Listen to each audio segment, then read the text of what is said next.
Ready?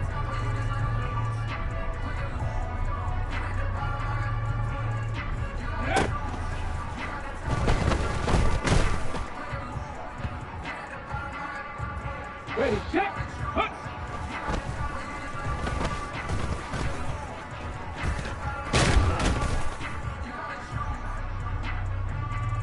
Ready.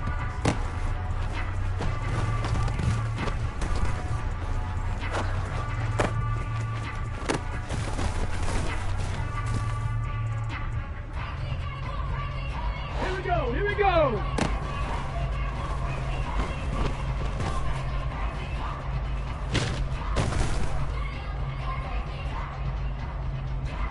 Ready? Back position.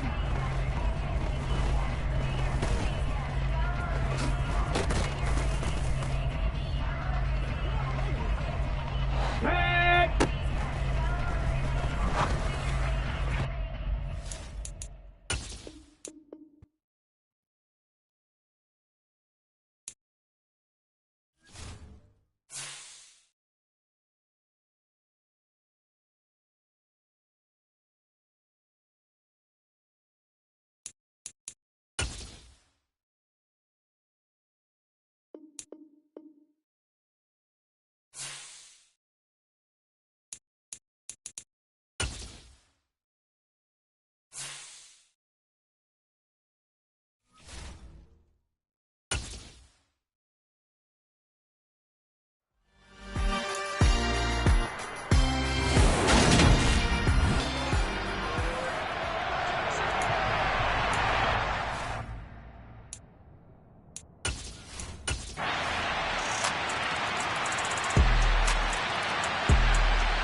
Forecast calling for more of the same. The rain set to continue as we are underway in the second half from the 6.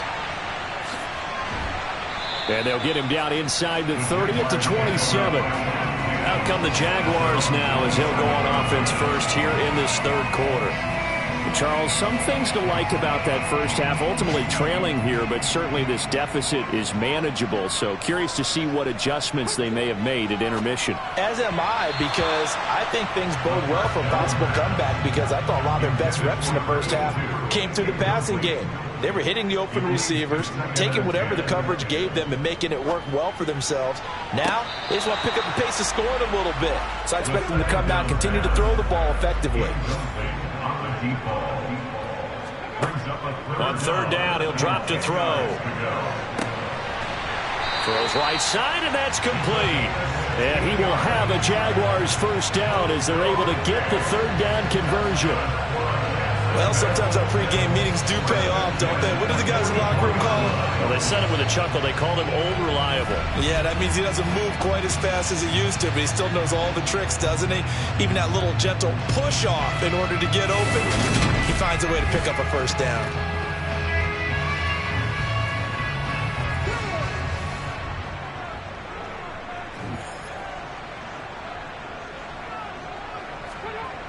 They'll look to throw again. Looking left side, he's got it, complete. And they're going to get this to about the 44-yard line. Well, this is where reading defenses and practice time comes into play. You got to know what you're running versus zone versus man and how to run the proper route. And they just executed that one pretty well. So a 1st and 10 now in Houston territory at the 44-yard line. On first down, they'll go to the ground attack. And he'll fight forward maybe to the line of scrimmage, but that's all.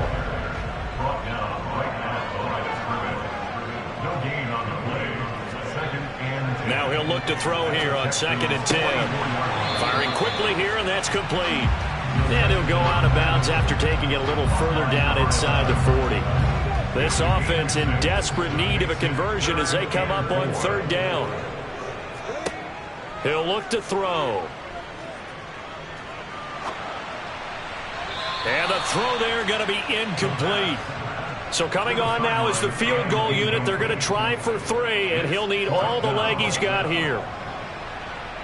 And this is off target to the left. Didn't get there anyway. It's no good, and they will remain 2 scores down as the difference holds at 11. Yeah, 55 yards is anything but a gimme. You've got to really concentrate on your leg swing and proper technique. This time, though, he's unable to convert. So here are the Texans to take over. They've got the lead right now as they start this drive 1st and 10. Of course, remember they beat the Saints a week ago, so some good momentum rolling right now. They'll start this drive out on the ground. And he's going to take this across midfield into Jacksonville territory. Looking to throw on 2nd down. Woodson. This is complete to Hawkins. And he'll be taken down here just shy of the 30.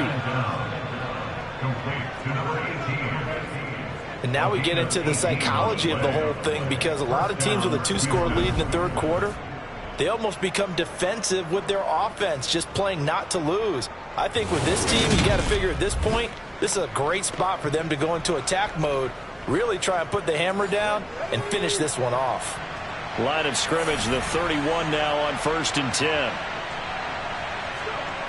Back to throw.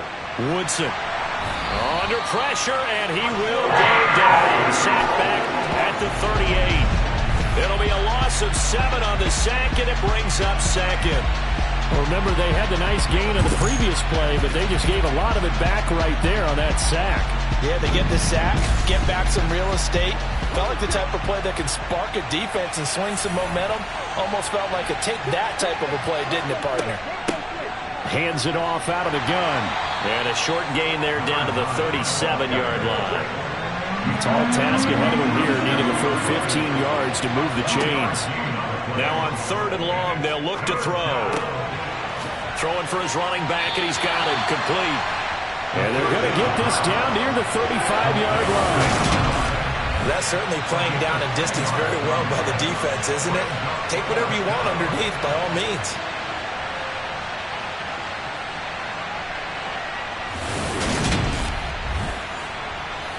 Fourth down and no hesitation from Matt LaFleur as he sends out the field goal unit. He had his lone attempt blocked earlier. And that one's not going to get there. Not enough juice, an ambitious effort, but it's well short. And this will remain an 11-point spread.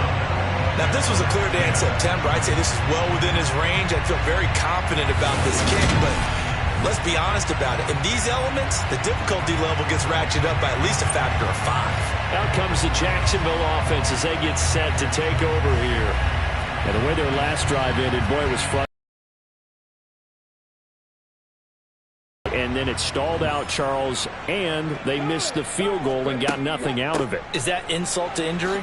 Because they had such a sustained drive, as you noted. So you know for the head coach, it almost felt like a little bit of failure to send out the field goal unit and then to not even see the ball go through the post. What a bummer on that last drive for them. Got to pick themselves up from that one. Under pressure, and the Texans able to get in there for the sack. Call it a loss of 5, a big sack to bring up 3rd down. So one quick, easy analysis about why they've struggled so far. They keep putting themselves in 3rd and long situations. They just took another sack right there. And the offensive film session tomorrow may be a little longer than it normally is. Not a lot of positive grades will be handed out thus far. This offense in desperate need of a conversion as they come up on 3rd down. Back to throw. He'll rifle this one deep right side. He's got a man complete. And he's going to be marked down just outside the 10. We saw this plenty last year in college. He loved to take his shots downfield, and for that throw, that was a thing to behold there. And that might be just what they needed to get back in this game. Sometimes you need a big play to shake things up, get a little life in your sideline, get everyone believing again, and they got it there in a big way. So how about this for field position after the big play? Inside the 15 now as they come up on 1st and 10. He'll look to throw. Over the middle, complete. That's Knight. So 5 yards here, 5 on the play. And that's going to bring up 2nd down. At the 6-yard line. They're going to look to throw. Quick hitter here. It's complete.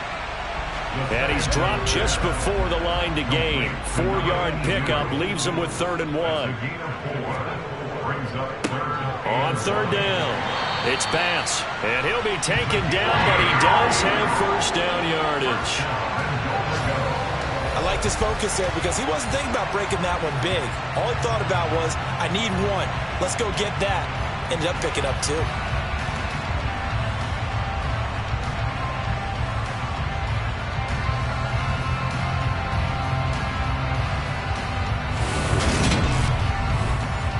First and goal, and they got to be thinking a chance to get right back into this football game. He'll drop to throw. And the timing a bit off that time as that one falls to the ground. An incomplete pass on 1st down. Here's 2nd and goal. And they'll let the fullback try and take him home. And he'll take this one in for a Jags touchdown. It's the fullback. His 1st touchdown on the year. And the Jags are able to cut into this deficit here in the final minute of the 3rd.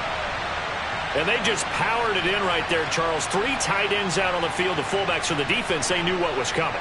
They knew, but they weren't able to stop them. They knew they had to meet them with a little bit of force. But on that play, the big guys up front won the day. And now Sean McDermott's made the call. They'll go for 2.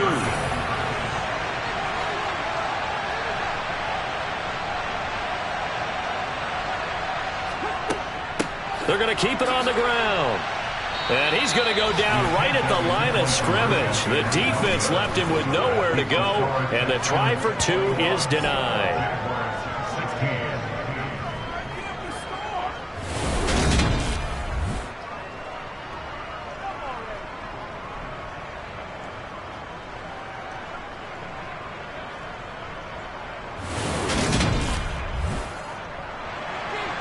Out is the kickoff unit as they run up and send this one away. Taken at the goal line. Oh, a dangerous return man showing it here. The 30. 10. And he'll bring it back all the way. Touchdown, Texans. Such an electric play, so much fun to watch, and you need all 11 guys in sync for that to be successful, don't you? Without a doubt. That's teamwork, to be able to put it all together. But that play is really probably the most exciting 10 seconds in football. Point after try forthcoming.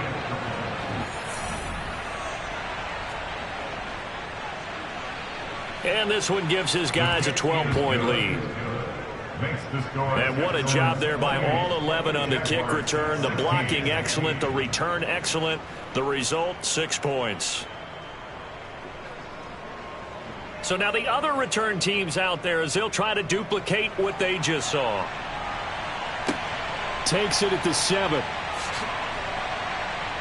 And not much happening on the return as he'll get this to about the 23. Here comes the Jaguars offense as they get set here.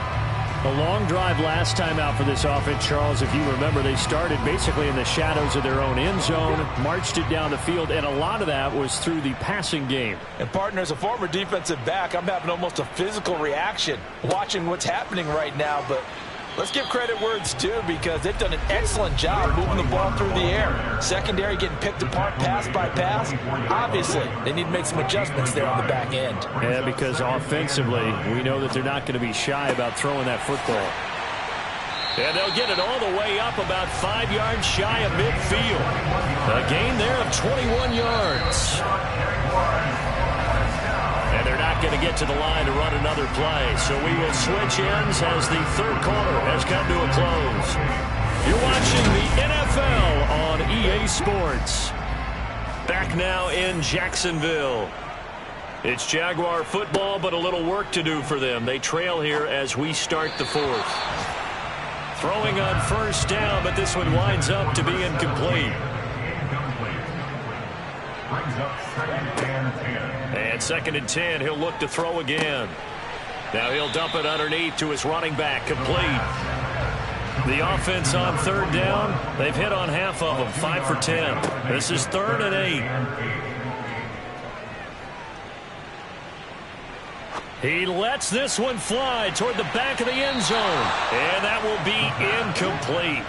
Well, they weren't scared to let it fly, but it falls to the ground and brings up 4th down.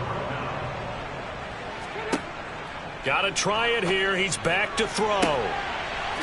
Going right side here, and that's complete. And he is going to have a Jags first down as they manage to convert, and that'll keep the drive alive. The time to pull out the stops is now, and they convert there on 4th down. So on 4th down, a big-time completion, and the defense, they've got to be shaking their heads right now. Not only shaking their heads, but understand that they committed one of those cardinal sins that they say they can't do at any time. They committed an eye violation, had their eyes in one place, and allowed the deep ball. Nowhere to turn this time, and he goes down. Sacked back at the 29. They overload him that time with a safety blitz, and he winds up being dropped for a loss of 7. It has been a rough afternoon for him trying to get rid of the football. See, that's now 5 sacks. How'd you like to be the offensive coordinator, the offensive line coach trying to come up with an answer for this pass rush? What blocking assignments do you change? Can guys play a little bit better? And we're seeing the end result on the scoreboard. Long day in the pocket for their quarterback. 9th play of the drive now on 3rd and a country mile. They'll look to throw. And unable to connect. Incomplete. Now give them credit. They took their shot, but it's going to bring up 4th down. As expected, they're going for it to keep the drive alive. And it's going to be batted down. It will go the other way with the football.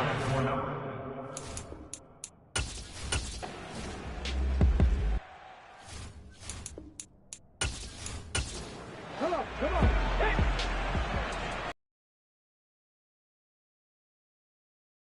They go play action here on 1st down. And he rifles one incomplete. Again from the 20 after the incompletion. Here's 2nd and 10. Now they'll throw here out of the gun. And too much juice. It'll be out of bounds, incomplete. Give him big credit for his coverage right there, because when he saw the route break deep, he stayed in position to prevent a completion while avoiding any risk of a flag. Alert, alert. Back to throw here.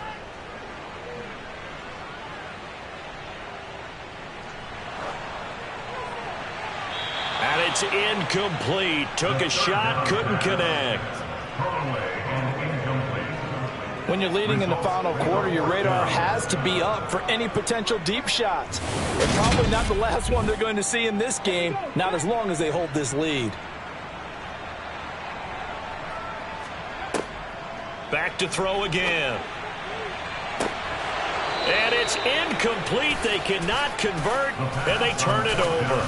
The Jags come up empty on 4th down. And now possession's going to go over with a football at the 20-yard line. But down 2 scores, I guess they felt like they needed to go for it. They must have thought they had a play to dial up that they could get it. It didn't work out. They must have thought, as you pointed out, they had a play, and they were probably looking at the number of possessions that they thought were left in the game. And down 2 scores, they must have felt like they couldn't risk not taking a shot here and giving up that chance. And he's in. Touchdown, Houston. A great play there.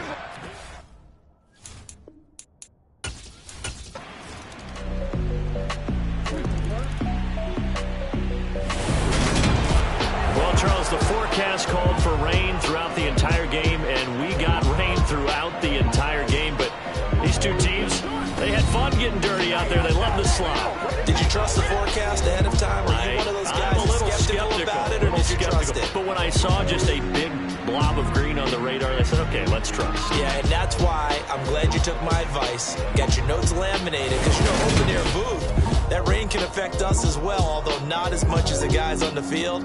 But let's face it, it's kind of fun to watch these types of games, isn't it? It is. By the way, how impressive is it that you travel with a laminator? I didn't even know there was a portable laminator. The things that you learn. Golly, wise beyond his years. So for the Texans, they climb back to 500 now at 3 up and 3 down. And they'll return home next week to take on the Kansas City Chiefs. Meanwhile, for the Jaguars, the losses are piling up as they drop to 1-5 now. And they will try to get back in the swing of things next week on the road.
It's Week 7 of the NFL, and we've got the Giants' burner at wide receiver.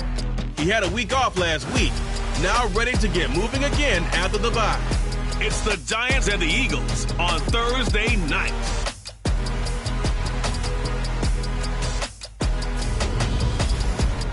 We welcome welcome everybody to the Garden State. EA Sports coverage of the NFL finds us at MetLife Stadium in East Rutherford, New Jersey. Tonight we kick off Week 7 with a great Thursday night matchup here between the Philadelphia Eagles and the New York Giants.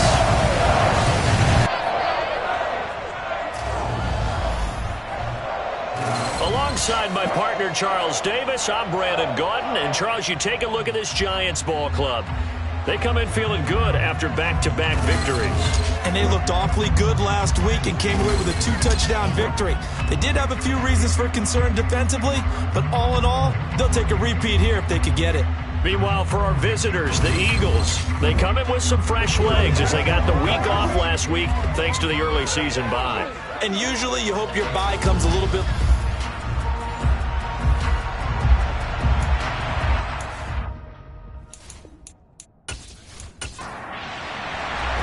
Getting toward the halfway point of the NFL season, Week 7 is underway on EA Sports. Taking it about the 1. And he returns this to the 22. So here are the Giants ready to start their initial drive of the game. And a look at a guy, definitely got a little razzle-dazzle to him. Can do it with his arm or his legs. Their mobile QB. You want to talk about a driven player, partner. This guy is absolutely that person. He doesn't just have goals in this game. He wants to be remembered among the best to play the position, and he treats every game as an audition for that. It's a lofty goal to set for yourself, but we've seen his drive lead to some impressive games from him. Perhaps another one is in store today. Being chased out left, and his first pass is incomplete. So now 2nd and 10 after the incompletion on first down. Now a handoff up the middle. And oh, right away, he lost the football.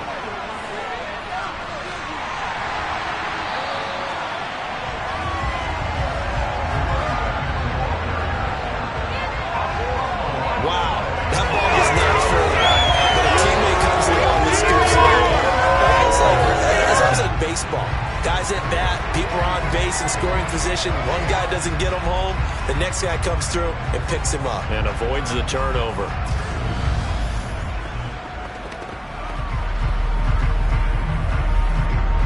Ball up to the 35 now as they come up on 1st and 10.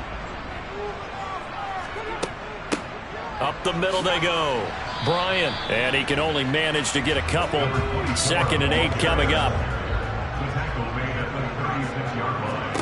Here's 2nd and 8. Throwing left side here, and it's complete. And able to get this one across the 45 before he's brought down. 10 yards, good for a Giant first down. Charles, Thursday night game, I think a lot of teams probably say shrink the playbook somewhat. Is that correct? I think you're right about that because you just don't have the amount of time that you have in a normal week to put in a full playbook. So as you said, you shrink the playbook. Pick out the plays that work best for you. You know what else you're looking for? What's that? Who are the freshest guys coming off the last game to play on a Thursday night? Guys have a little extra pep in their step. You go to them early and often.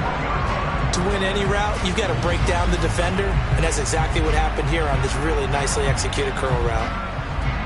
So from Philadelphia territory now, here's a 1st and 10 at the 41. They'll look to throw here. And a nice job there of keeping the toes inbounds. They'll stick with the passing game as he looks to throw. He'll find Miller. That's complete. And he'll be marked down at about the 26-yard line.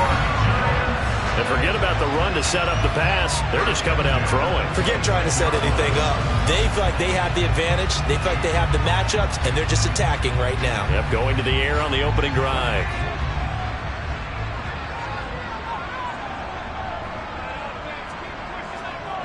Again, he'll drop to throw.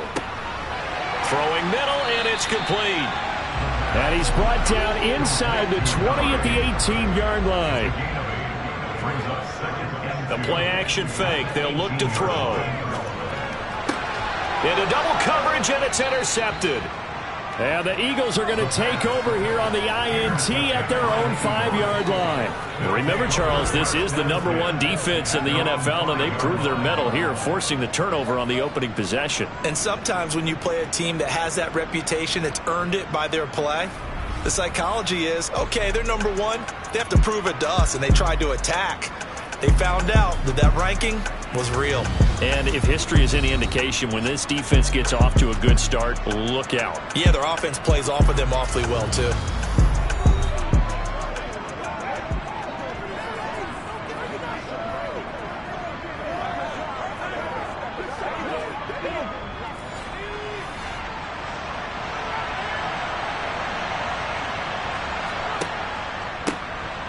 They'll start on the ground here on first down. And a good physical run that time. He's going to wind up gaining 5 on that one.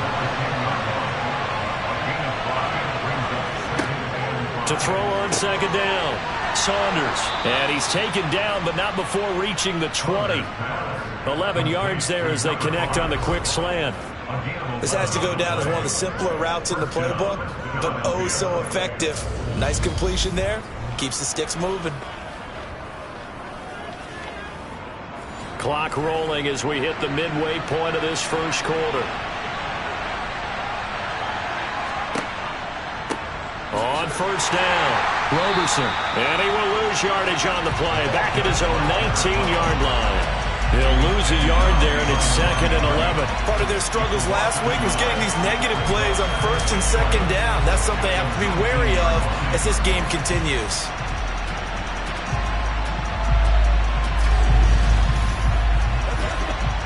So after the loss of a yard, they'll look to push forward here on 2nd down and 11.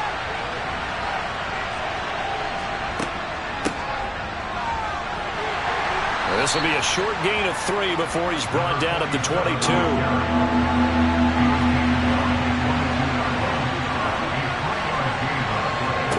On 3rd down, Saunders. And the giant rush gets home as down he goes. And that'll bring up 4th down on a big sack with a loss of 5. Well, how about that? A dime set on defense, 6 defensive backs. None of them blitz. They're just back there in coverage. Defensive lineman gets the sack. That's where the O-line, they go to the sideline, they keep their helmets on so the cameras can't find them, right? Yeah, the cameras can't find them, but I know one thing. The O-line coach will. The Eagles send out their punter now, standing right on his own 5-yard line.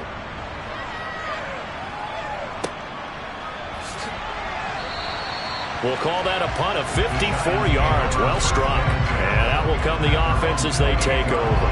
So the Giants getting the football back here for their 2nd drive. And they were intercepted the first time they had the football, but now they get it back, and it's still 0-0. And because of that, you know what the thought process is? Interception. What interception? It didn't really happen because they gave up no points. So go back on the attack. Go back and run the offense you believe will be successful. Find your playmakers and give them the football. Well, that's an excellent way to get the pass rush activated. The first sack of the game for them comes on the first play of the drive, and it makes it very tough for the opponent to pick up a first down now, playing behind the sticks.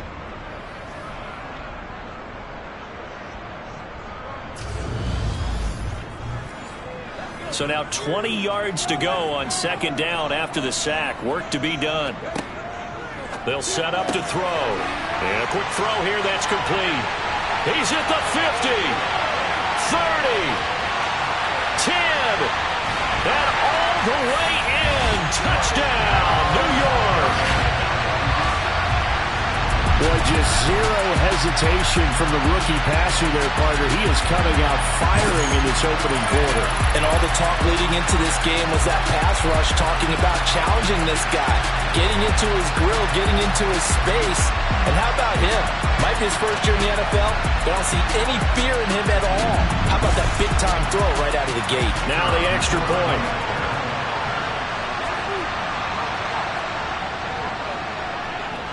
It's up, it's good, and the Giants have a 7-0 lead. Pretty clean and simple there, just 2 plays. The long pass resulting in the touchdown on play number 2.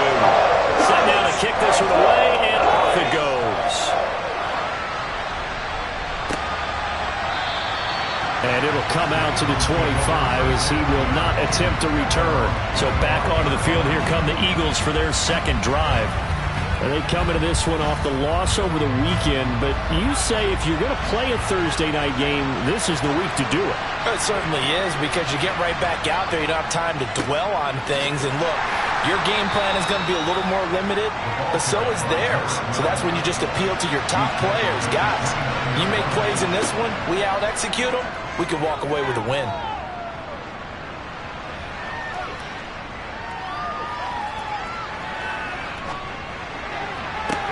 He's got a man complete.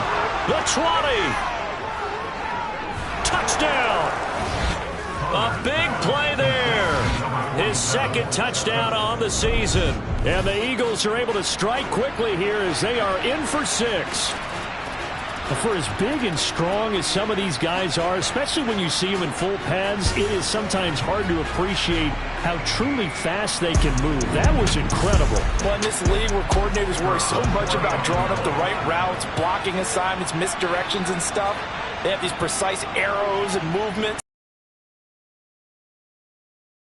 Your fastest guy and say, go long, go get it, big man. And if you're looking for proof of his speed, Next Gen Stats shows that he was traveling just over 21 miles an hour there. So all even at 7 now as they kick it away. This take it in at the goal line. And some good special teams coverage as they bring him down just outside of the 15. The Giants going to take over again on offense. They're riding a 2-game winning streak into this Thursday nighter. How easy is it when you're on a roll to stay on a roll given the quick turnaround? Well, you would think it'd be pretty easy because everyone's locked in practice and meetings because everyone feels good about themselves. And for coaches, this is where they have to tell themselves, don't add too much. Don't worry about game plans as much as players. So look at your play sheet and think, give it to the guys who play best and don't worry about the rest of it. A second down pass play there, but it's incomplete. Now back to throw. And he's taken down. Back at his own 7. Looks like a 9-yard loss. And it also brings up 4th. We had a pretty good idea that they were going to pressure this young quarterback, and that's now 2 sacks here in the first quarter. And yeah, this is a secret to exactly nobody, because if you're a rookie quarterback, you know you're going to see pressure. Defenses want to see how you're going to handle it, or if it forces you into making bad decisions. That's their goal. He steps into this one, and this is a rocket. This is fielded at the 27. Officially, that'll be a 63-yard punt. Well done. And the Eagles will have it, taking over 1st and 10. Philadelphia's offense ready to give us another look. Coming off every player's friend, the open week from last weekend. Oh, there's no doubt about that. Even if you're coming off of a loss as they did, the open week is exactly what you need after you kind of get over it a little bit, right? Rest up the mind, rest up the body, get yourself ready to go. And they have to be eager to play again, especially since they lost the last time out. Looking to throw on 2nd down. Saunders throwing right, and that's complete. And they've got it well across midfield down to the 40 before it's all said and done. And even 30 yards on a play that began back at the 30. Throwing on 1st down. Saunders. He finds his man complete. That's Russell. And he'll be taken down here just shy of the 30. And just a yard to go here on 2nd down. Here's the option. Running right. He'll grab 3 yards on the play, taking it himself for the 1st down. 2 minutes gone by, 2nd quarter. They'll run on 1st down. Roberson. And he can only manage to get a couple. 2nd and 8 coming up. The last run good for 2. Here's 2nd and 8. They'll keep it on the ground. Roberson. It's a loss of a yard, so it's back to 3rd and 10. Right where this set of downs started, they need a full 10 here to pick up the 1st down and move the chains. To throw on third down. Saunders buying time to his left. Call that a loss of 7 to bring up 4th.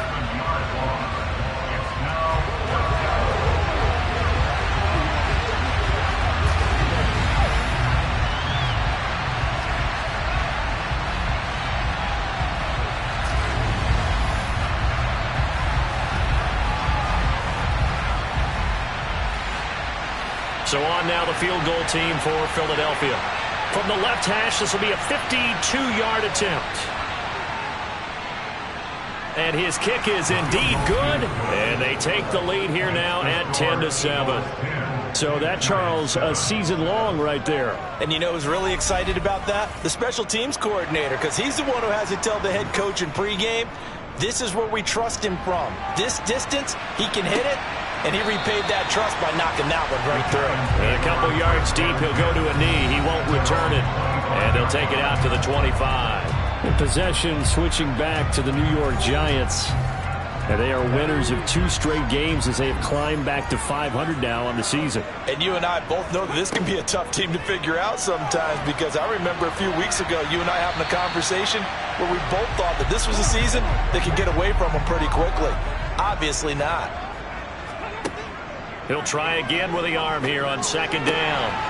And he comes back with one complete. And they're able to get this one across the 35. 13 yards, good for a Giant first down. They sure put the coverage guys in a stress on that one. They thought they were going deep. Ends up curling inside for a nice chunk of yardage. So here's a 1st and 10 at the 38. Now a shotgun snap as they'll look to throw. And it's a short one here, complete to the tight end. And he'll go out of bounds, it appears, right at the 45. That's good. The completion there for 7 yards, and it'll be second down. And there's a completion to the tight end. And look at the size of these players nowadays. At that spot, 6'4", 6'5", and up. A lot of guys used to be basketball players, somehow came back to football. That's really good for the game of football. You're getting better athleticism, great hand-eye coordination, guys who know how to control their bodies when they run their routes. They try to throw on second down, but this one is incomplete.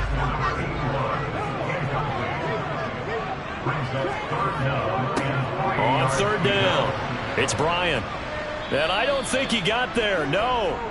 He's short by maybe a foot, maybe. Call it 4th and inches. The passing game's been working quite well so far, but the running game's been a little bit of a struggle, and that's a surprise to me. Typically, when you can throw it, you've opened up lanes for your runners.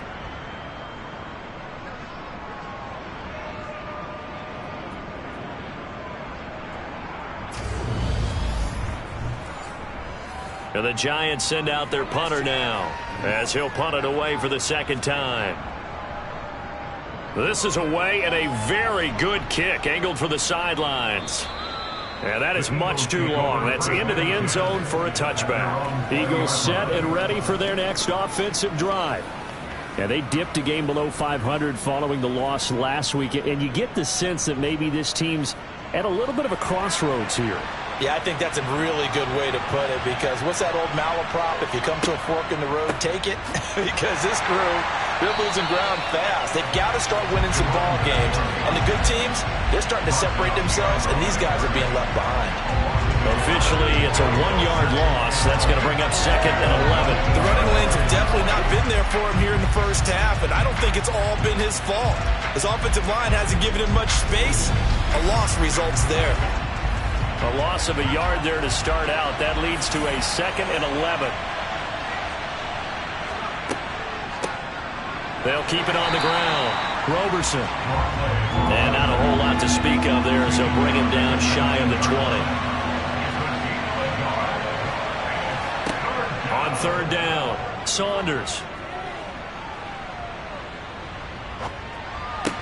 And that's going to be incomplete. The contact there enough to jar that ball free, and it brings up 4th down. The Eagles send out their punter now, as he's on here to punt it away. And this is away. It's a high kick, and he got all of it. This is taken at the 15. 62 yards on the punt that time. Wow. And it will be 1st and 10 as they take over. And now out come the Giants. As we eke closer and closer to intermission, Charles, remember last time out they punted. They would love to get points here, especially if this is going to be their final possession of the first half. Yeah, and this is what close games feel like because the pressure is on both sides, but sometimes the pressure is a little bit higher on the team with the slight edge because they're trying to hold on to that, trying to increase it. Let's see how this one continues. 23 yards on the play. I do have to admit, I like it when it all comes together. When the top part, catching the football, right, whether you're catching it with your hands or cradling it, comes together with the legs, in this case the feet, doing a little toe tap to stay in bounds and complete the catch. And a great job by our crew on the camera shot. Love when you see the grass or on the field turf, those rubber pellets flying up. Great catch. The throw on the quick slant going to be complete. And they're able to work this across midfield to the 48. 2nd and 4. Eagle pressure, too much this time. Down he goes. The Giants going to go ahead and use the first of their timeouts as they'll stop it with just over a minute to go before halftime. If you rank one from the bottom in statistics, that's usually not good in this league.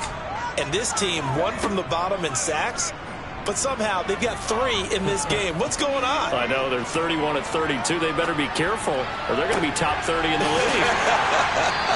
And he's going to get this one down to the edge of the red zone.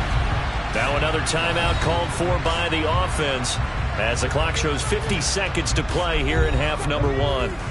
So a big play as it gets them all the way down to the 20 now for 1st and 10. From the red zone now, they'll look to throw. And this is caught at the 8. And the Giants are going to have a 1st and goal as he'll be taken down at the 7-yard line. How about the way they're moving the ball down the field? They had a big play a moment ago. Followed it up with another nice one here. And before you know it, they're already looking at 1st and goal. So it's 1st and goal and a great opportunity to get that lead back before the break. Nowhere to go here. He lost the football.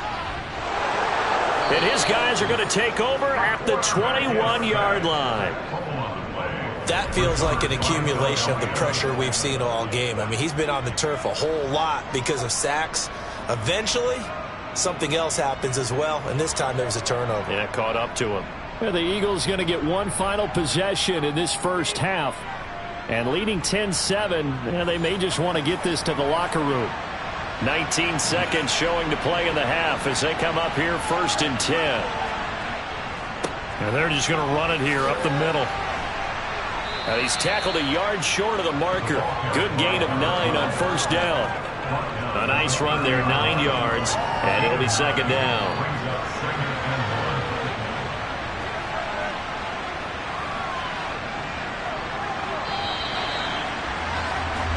So we've hit halftime. Just a field goal separating these two teams at the break. As we'll get you down the coast to Orlando for Jonathan Coachman at REA Sports Halftime Report. Coach. Okay, Brandon, thanks very much. We'll get back to you and CD in a minute. First, it's time to take a look at what we've got coming your way this weekend in the NFL. Some great games still to come. Well, we'll move right through the break then, skipping halftime and back to the field for the start of the second half.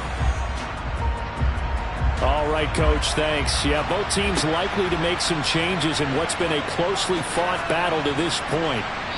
And he'll get it up just past the 20 as his guys will go to work at the 21-yard line.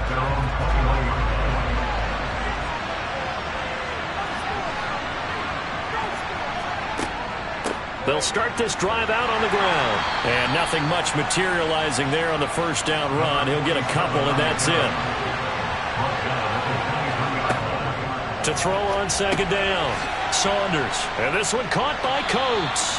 He'll be brought down on the 30-yard line after a gain of 6.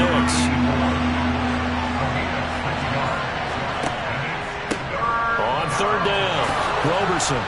And he'll be taken down, but he does have 1st down yardage. These two teams have met earlier in the season in Philly with the Eagles winning that ball game. So they are looking for the sweep here at MetLife.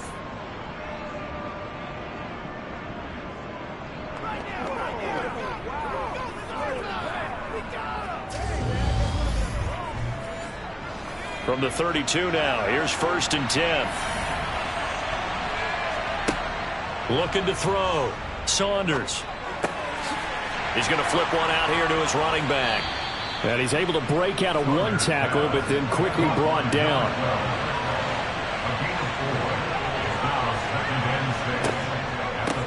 On 2nd down, Roberson. And he'll take this one for about 4 up to the 40.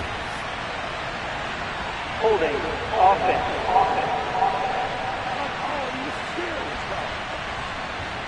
Now they face a 2nd and long following the holding penalty.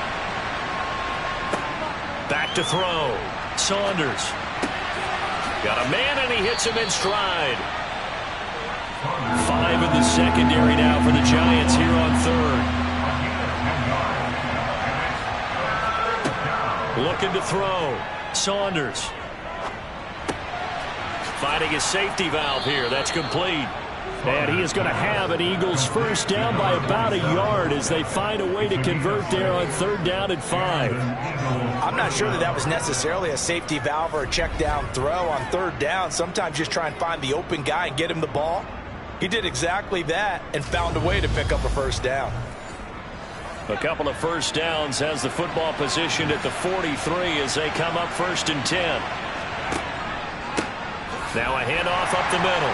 Roberson. And this one not going anywhere. They get him at the 44 for a gain of just a yard.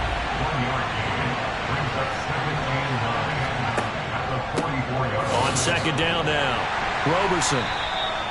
A 6-yard pickup on the ground that time, and that'll make it 3rd and 4 coming up. Back to throw. Saunders. Brought in by Coates. And they're going to have another 1st down as the tackle's made at the Giants' 41-yard line. Give them 10 yards there as this offense is on a roll. This drive continues to plunge forward. And that's well executed there on 3rd down. And I love the confidence that they had to let their tight end try and find some space in the middle of the field, right in their quarterback's line of vision. And QBs love to make that easy throw, and they hooked up there for a 1st down.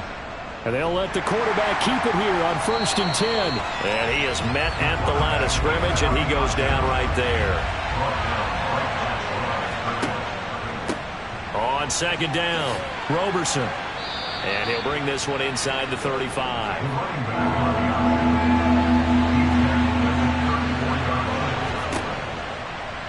And they'll try and run the option to pick it up.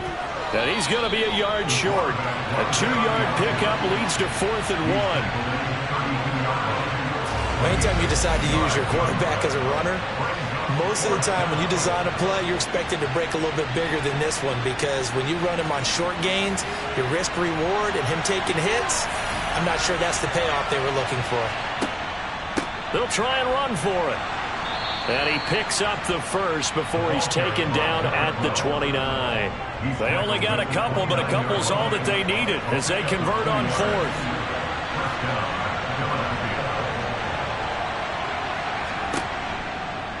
On 1st down, they go option to the right. And the ball is knocked out, and the Giants have it. It's picked up, and a big turnover there as his guys will get the football back. He was having success there holding on to it on the option, but ultimately problems downfield, and it results in a turnover. Yeah, and this is a tough one because you know you'd prefer to have your quarterback either heading to the sidelines or getting down at the end of the play. But you've got an aggressive one. He's fighting for extra yardage, and he gets stripped there. You don't need him to be a hero in that situation. You want your quarterback taking care of himself. They'll come out throwing here to start the drive. Oh, he's got a man wide open, complete. And he's got it past the 30 before he's hit and dropped.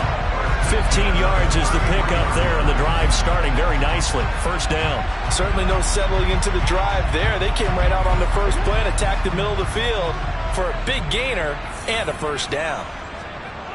Now a play fake here on 1st down.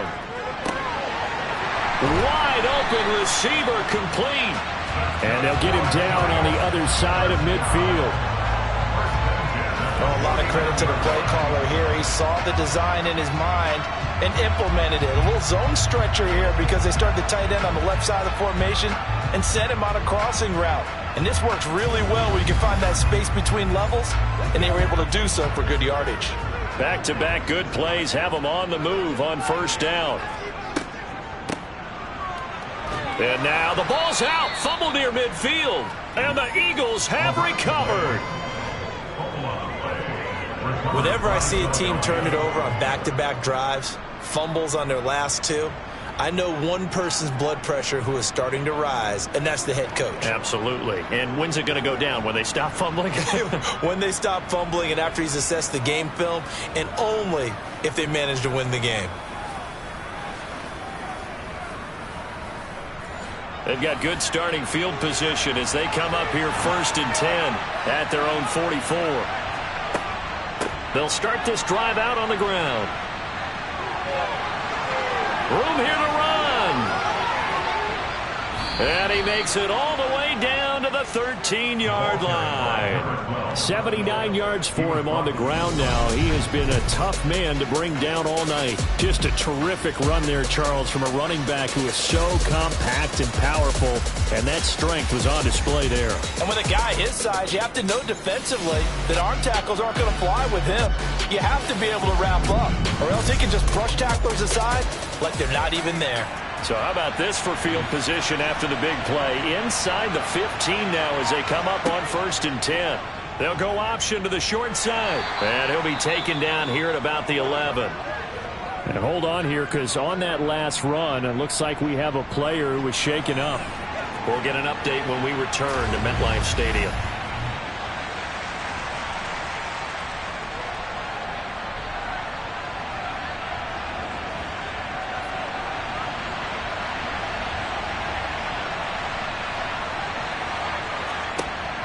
Looking to throw on 2nd down. Saunders, the quick slant caught. Touchdown, Eagles. An 11-yard touchdown. And the Eagles are able to extend their lead in the final seconds of this 3rd quarter. All the receivers in the league are plenty good enough, otherwise they wouldn't make it in the NFL. But the ones that go to the Pro Bowl, they have refined route running ability. Extra point attempt to follow here.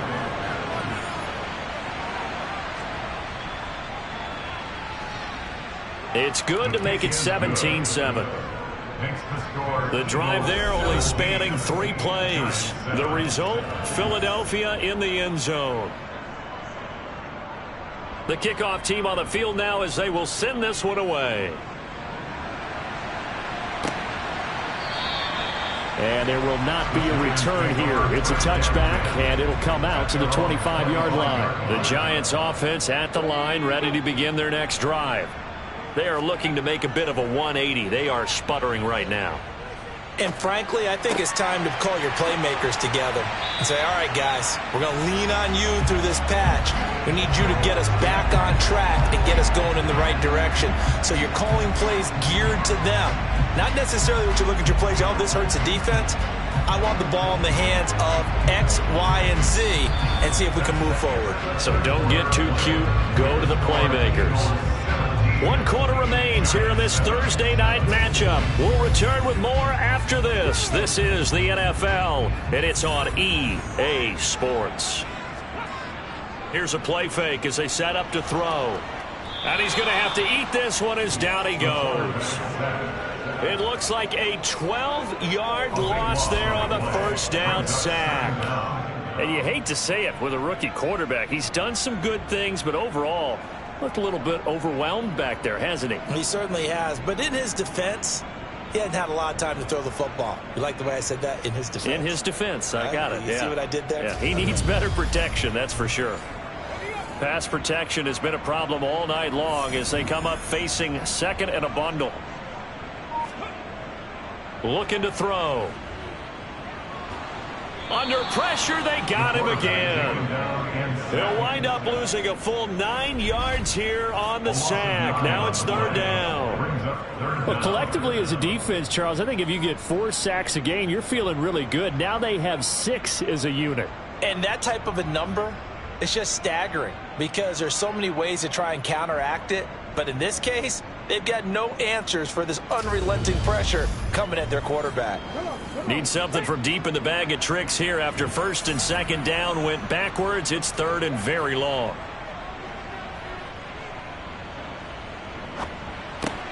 A throw there, but that's going to wind up incomplete.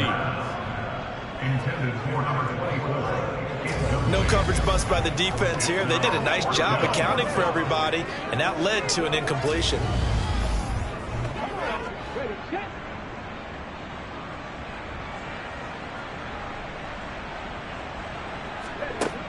They'll drop to throw. He's going to rifle one deep left side. He's got a man, complete. And he is going to have the Giants first down as they manage to convert, and that'll keep the drive alive. The time to pull out the stops is now, and they convert there on 4th down. The dynamic duo is doing damage in this one, and they've certainly been on point throughout, and they hook up again for another big play. So how about that for a chain mover? They're all the way down inside the 40 now for 1st and 10. Off the play fake, he'll look to throw. Firing quickly here, and that's complete. And he'll be taken down here just shy of the 30. So much goes into a successful play, doesn't it? How about that play action there? Freezing the defense just enough to bring the tight end free downfield for the completion.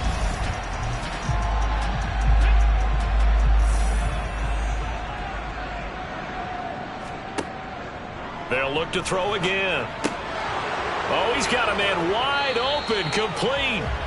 And he has another first down as they'll get the ball down to the Eagles' 12-yard line.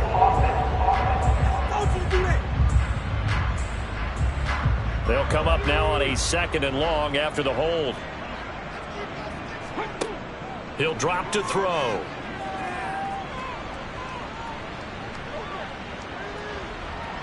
Now he's flushed out right. Wide open receiver, complete. And he has another first down as they'll get the ball down to the Eagles' 19. A good pickup there, a 22. And that's a nice throw right there. And I'll tell you what I've seen in recent times and actually watched a presentation in the offseason from a college offensive coordinator that showed about 10 different drills that he runs with his quarterbacks to show them how to get out of the pocket, how to get comfortable when they're doing so, and to make plays under that type of duress. That's an example of what we're seeing in colleges delivered to the NFL. And they've got it inside the 10 at the 8. Another strong gain on the last 2 plays. They've moved it a combined 33 yards. Some big plays in the passing game on this, John. Here's one out of the running game. So the passing game loosening things up. Now there's room to roam.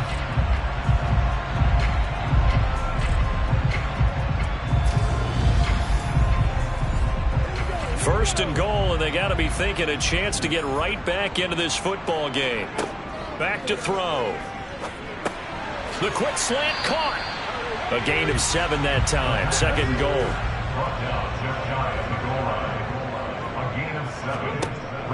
He'll look to throw.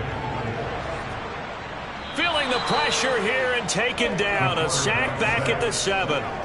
A big win there defensively on 2nd and goal. A loss of 7, and it brings up 3rd. I remember throughout my career hearing defensive coaches always say, guys, you got to earn the right to rush the passer. Well, they put themselves in a great spot with this big lead, and they know they've got to throw the ball. These pass rushers have to be salivating. It is pin your ears back time indeed.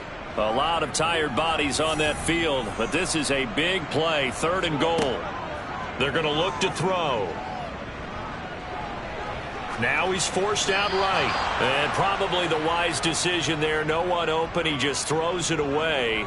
And that keeps the field goal on the table as it's 4th down. And his kick is good. And they're back within a touchdown. It's 17-10. Well, he was a spectator for much of this game. This is his first field goal opportunity of the entire contest, but he's able to connect. Yeah, he had a pretty good seat to this one, didn't he?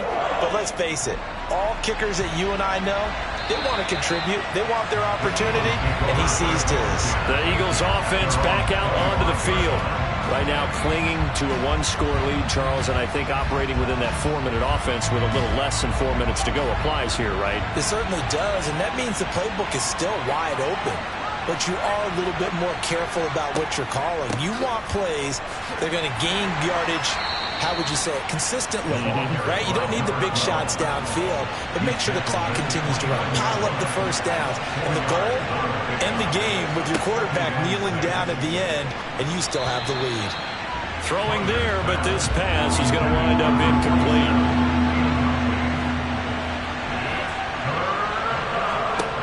To throw on third down, Saunders. And that nearly the pick that they needed. He couldn't pull it in, though, and it's fourth down. On fourth down, the punt team is on as this is sent away.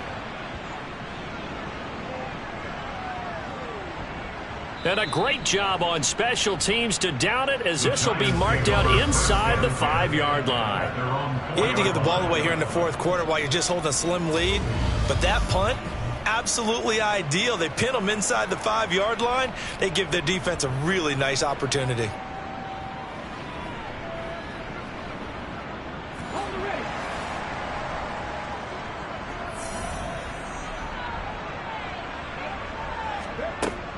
They'll start on the ground here on first down. And he is met in his tracks behind the line of scrimmage. He'll lose a yard there, and it's 2nd and 11. Running the ball can be a struggle in this part of the field. In fact, it's a perfect spot for defenders to pin their ears back and try and work upfield, and they capture him for a loss. After the loss to start out, here's 2nd and 11.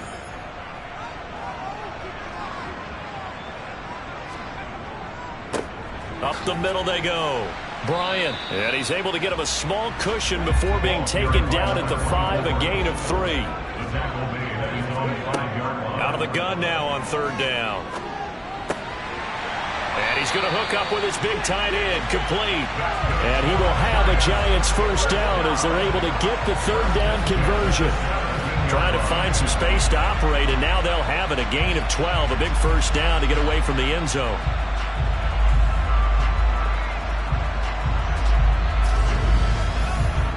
Fourth quarter, down to the final 2 minutes, and we've got a one-score game. So it's Giants football here as we welcome you back. So a little breathing room now. 1st and 10 at the 17. Now they'll throw here out of the gun. Throwing for his running back, and he's got him complete.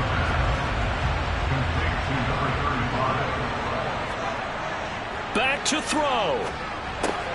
Pass caught, Miller, and up to the 35 before they're able to knock him down. First down now, but the clock continues to move. He finds his man, complete. That's Bryant. Clock rolling as the Giants will hurry to the line. And he can't get a throw off. He's taken down. What a huge play at this point in the game. He's back to throw.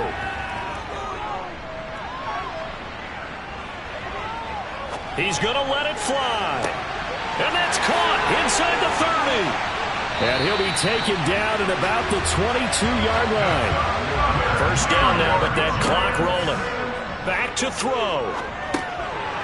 Now he'll dump it underneath to his running back, complete. And he'll be marked down right at the 15-yard line. Now the Giants will use the second of their 3 timeouts as they get it right at the 32nd mark of this fourth quarter. 2nd and 2.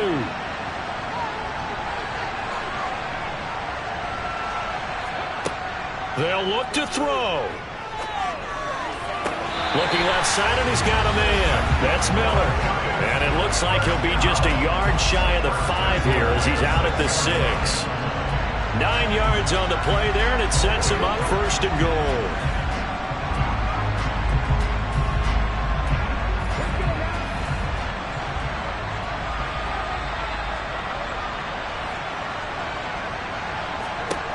He'll look to throw. And he just throws this one away. Smart decision here this close to the end zone, and it brings up 2nd down. On play action, they'll throw. This will be caught at about the 6. The Giants going to burn their 3rd and final timeout as they'll stop the clock with 12 seconds to go in the football game. And he is across and in for the score. And now they can tie the game in the final stages with the extra point. Or they can go for two and go for the win. Obviously, the excitement level here is almost a fever pitch. Down one, is tempted to go for two. I say you go ahead and kick the extra point. You got the home crowd carried into overtime. I'm with you. I do see some fans, though, holding up 2 fingers. Easy now. Yeah, but they're not the ones who have to actually make that call, are they?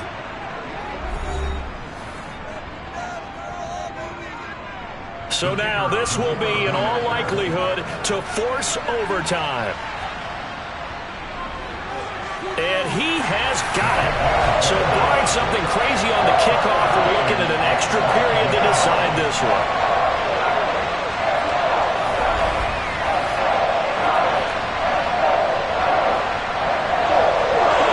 17-17 the score. All even to this point as the kick's away.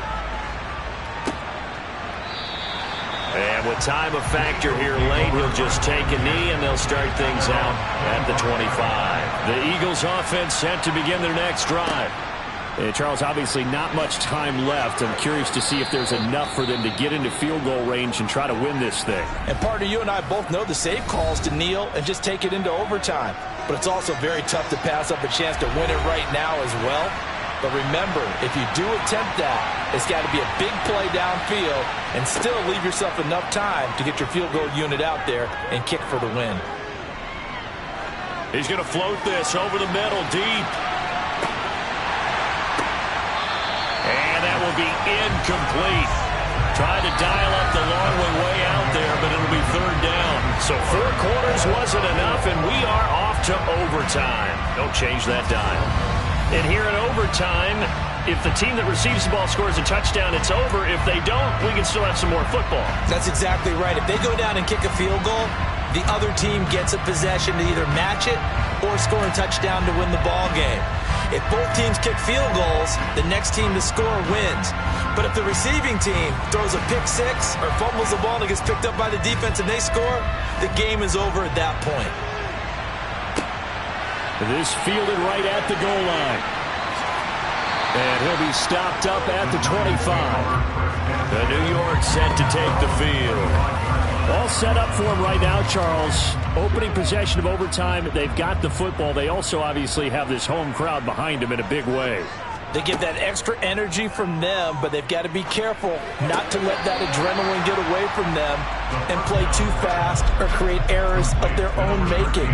Use that energy, embrace it, but make sure they channel it the right way. They've got a chance to go downfield, score a touchdown, and end this game. A pickup of about 3 yards as he's taken down at the 31. It's 3rd and 4. Big play here, trying to keep this opening drive of overtime alive. Back to throw here. Throwing left side, it's complete. And they're going to have this across midfield and inside the 45. A gain of 26 on the 3rd down conversion.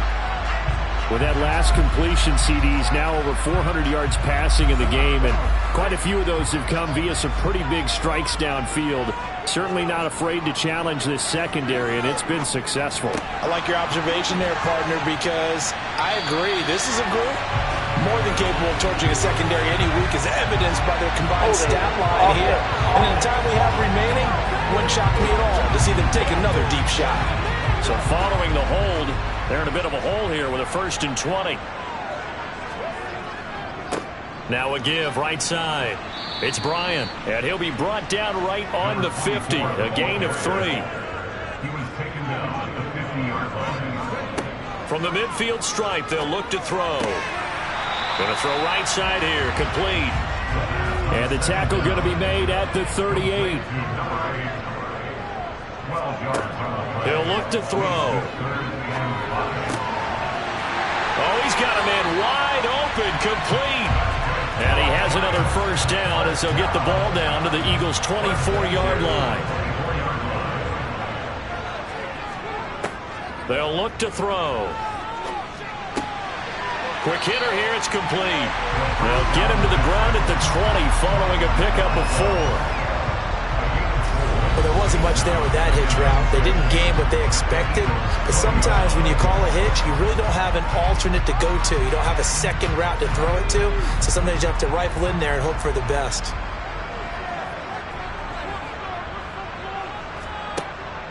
They'll stick with the passing game as he looks to throw.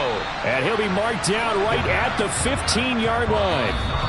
2 minutes left in this overtime session, and still all tied. They kept the receiver in the short field, but that let his quarterback get the ball quickly to him before either guy in double coverage could react. The play-action fake. They'll look to throw. Got his man complete over the middle. That's Bryant. And he will have a Giants first down as they're able to convert, albeit not by much, on 3rd and a yard. Back to throw again.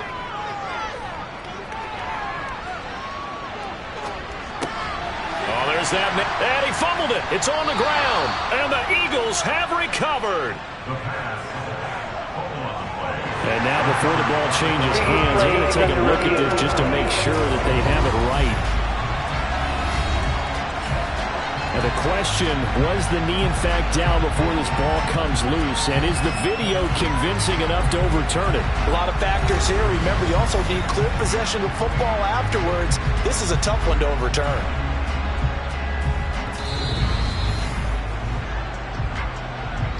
So that one overturned. They say the knee was down, and that will not be ruled a fumble.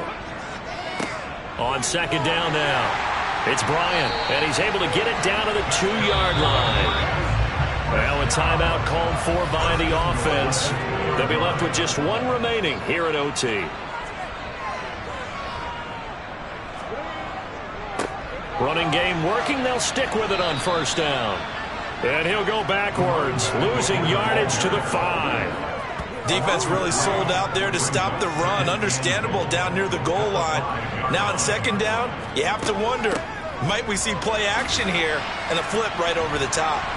A good display of power, but ultimately it gets him just inside the 5 to the 4 and no further. And before they can run this 3rd down play, we're going to get a timeout. That's their 2nd and last timeout here in the overtime session. We'll be back. And this will be caught. Touchdown. They needed overtime to get it done, but put this one in the win column. So the game-winning touchdown came through the air in overtime. 4 quarters wasn't enough. We were treated to a really good one, weren't we, Parker? That we were, and I just love being able to be witness to a game like this all the way through. Who's going to win it? Oh, what? We're getting overtime? Great for us. A lot of tension on the field, very tough. Not a surprise it ended with a passing touchdown. That's the way we play in the NFL. But the execution was pretty darn good. So for the Giants, they move back over 500 now at 4-3. And they'll have a few extra days here now before they face the Lions next week. Meanwhile, for the Eagles, they can't quite seem to turn things around as they fall into 2-4 now on the year. And they'll get a home date next week against the Minnesota Vikings.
The Packers set to get the football first, and they are trailing on the scoreboard as we resume action, ready for the third quarter. And no fireworks to start the half. This will be a touchback. The Packers ready to go to start quarter number 3. As they begin their second half here, Charles, offensively, not where they want to be. Obviously, they're losing in this ball game, but very much within striking distance. We'll see what adjustments they make in the second half. Is that the old glass half full, half empty type of a deal? Which way do you want to look at it? Because you're right, they're down on the scoreboard, but they're definitely opportunities now, because if they want to go ahead and get going in this one, get back to the running game. I think there are going to be some places to go with it, and I think the offensive line will appreciate the chance to fire out and hit people. That's a good point, because they virtually had nothing going in the ground game in that first half. And he gets this up to the 34, out of bounds there. 9 yards, not quite enough, and they'll be left now with 3rd and 1. Let's not quibble about the gain there on second down. That was a positive play, because that was a take-what-you-can-get situation. Got out to the tight end. Now it gives them a much better opportunity to convert on 3rd down. They'll run the option on 3rd and short yardage. And he's brought down, but following a pretty juke move that gives him the first down. A 3rd down gain of 3 yards, and that'll be enough. Well, with him trailing here in the second half, maybe his legs can try to give this offense a spark. And that's the benefit of having a young quarterback, right? Having a rookie, a guy who will say, hold on a second, I have a little bit of fearlessness to my game. It isn't working as well the other way. Let's see what I can do to help my team this way. And boy, he did it there. On first down, he'll drop to throw. It's complete to Brown, right side. And they're going to get this up to midfield.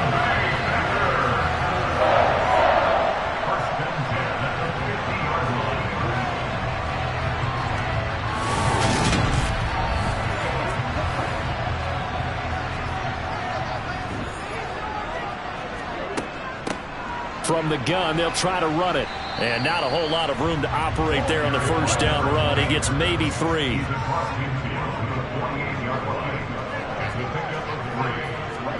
Here's a 2nd and 7.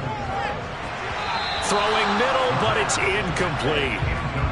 Here's play number 7 on the drive. This is 3rd and 7. They'll set up a throw. Toward the sideline, he will have the first down. Good catch. He was able to keep the feet inbounds. The drive stays alive. A 3rd down gain of 8. And that's how you pick up a first down. Not only does he make the catch, but has enough body control to get his feet down inbounds, toe tapping and dragging to make sure he gets it done. Here's a handoff out of the gun. And he'll lose yardage here. Back at the 41. Looking at a 2nd and 11 now after the loss. They'll set up to throw. And Graham on the ground. And he's going to have another first down as the tackle's made here at the Bears' 13-yard line. 28 yards the gain there on the catch and run. And that was good protection there. No, that was great protection there because it allowed him to lock in on his receiver. Although I think he was looking for his tight end on the corner route all the way. Nice connection there for a really nice gain. From the 13 now, they work on 1st and 10.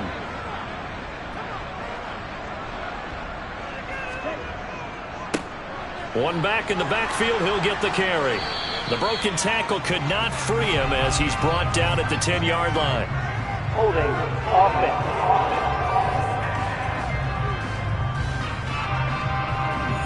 So it's the big left tackle who gets tagged with a hold. And sometimes you're actually executing the block well, and he starts to slip off of you, and instinctively you reach out and grab him. And when it's done like that, it's often seen by the official and called. That's a gain of 11. Would have been a first down if not for that penalty moments ago.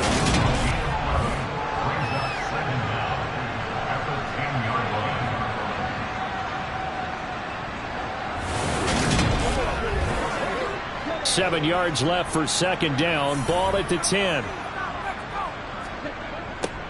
Now a toss here, short side. And a nice move will yield nothing as he's stopped behind the line. Now they're staring at a 3rd and 8. That last play backwards a yard. I know they'd love to take some heat off of that young quarterback, but so far, not much in the running game, and this won't help things either. A loss on that play. The Bears bring out an extra defender in the secondary now for 3rd down. They'll look to throw here. And he'll go down. Brought down at the 20-yard line. They dial up the corner blitz that time, and it delivers to the tune of a 9-yard loss. Well, he was really focused downfield, but there was really no viable options. The coverage was too good. And the defense really quickened the tempo of that play with their pass rush because there was nowhere for him to go with the football. The only place he ended up, down on the ground. So now the Packers turn things over to the special teams crew. They're on for the field goal try. Right hash, 37-yard attempt. And his kick here is good.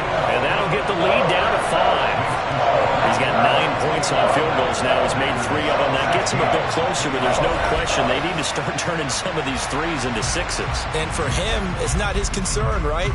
He just goes out there when they call on him and goes ahead and puts points up on the board. But the offense has got to get together and figure out what's stalling their drives, so they have to keep calling on him. So here are the Bears to take over on offense. They've got the lead right now in this contest, and they're coming off that victory a week ago against the Minnesota Vikings. Set to go, 1st and 10. They'll start this drive out on the ground. And he'll fight forward on the straight-ahead running for just a couple of yards. 2nd down. To throw on 2nd down. Dillard. He's got a man. It's his fullback.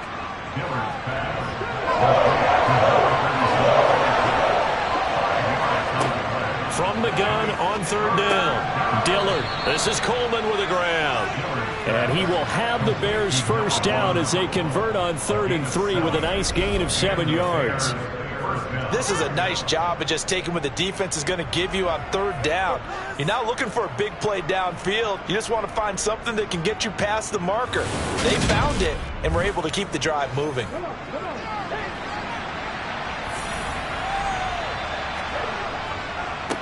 On 1st down, they'll go to the ground attack. And good vision there as he's across midfield and down to the 45-yard line. 14 yards in a Chicago 1st down. I think we're seeing the effect that runs like that are starting to have on this game. They're a little bit slower, that front 7 reacting to the football, almost like body blows in boxing, slowing them down, and they're really starting to take over in this game. So into Packer territory now. Here's 1st and 10 at the 45-yard line. Off the play fake. Dillard. That's going to be complete on the sideline, but it left him no room to run as he goes straight out of bounds. On 2nd down, they'll run it here. 5 yards. Now it's 3rd and 5. We'll need 5 on this play to move the sticks. From the gun on 3rd down. Dillard. And that nearly the pick that they needed. He couldn't pull it in, though, and it's 4th down.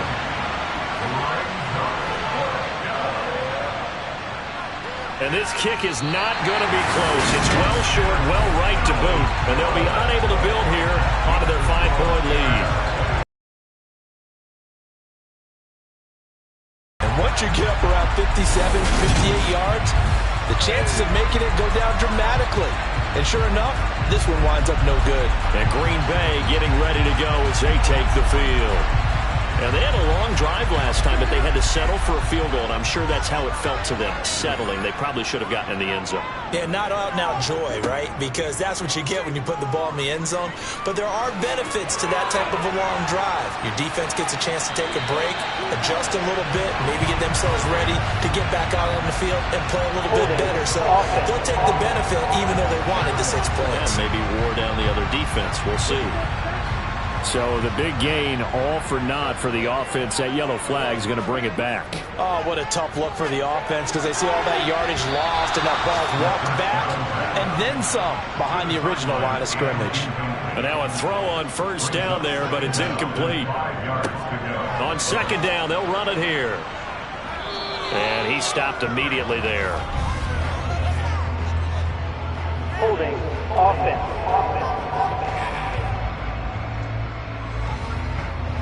So that run play nullified by the holding call on the tight end. Yeah, I just think he needs to get off the ball a lot quicker and get into the block a little bit more effectively.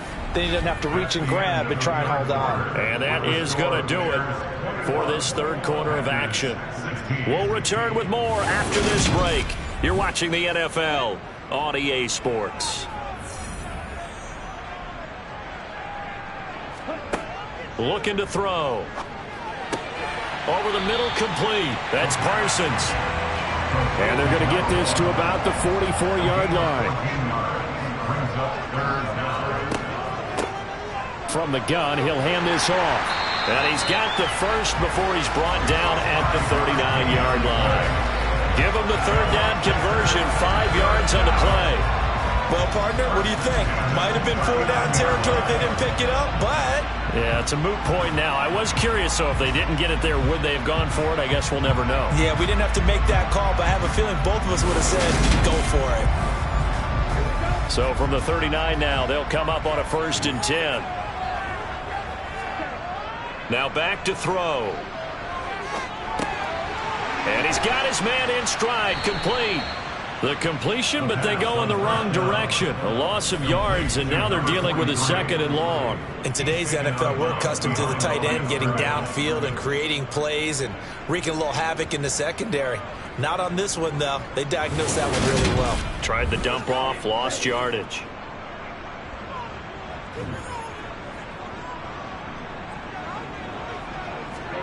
Here we go on 2nd and 12.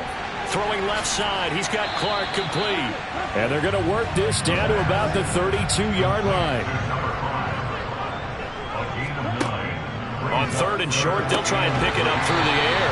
And this is caught. Pulled in by Clark.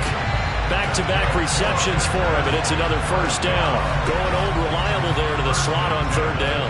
And the slot position has become the bane of just about every defense's existence because how do you cover? Do you go with the bigger guy to try and use size? You got to go with the quicker guy, and sometimes you even get out quick there. Very difficult to match up with that slot receiver. That's why they keep going back to him. And he's had the hot hand. Eluding the pressure right. And he's going to get this down near the 25.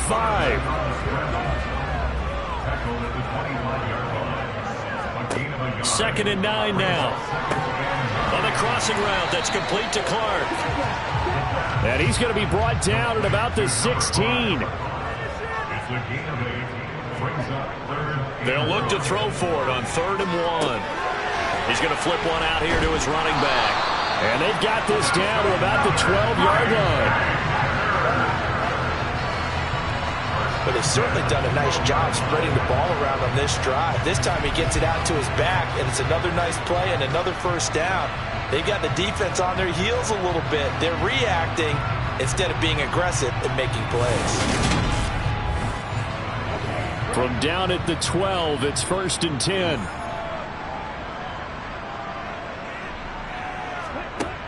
They're going to look to throw. Oh, it's a screen pass. That's complete.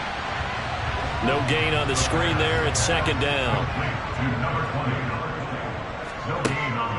They'll look to throw again. Now they go screen. It's complete. That helps the completion percentage, but not much else, and now it's 3rd and 10. I thought that wasn't a bad time to call the screen. I thought late game, down on the scoreboard, had to figure they were expecting a pass downfield. Yeah, so the edge rushers, they're coming. That could have hit big. You're right. Good recognition defensively to snuff that one out. And he'll protect himself at the end here as he winds up getting pretty decent yardage. Got to try it here. He's back to throw. And he's got it. It's caught for a Packers touchdown. A great effort there. His first touchdown on the year. And the Packers have moved out in front here in the fourth quarter. Those are the types of plays in these moments they were hoping for from this young rookie, able to put him up here in the fourth quarter. How about the kid? You just mentioned it, the fourth quarter. This is when you have to make those winning plays. That's what he just did. Doesn't ensure anything, but he certainly gave his team a heck of a chance, didn't he? Here we go now as we get set for a big two-point conversion. They'll look to throw. And he's got it. So the two-point conversion is good, and they add on to their fourth quarter lead. So that effort gives them a three-point cushion and guarantees that a field goal going forward won't beat them. Yeah, that's really good strategy because that's all you care about. Not getting beat at this stage, at least give your team a fighting chance.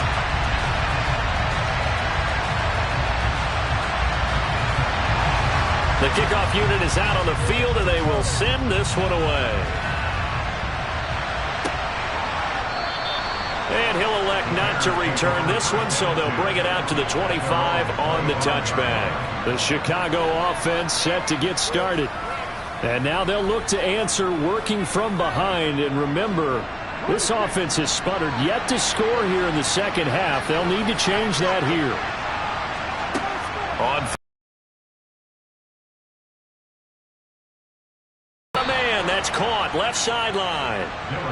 They may want to go back to that one. First play of the drive, good for 15 and a first down. Fifth catch of the game for him there. Yeah, and the tight end position is now becoming a volume pass catcher. Used to be occasional, right? Safety valve.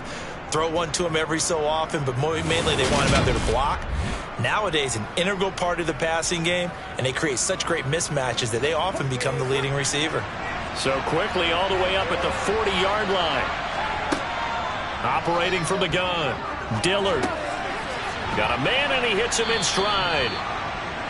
So the completion results there in 9 yards. And that'll give him a short yardage situation here for second down. Looking to throw, Dillard. And he's got his man in stride, complete. And they'll get this down to around the 47-yard line. A 5-yard gain on the play. 3 points separating these two sides with 2 minutes left to go in the fourth. So the Bears with the football here as we welcome you back. They come up on a 1st and 10, desperately needing a score here on what could be their final drive. It's a short one here, complete to his tight end. And he's got this down a yard or two shy of the 40 before he's out of bounds. He's back to throw. And he can't get a throw away. He's taken down. Now the Bears going to call the first of their timeouts as they'll talk it over here before what will be an important third down. And another long drive from the offense, but the defense is denying them the end zone. Nothing to show for the last drive offensively. They can't come away empty-handed again. Back to throw. Caught by Jones. And this is going to result in another first down as the tackle's made at the Packers' 29-yard line. He'll look to throw. Now he'll dump it underneath to his running back, complete. And we've reached the 1 minute mark in this game.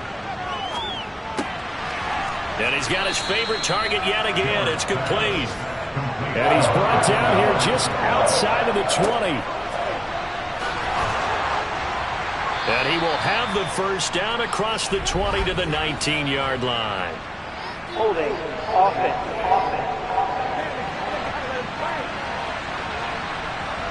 By the way, you'd be looking at about a 47-yarder from here as they come up on an important third down. Following the penalty, they'll go back to the run game. And boy, he is very close to a first down, but from where they're spotting that football, he's going to be a foot or so short. It'll be a pickup of 10 yards. And that'll bring up fourth down. They still got 2 timeouts. Got to start using them, don't they? You absolutely have to. You save them for this situation, but you have to use them.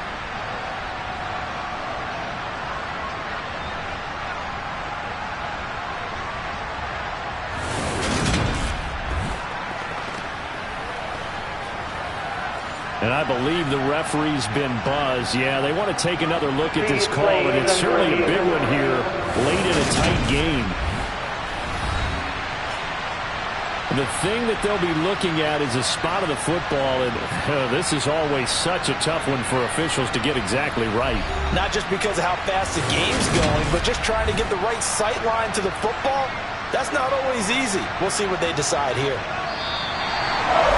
This one came right down to the wire, and CD had that one final chance to try to navigate their way into the end zone, but couldn't get it done to avoid the loss. Yeah, and how about the defense there? Because while they had one final look at the end zone, the defense made sure they knew what they were doing on the last play, executed it flawlessly, and no flags. Because remember, if there's a defensive penalty, there's one play left in the game that the offense gets. They didn't allow that to happen. So for Green Bay, it may not be too late to salvage their season as the win moves them to 2-5 now on the year. And they will hit the road next week to take on the Kansas City Chiefs. Meanwhile, for the Bears, the loss drops them back to 4-3 so far. And they'll get a chance to redeem themselves at home next week.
throwing to start the drive.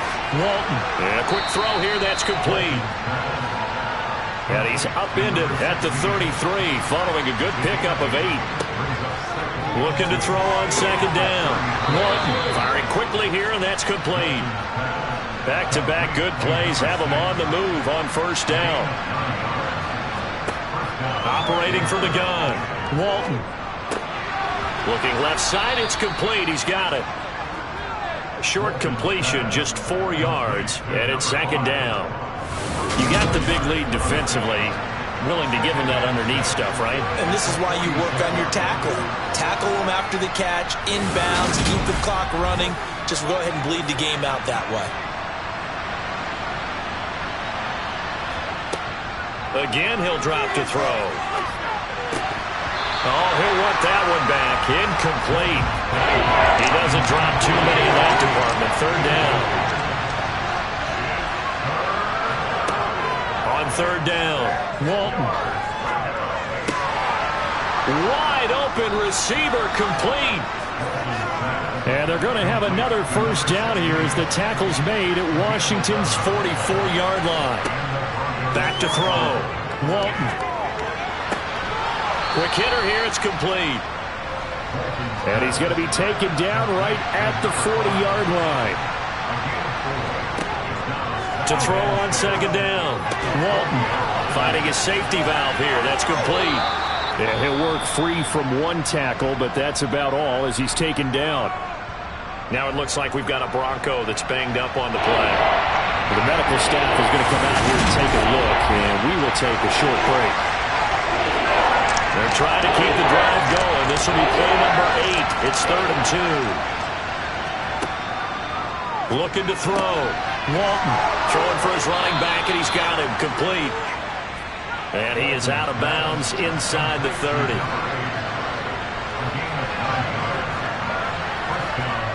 On first down, Walton.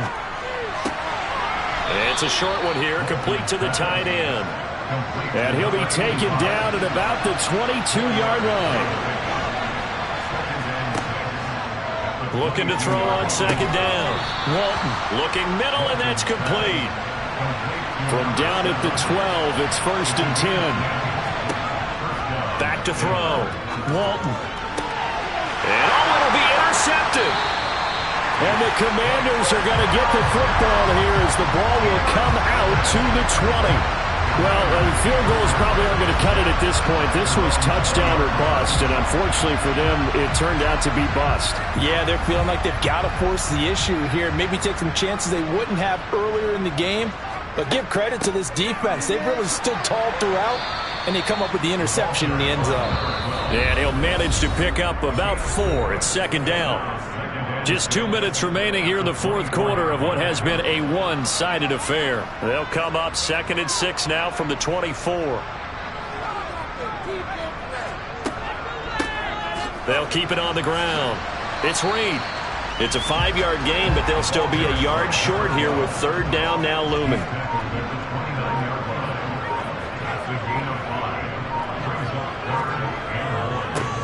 Now a handoff up the middle. It's Reed. And he takes this up to the 40-yard line before being corralled. 76 yards rushing for him now as he's carried it 16 times. Well, that's a carry they have to be satisfied with. And throughout this game, they've been satisfied with what he's given them.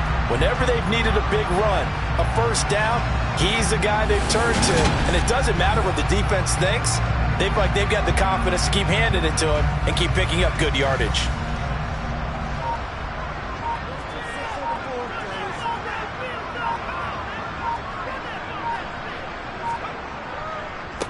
On first down, Reed. And some nifty running here as he'll take this across midfield and down to the 47. Another nice gain, 13 yards that time, and another first down.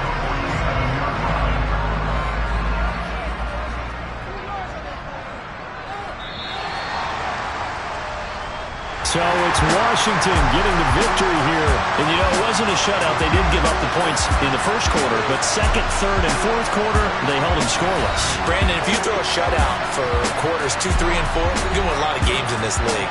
And this felt a lot like, almost like if you say baseball, and the pitcher goes through the lineup the first time and the hitters get to see him, and then they come out after that, the bats start blazing, right? I think they saw their best stuff in the first quarter and just shut everything down from that point on. What a great, convincing performance. So for Washington, they run their mark to 6-2 on the year. And they'll hit the road next week to take on the Dallas Cowboys. Meanwhile, for the Broncos, they fall a game under the 500 mark at 3-4 through 7 games.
The Bears going to see the football first, and they trail here as we get back underway to start this second half. And this will not be returned, so the second half begins with a touchback. The Bears offense set to go to begin the third quarter. Charles, it'll be interesting to see what adjustments this offense made in the locker room. Haven't really been able to get anything going offensively, virtually nothing in the ground attack either. So certainly something has to change here in quarter three. And I'm pretty sure their friends from the defensive side of the ball told them exactly that, because those guys, the stop troops, they've been playing pretty well. They've kept them around in this game. Now, they got some time. The running game struggled in the first half. Opposition knows how to focus on defending the pass here.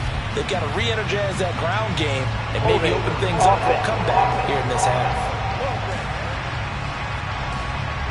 Now they face a 2nd and long following the holding penalty.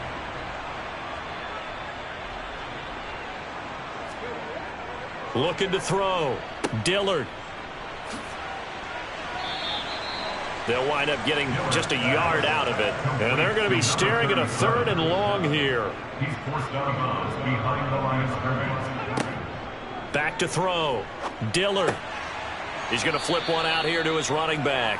And they'll bring him down here up at about the 22-yard line. He did his best to just get 4 out of that, but not enough. And now 4th down. One hallmark of good defenses is understanding the game, understanding positioning, and tackling immediately in the secondary after catches. I think we just saw that on display right there. Got to him before he ever had a chance to think about turning it upfield. And on 4th down, on is the punt team sending this one away. This is taken at the 23. Officially, that'll go as a 52-yard punt. Not too shabby. And it will be Eagles football, 1st and 10. Now we take a glance at the offense as they work their way back out for their first possession of the second half.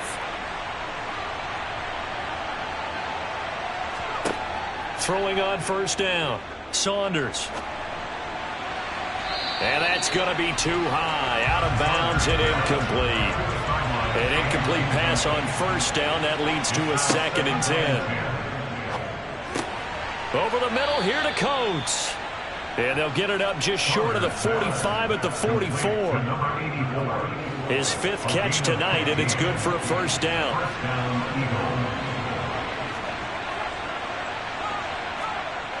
Off play action. Saunders. And he's got his target, Harris. And he takes this one down almost all the way to the 30. So into Bear territory now. This is 1st and 10 down at the 31. Up the middle they go. Roberson. And not able to break away this time as they're going to stop him right around the line of scrimmage. Off the play fake. Saunders. And down he goes. They sack him back right around the 41-yard line. They'll wind up losing a full 9 yards here on the sack. Now it's 3rd down. All about the offense so far this drive, putting something sustained together. But the defense, they responded on that play. 2nd and manageable became 3rd and long. The drive marching to the end zone is one play from stalling out. Now on 3rd and long, they'll look to throw. He's going to sling this deep downfield. Got a man, it's caught inside the 10. And they move this all the way down to the 9. They're able to convert on 3rd down, and that sets up a 1st and goal.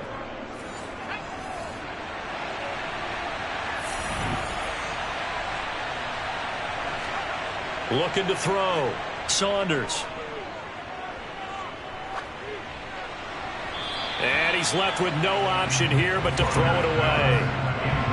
Not only did he have a chance to scan the field there, it felt like he had a chance to scan it twice. The protection was that good. Unfortunately for him, the coverage downfield, equally good. Fires the out route and completes it to Harris. Touchdown! A great play there. His first touchdown on the year. As his guys are able to push that lead out a bit further.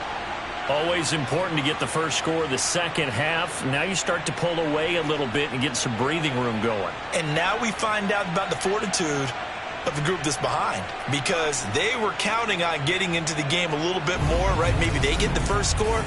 That doesn't happen. It looks almost insurmountable, but it's not. Let's see how hard they play the rest of the game. The point after is good, and the lead is up to 18 now. So that drive goes 8 plays, and it was capped off by an Eagles touchdown. Out is the kickoff unit as they run up and send this one away. And this will be a touchback, so they'll bring it out to the 25. And now Chicago getting ready to go as they take the field. I kind of feel like they've reached a do-or-die point in this game, Charles. If they're going to try to pull off an impressive comeback, it has to start right here, right now. Yeah, now they've got a final chance to get out of this situation, but they also understand they've got to move the ball and move it fast. In addition, they need to save as much time so they can get 2 more possessions. And he'll get it out near the 40 to the 39. So from the 39 now, they'll come up on a 1st and 10. 1st and 10 at the 39-yard line. One back in the backfield, he'll get the carry. Nowhere to go that time. He maybe got a yard up to the 40.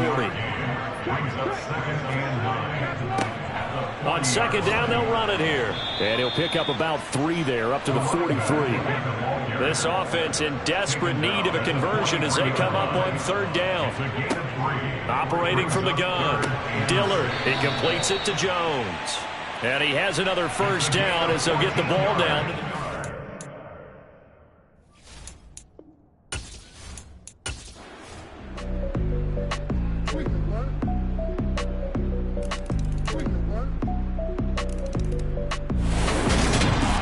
Well, this ball game was close throughout. Remember, it was neck and neck at intermission, neck and neck at the end, but a great job to come in here in a tough environment, Charles, and get the victory. Yeah, tough environment indeed. How about all the people we can hear shouting from their seats right below us, partner? They weren't real happy that their team didn't keep the home field. How about how these visitors came in, calm every step of the way, even with all the pressure, and found a way to get out of here with a win. So for the Eagles, they level their mark at 4-4 on the year. And they'll return home next week to take on the New England Patriots. Meanwhile, for Chicago, they are barely afloat as they fall to 4-5. And they'll try to get back to their winning ways next week as they head to KC to take on the Chiefs.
Second and 1.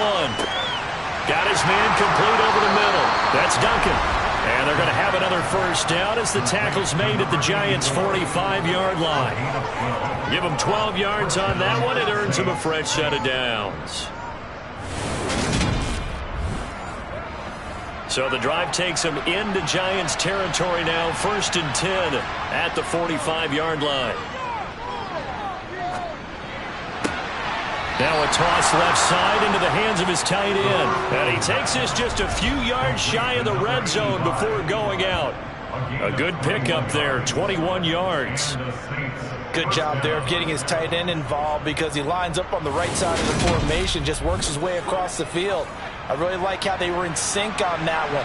He spotted the open gap in the zone, and his quarterback found him, and they get a first. This off over the middle, and he's going to be brought down at about the 16. Looked like a pretty good, safe play right there. No, he's had trouble with the interceptions in this game there.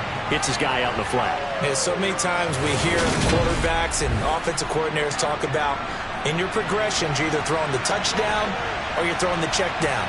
But earlier in the game, it was touchdown or interception. Now he got to the check down, a nice safe throw, and a good one. Steps away to his left. Chalk that up as a 4-yard loss. And now it's third down.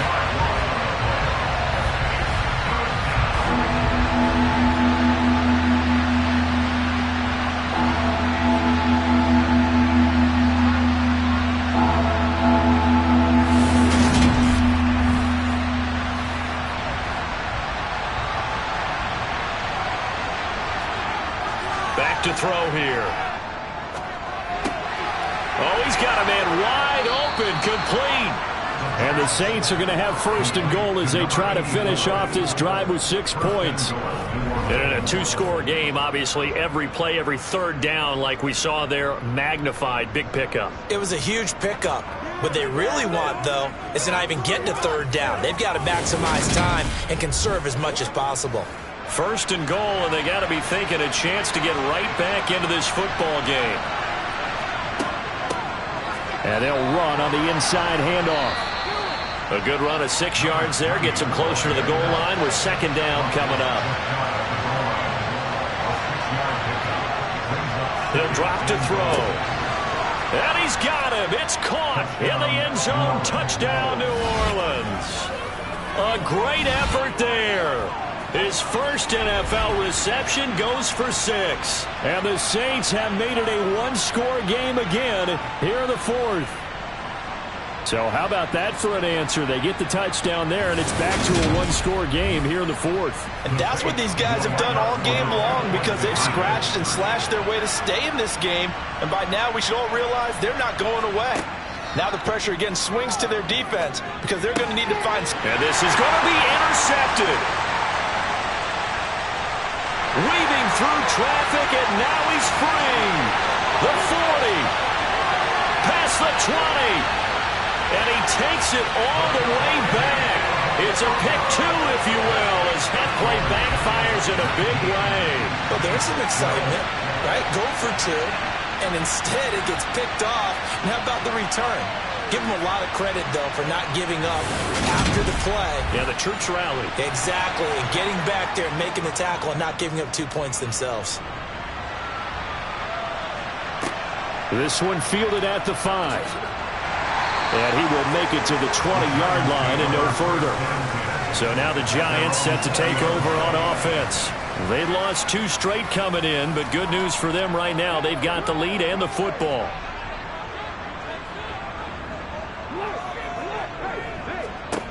They'll come out throwing here to start the drive. Throw left side complete. That's Bryant. And he'll be tackled at the 23 after a gain of 3. I know it was a gain, but you have to sense probably a little bit of disappointment there because when it's out there in open space, I think they expect to get more out of a play, don't you? Especially when you're getting it to your guy out of the backfield. You're expecting him to be able to create something, be a little more shifty. Yeah, no doubt about it. Good open field tackling held it to an okay gain. Here's a 2nd and 7. The quick throw knocked away. It's incomplete. And this offense on third down today, lacking much success. Just 2 for 7 to this point. This is 3rd and 7. Wide open receiver complete. Touchdown, Giants. A big play there with touchdown number 7 on the year. And the Giants look like they're going to get back in the win column as they extend their lead here in this fourth quarter. trying to bust out of that losing funk, and these fans have to like this. And all right, fellas, this is more like it. And I know that if this holds up after the game, they're going to give the fans a lot of credit being at home, getting the support. But you and I both know it goes deeper than that. They had to get it together in their own facility, look each other in the eye and say, okay, what's it going to take to break this losing streak? And they really came together with a good week of practice. So the drive there, they went 80 yards in 3 plays. And it was finished off by a touchdown by the New York Giants. And no thought to bring this one out. He'll just go down to a knee, and he'll take over at the 25. Out onto the field comes New Orleans. And as the offense begins another drive here, pretty simple, Charles. They want to carbon copy what happened the last time out when they ended their drive in the end zone. You're right about that, partner. Sounds pretty simple, doesn't it? Just score again, but we know it's not that simple because we don't just make adjustments at halftime if you're a good football team. You spend that time on the sideline, you study what's on the notes and the tablets, and you make those adjustments, prevent a repeat of the last drive. Series to series, the best teams, that's how they get it done. And we'll find out here soon enough whether those adjustments are enough defensively. Fourth quarter, every drive's so critical, and you figure they only get one more shot after this, so a touchdown's imperative on this drive. It is, but you also have to think to yourself in play calling, don't hold anything back. Don't save it for the second touchdown. You got the first one for the second one to even matter. Now left side, a completion to his tight end. And this will be stopped at the 44. That one good for 7 yards. Back to throw again. Now he's flushed out left. And he's able to get this one out closer to midfield across the 45. When in doubt, do it yourself as he keeps it for 3 and a first down.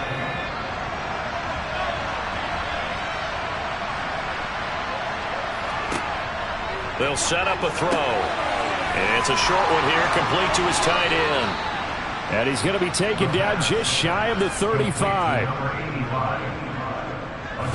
And with that last play, he's now up over that 300-yard mark. And in today's NFL, it almost feels routine. And I hate that when you talk about a 300-yard passing game. To me, 300 yards still signifies excellence, and he's achieved that in this performance. On first down, he'll drop to throw. He gets it complete to Harris. He's brought down in the red zone at the 18 after a gain of 18. First and 10. On first down, they'll go to the ground attack. And he'll take this forward for about 5 as we have come upon the 2-minute warning. Second and 5. This will be caught at about the 5. And the Saints are looking at first and goal as he's tackled all the way down at the 2-yard line. And that's going to be incomplete. Too tough to hold on to that one. It's second down.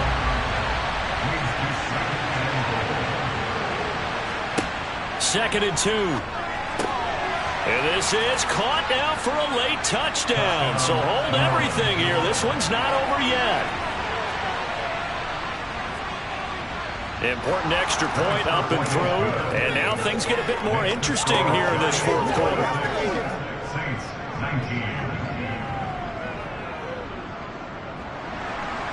This game back within a touchdown now as the kickoff's away. This will be fielded inside the 5. And he'll get it up past the 20 to about the 22. And now this offense comes back out onto the field. Well, they can smell victory, partner. They can see it on the horizon, but certainly we're not done yet here. Defense still has 3 timeouts, and obviously this is a very slim lead they're holding on to. And let's face it, the easiest way to get this done, challenge your ground game. Challenge your offensive line, your tight ends, your receivers, anyone who's going to lay down a block. Don't let there be penetration because they're going to stack the line of scrimmage and maybe bring extra people to the ball. If you can do that, make them burn their timeouts, run out the clock, life will be good. But if you really want to gamble a little bit, a quick play action, quick throw, might be able to get it done. Just make sure it's not incomplete and stop the clock. Now we'll get a quick timeout called by New Orleans, number 2, as they'll head to the sideline and talk over what to do next.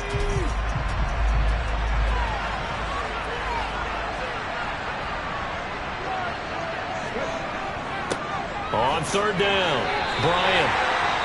Now a timeout called for by the defense, and they'll be disappointed to have to burn one there after giving up the first down.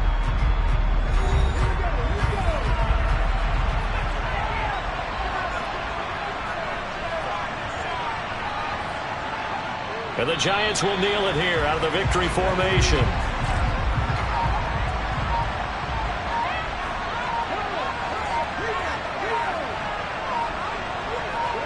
So he'll take a knee here to wrap this one up, and he's going to want to keep that game ball. He was sensational.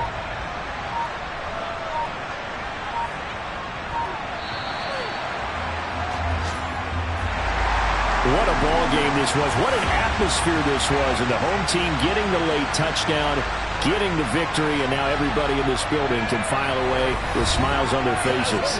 And what do real estate people tell us all the time? It's location, location, location. So being at home, that can be a big deal because remember, they were down to their final chance to retake the lead. That home field advantage, I think it helped fuel all what happened for them down the stretch. A huge win. So for the Giants, it's a win that might keep them alive in the playoff races. They're back to 500 at 5-5. And they'll get to stay put for a few days as they'll host the Dallas Cowboys next week. Meanwhile, for New Orleans, it's loss number 5 for them on the year. And they'll get a chance to redeem themselves next week at home against the Chicago Bears.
It's Week 11 of the National Football League.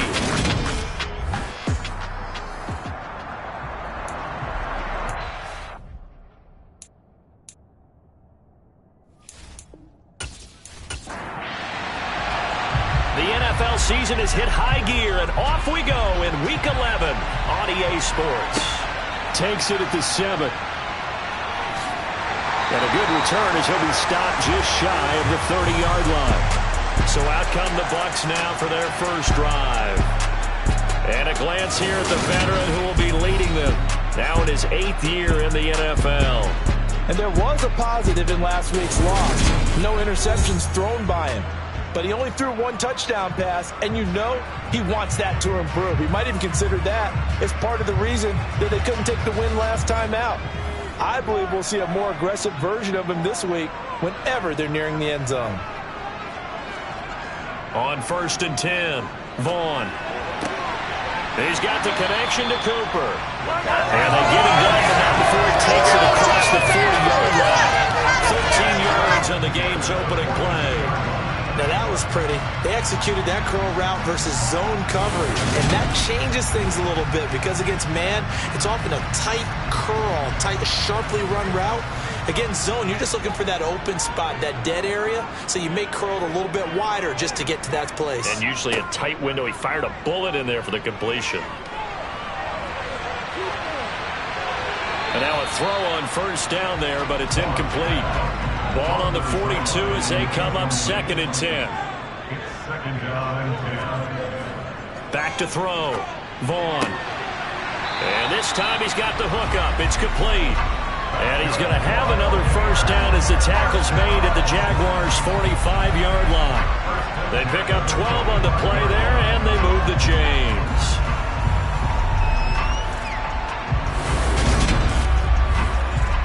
So in Jacksonville territory now. Here's a 1st and 10 at the 45-yard line.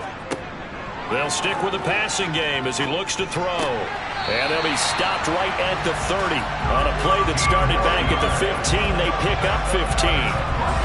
That early game script that they drew up is working pretty well here on this first drive. Already in field goal range, Charles knocking on the door of the red zone. You know, Brandon, when we met with the coaching staff, they kind of predicted that they would come out firing like this. I think you and I were a little skeptical it would be this easy, but they certainly knew what they were doing in scouting, in preparation, and understanding what their team was capable of. On 1st down, Vaughn. Over the middle, it's complete. And he's brought down inside the 20 at the 18-yard line.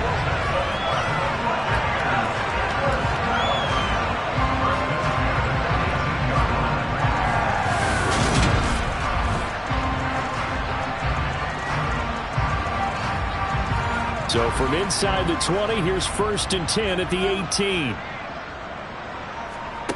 From the red zone now, they'll look to throw. Finding a safety valve here. That's complete. And able to get this down inside the 15, either the 13 or 14 before he's out of bounds. Hands it off out of the gun. And he'll fight his way down right around the 12. And this will be play number 8 of the opening drive. It's 3rd and short. Looking to throw. Vaughn. Oh, he tries to force it in, and it's intercepted. And the Jags are going to take possession of the football as they force the turnover on the opening drive. So far this season, this defense has had their issues against the pass, so that's a great sign for them to get the early pick. Yeah, confidence builder for them and an absolute shock for the quarterback because he went into it. He saw the numbers we saw. He watched him on tape. I think he came into this one thinking this is going to be a big day, and it very well could be. But early in this one, advantage defense.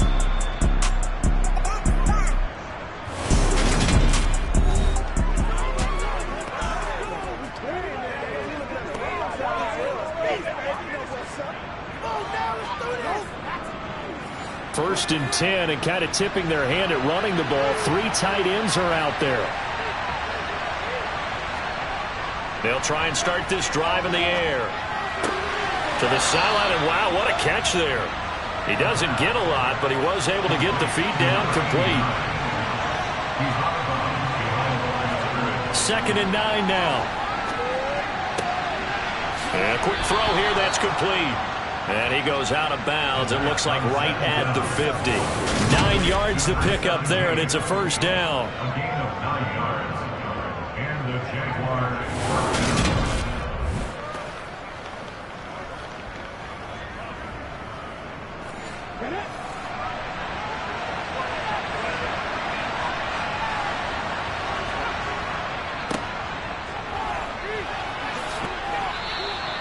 It's a 6-yard pickup, and it gets him to 2nd and 4. Counting down toward the midway point in quarter 1. 2nd and 4.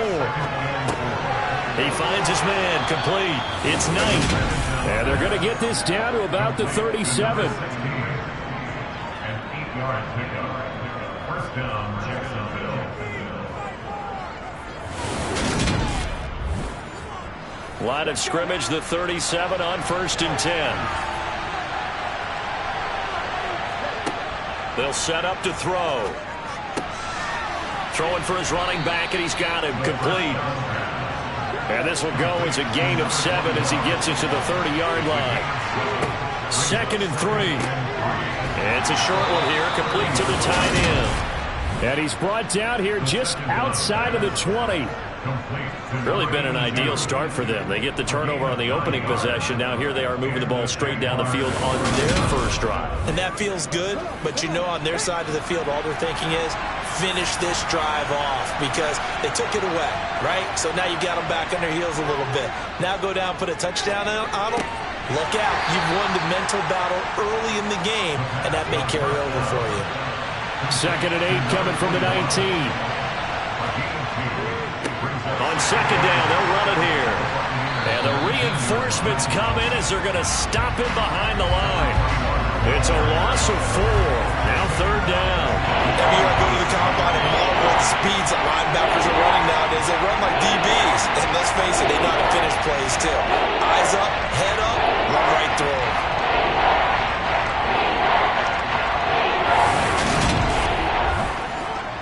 Ninth play of the drive coming up, and certainly not an easy one on 3rd and long.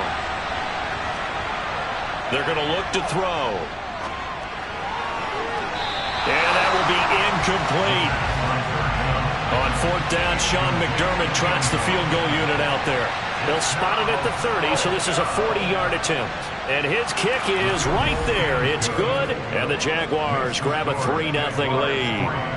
Well, it's not the touchdown that they wanted, CD, but still, they got to be pretty happy here. You steal the ball away from them on their opening possession, and you turn that into the early 3-0 lead. Yeah, you painted the picture perfectly there. All the things that have gone on, and the important thing, other than the lead, of course, is as you described, both sides of the ball now have some momentum. And the tackle going to be made right there at the 25-yard line. Tampa Bay, they're getting ready to set up shop here for their 2nd drive.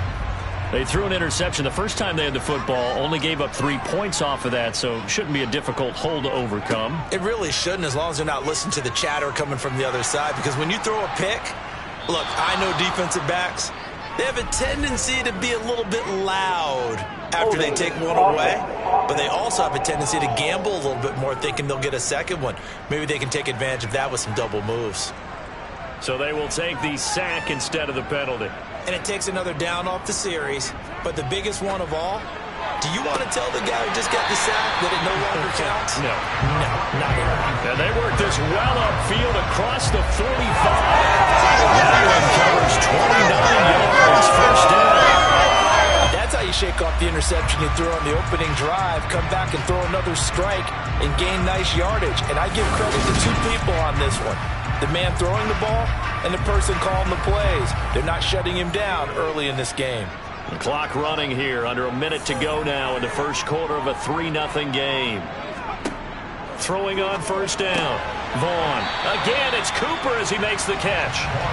And that'll be good for 8 yards to the 45.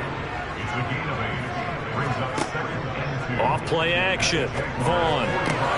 A beautiful fake.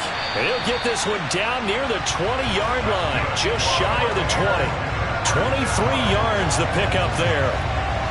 2nd and short. That's a rundown, so it's definitely a good time to go play action if you're feeling it. And they do so and pick up a first down.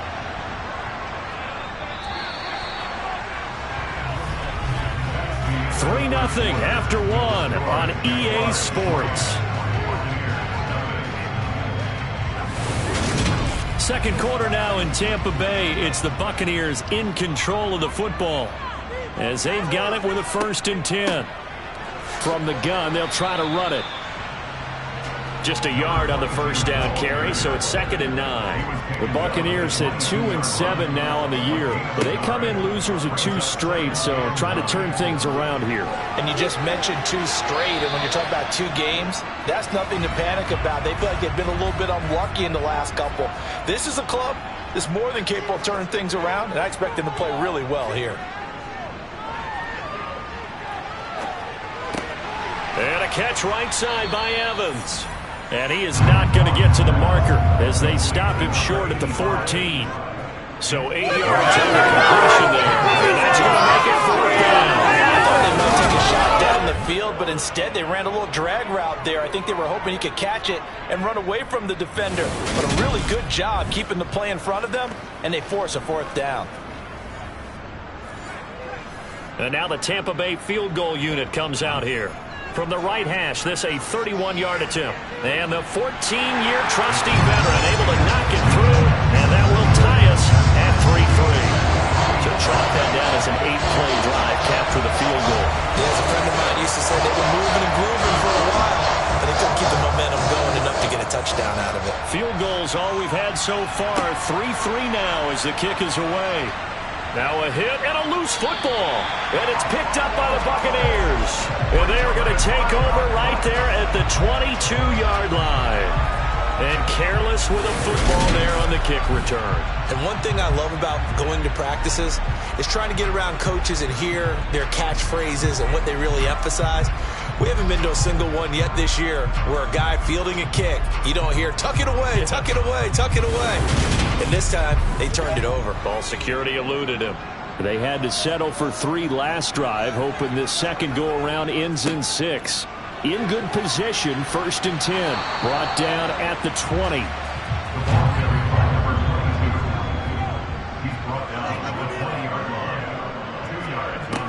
To throw on 2nd down. Vaughn. And a little floater there, but it'll wind up incomplete, falling to the ground. Off the play fake. Vaughn. Oh, this will be incomplete. The rush gets home just as he was letting that go. That could have been worse. Instead, it's 4th down. Oh, that's going to hurt a bit because they needed to come through with a completion there. Now a drive that started with great field position is facing 4th down. And now the Tampa Bay field goal unit comes out here. From the left hash, this from 37. And his kick is good. And they will take the lead here in this battle of field goals at 6-3. So the big return had him fired up, but in the end the offense stalls out. They only muster 3. Yeah, the excitement was there after the return, but they didn't move the ball at all after that. They didn't even get a first down. From the 10. And able to get this out to the 25. So time to see Jacksonville again on offense for the 2nd time here in this game. And after the field goal last time, let's see what they can get here. At least they got points out of the last drive, Charles. I never met an offensive coach that didn't. Most of them wanted to end with a PAT, right? In this case, a field goal, they'll take it way better than the alternative, which is a punt. Yeah, but you met fan bases that wanted that. They weren't happy with that field goal. I haven't met a fan base yet that wants to drive in with a kick other than the extra point. That's it. 60 catches for him now on the year. This last one, a first down. You can see the time and effort and thought that they put into their passing game because it was evident right there. It looks like a simple pitch and catch, but you and I both know that they have planned for this and worked hard to make it happen. Line of scrimmage, the 37 on 1st and 10. Now back to throw. And that one drops down, incomplete. Good coverage there. Forced the ball free, and it's second down. And 2nd and 10. He'll look to throw again. Toward the sideline, and that is a nice catch as he's able to tiptoe his way out of bounds. In search of 4 yards here to pick up the first down. Again, he'll drop to throw. And this is going to be incomplete. The passing game not in sync here early, and now it's 4th down. As tight ends go, he might not provide the super flashy plays very often, but he's pretty reliable. Usually an excellent target and normally catches what's thrown to him, but he didn't on that play. And the Jaguars send out their punter as he's on to punt for the first time this afternoon. And that'll hit in the end zone. Much too much leg there. That'll be a touchback. And Tampa Bay trots out there now. Now they're about to come up on drive number 4, but so far just 2 field goals on drives 1 through 3. Wondering if the head coach has talked with his offensive coordinator and said, look, let's go ahead and press this a little bit. I'm giving you 4 downs on just about every occasion to try and get this offense kick-started and have it culminate in touchdowns. You know, maybe someday to press it a little bit. This might be the case. Solid way to start the drive. 13 yards, picking up the first. That's tough to play zone defense when they can just curl up right there in front of you. Yeah, absolutely. Well, if we talk about finding the soft spot defensively, how do you make sure they don't find the soft spot like they did there? Tough to do, because what they normally will do is run routes that'll pull you out of that spot that they want to get into. That's what we call not taking the cheese, right? Don't go for the mousetrap. But it's hard to do because when you see a guy cutting that in that direction, you tend to go towards him. He'll try again with the arm here on 2nd down. He's going to flip one out here to his running back. They do get a couple, but they'll be left staring at a 3rd and 8 coming up. That might feel like a little bit of a lost opportunity there for the offense because the defense brought pressure that time. And sometimes against that, you can get out to your running back, and it can turn into a big gain downfield. But what a nice job they did getting to him quickly and holding him to a short gain. They'll look to throw again. He's got his man on the crossing route. And he is going to have the Buccaneers first down as they're able to get the 3rd down conversion. Now we're going to get a timeout. Appears we've got an injured Buccaneer. While they come out and take a look at him, we will step aside for just a moment. 2 first downs have him up near midfield now on 1st and 10. Here's a give up the middle. 5 yards is the tally on 1st down. That brings up 2nd and 5. Back to throw. Vaughn. Jaguar pressure and a Jaguar sack. A well-designed corner blitz that gets him for a loss of 8 yards. Just not much a quarterback can do there, CD. The pressure was in his face almost instantaneously, led to a very quick sack. Yeah, that's one where you turn to your lineman and say, guys, can I get a little help here? And you have to ask politely because, remember, they're blocking for you the entire game. But as a quarterback, you've also got to have the clock running in your head when you need to get rid of the football. But this time, he had no chance. They were on him instantly. As we check the next-gen stats, you'll see he had precious little time to do anything with the football there. And he gets it away. A directional kick going toward the sideline. And out now comes Jacksonville as they get ready to go. Over on the sideline, hoping to hit that reset button between possessions. Last time out, they had to punt it away. This time, hoping to finish this thing off in the end zone. They go play action here on 1st down. Oh, he's got a man wide open, complete. An excellent way to start the drive there, 18 yards. I know you're trying not to scoreboard watch, but you only got 3 points. You're kind of hoping that type of play there gives you some positive momentum going into the half. Yeah, need to do something to get more than that 3 number that they have on the scoreboard right now. So 1 play, and they're already just shy of midfield.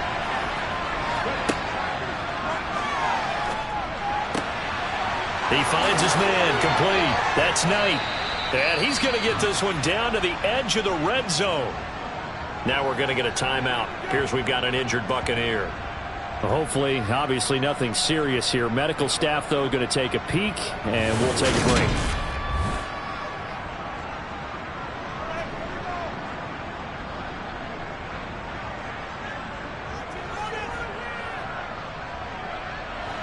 So a big play as it gets them all the way down to the 20 now for 1st and 10. Inside the red zone here, they'll look to throw.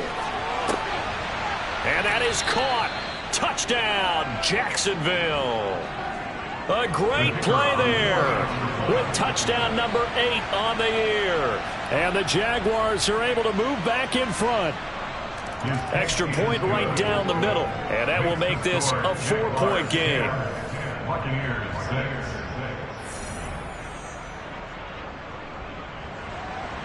Set now to kick this one away, and off it goes. And he'll elect not to return this one, so they'll bring it out to the 25 on the touchback. And Tampa Bay trots out there now. Defense got the better of them last series, forcing a punt. See if they make a few changes in the game plan here and try to get points out of this drive. 1st and 10. Throwing to start the drive. Vaughn firing quickly here, and that's complete. And they'll get him down after a pickup of 8. 2nd and 2. Now, hang on here a second. Looks like a Jaguar in some obvious discomfort from that last play. The medical staff will attend to him, and we will step aside. Here's a 2nd and 2 now from the 33.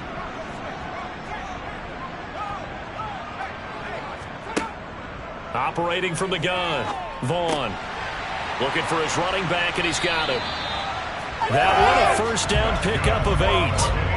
Clock running. The Bucs try to go quickly and get set.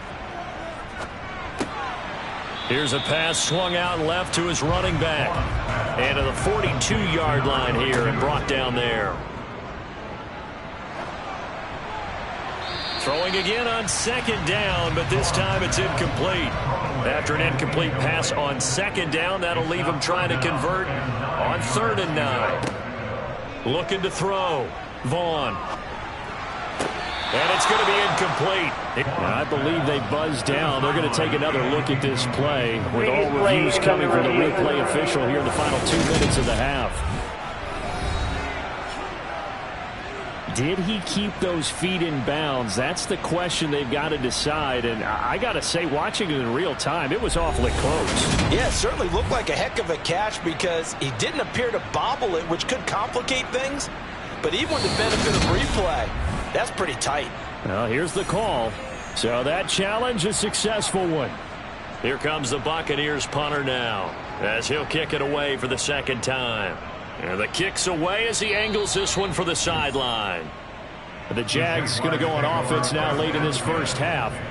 And we'll see how this is played. Offensively, they've got the lead. Not a whole lot of time left. What do you think, Charles? Well, it's tempting to try and add to your lead, but a mistake there, that can change things in a big way. I say go ahead, take the knee, get on out for the half. He sets to fire deep. He's got a man, complete. Now the Jags will use the 2nd of their timeouts as they'll stop it with just over 40 seconds to go in the 1st half. So that changes things a bit. Here's a 1st and 10 all the way down at the 35. Back to throw here. Now he'll dump it underneath to his running back, complete. And they'll get 8 out of this before being stopped at the 28. They'll look to throw. Quick hitter here, it's complete. And he takes it down to the 10-yard line. Now a timeout signaled for, and they'll get it with 10 seconds to go before halftime. So 3 plays already 1st and goal, and they are wasting little time. They'll drop to throw. And he's got it. And he takes this down to about the 2 before going out of bounds.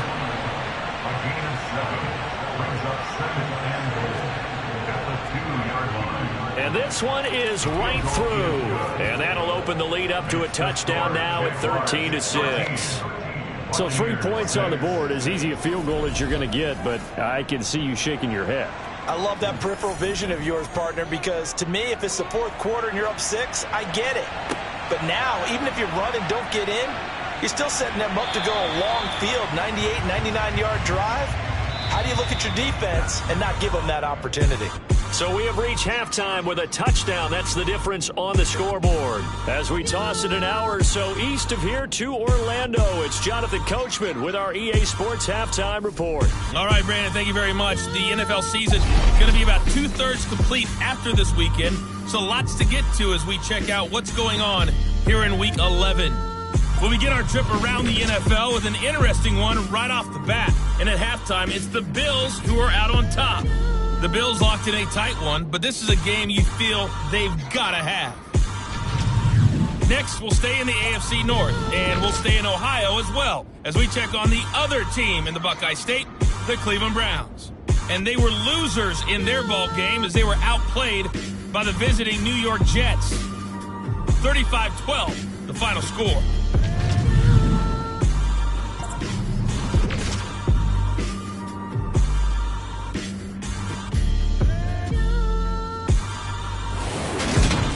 We continue on with the check of the next-gen stats in that first half for the Jags. And they've definitely been able to exploit some holes in that opposing secondary, as they threw for close to 200 yards in those first 2 quarters. Meanwhile, for the Bucs, they too were able to take advantage of a soft secondary, as both of these two teams really threw the ball at will in that first half. Okay, Coach, thanks as always. This one's still anyone's game as we welcome you back for quarter number 3. Taken in at the 3. And he brings us out past the 20 to the 24. The Jaguars ready to get going to start quarter number 3. And, Charles, they've got the lead. Put your coaching hat on here now. What's the game plan for the second half?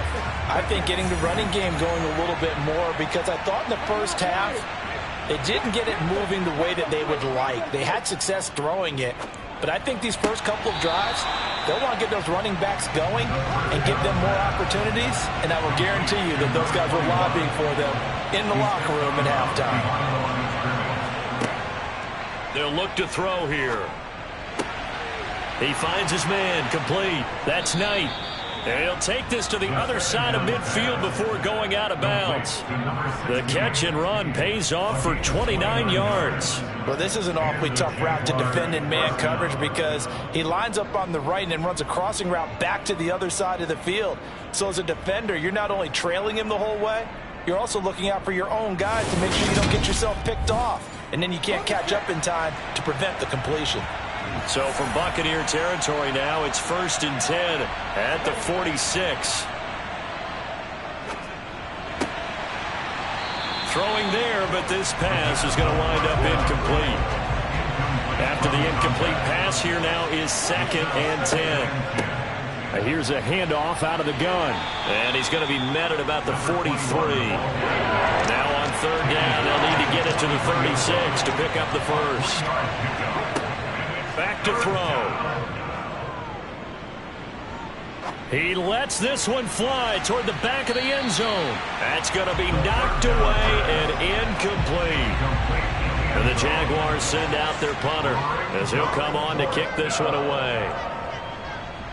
And they'll play keep away from the returner, as this one will be marked out of bounds at the 13-yard line. Pretty good spot. Here comes the Buccaneers offense. They get their first reps of the second half.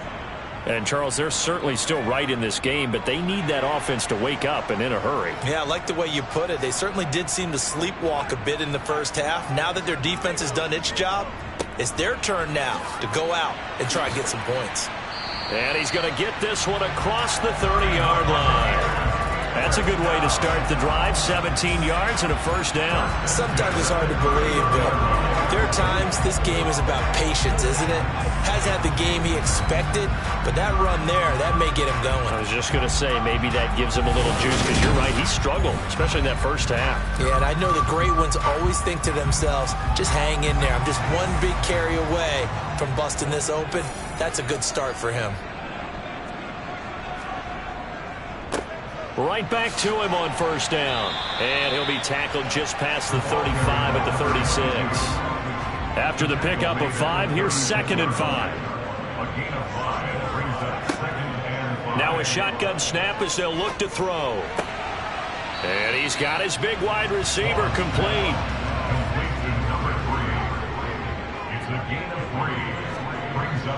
On 3rd and 2, Vaughn.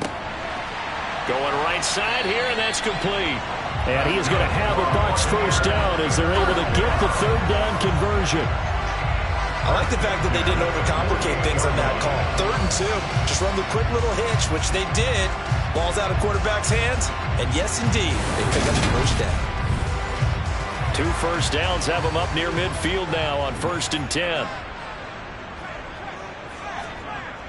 Off play action. Vaughn. Toward the sideline, and look at that catch. Dragging the toes, and that's going to be a first down. Well done. A good pickup there at 22. Now what we're seeing, this is much better from this offense because so far in this game, no touchdown to this point, and what's usually direct correlation? Very few explosive plays. That's been their issue. Not able to make that big shot downfield or break one off, but a nice game there for a first down. On first down, they'll go to the ground attack. 2 yards on the carry there. It'll be 2nd down. Inside 4 minutes to go, 3rd quarter. And they'll keep leaning on the running game. Back to the ground. And he'll get this one down to about the 27. He was tackled at the 27-yard line. A gain of a yard. To throw on 3rd down. Vaughn.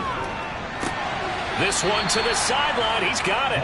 A nice job to keep the feet in, but he is a bit short here of a first down. And just 3 yards on the catch there. He couldn't get away. And it'll be 4th down.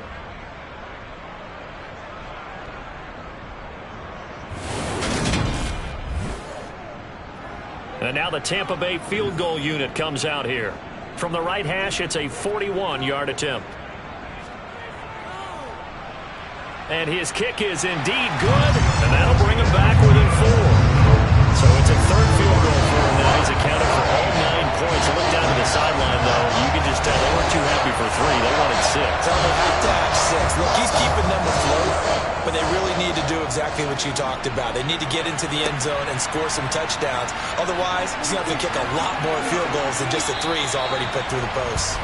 And he's up past the 20 to the 22-yard line. Jaguars offense ready to set up shop here again. No points last time out. They were forced to punt, if you remember, but no time to dwell on that. They've still got the lead here and a chance to add to that here. 1st and 10 as this new drive starts. They'll come out throwing here on first down. Wide open receiver complete. And they work this well upfield across the 45. 23 yards the final tally. First down, Jaguars.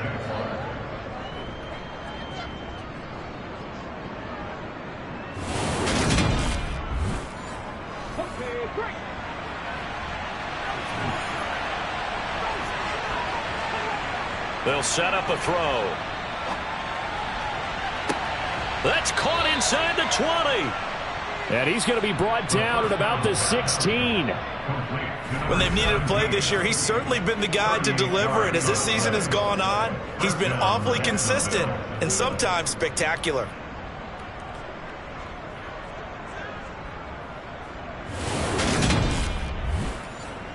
So the big play means just like that, they'll operate from the red zone now on first down.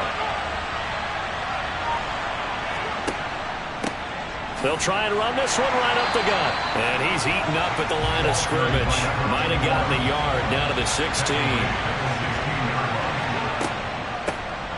And they'll give him another shot here on the ground.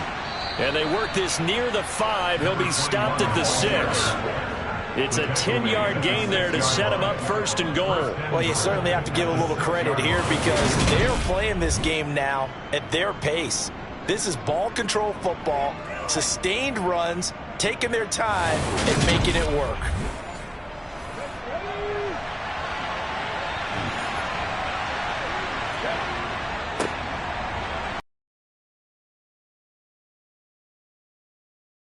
takes inside the 5 to the 4.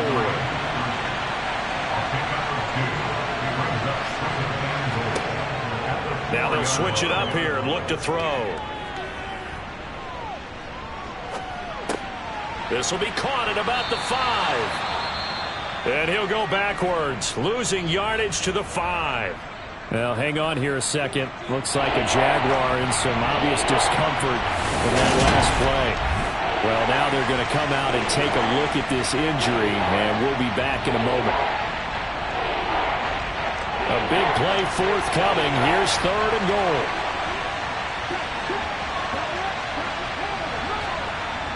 He'll drop to throw. Under pressure now, and he's going to go down. Sacked back around the 8. Only a 3-yard loss there on the sack, but more importantly, it leads to a 4th and goal.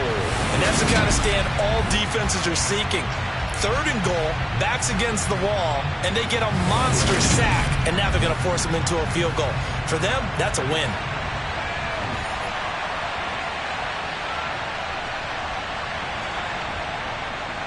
And his kick is good. And that'll make this a 7-point game.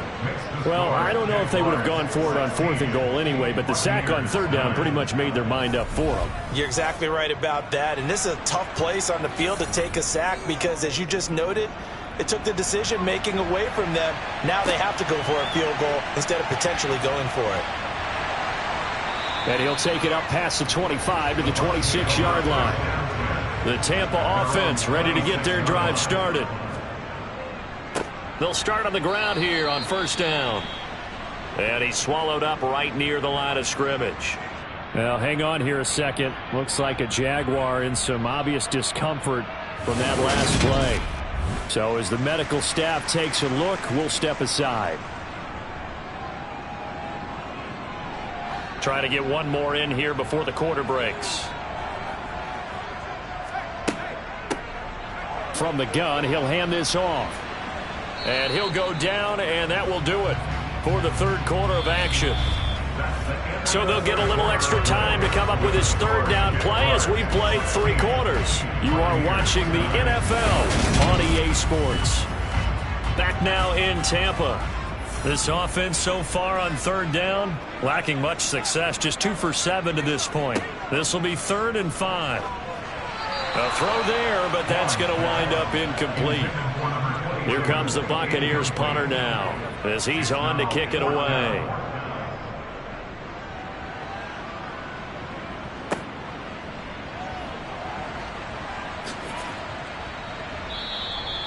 So possession goes over here on the punt, and the Jaguars go on offense, 1st down and 10.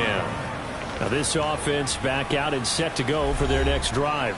They have the lead, obviously, late in the game. I guess the good news for them is if for some reason they would make a mistake, a field goal does the opposition no good. Everyone loves to have a little bit of a cushion, and that helps you immeasurably. But the bottom line is do all the things that you're taught in order to close out the game. Don't even let that become an issue. Yeah, but still a 1-possession game. This one not fully over yet. On 2nd down, they'll run it here. A short gain here, maybe a yard to the 29.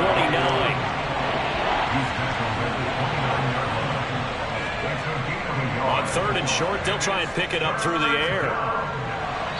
And he wisely will throw that one away.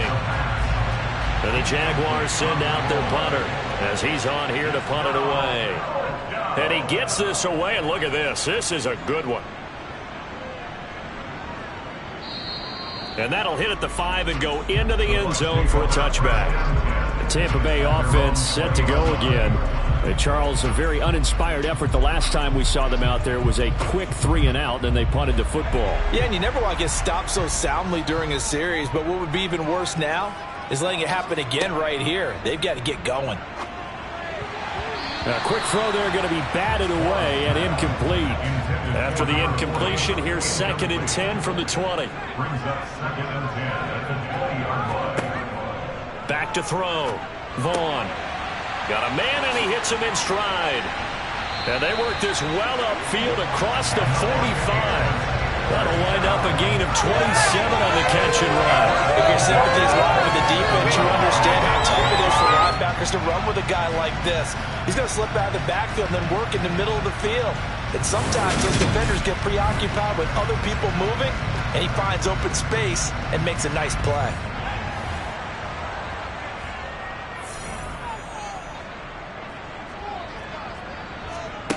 On 1st and 10, Vaughn throwing middle, and it's complete.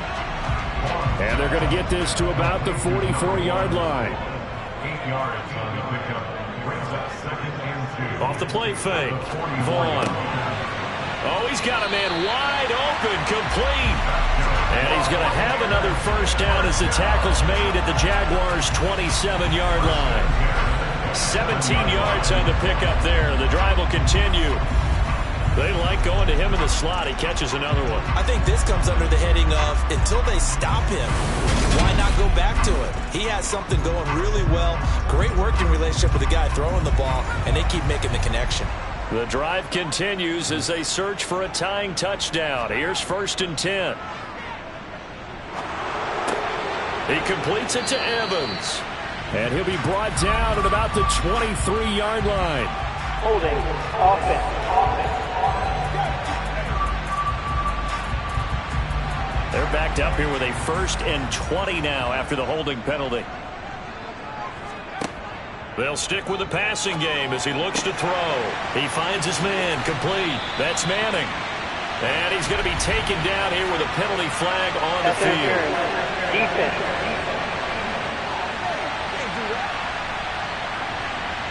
After the penalty, a fresh set of downs. It's 1st and 10.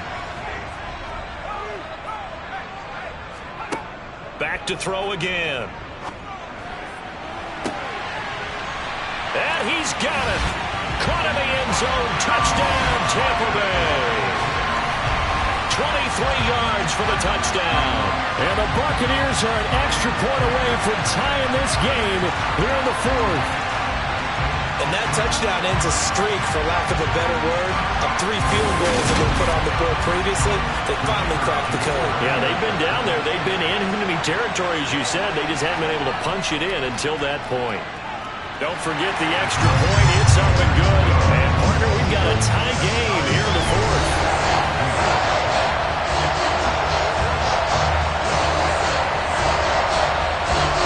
So here comes the kickoff now, all even here in this 4th quarter. From the 10. And beyond the 20, but not by much. In fact, just a yard pass there to the 21. Jacksonville back on offense and ready to take over. They no longer have the lead after that last touchdown, all tied up in the 4th quarter. And a chance for this offense to mount a potential game-winning drive right here. Escaping the pressure right. And he's left with no option here but to throw it away. So after the incompletion, 2nd and 10 from the 22. He'll look to throw. And he comes back with one complete. And he's brought down, getting this one up to about the 35. They call his number again. It's his 6th catch and a first down. And the Jaguars first down.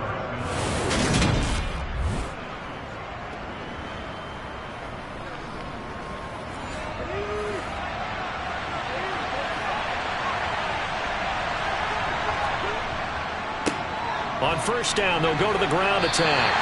Officially, it's a 1-yard loss. That's going to bring up 2nd and 11.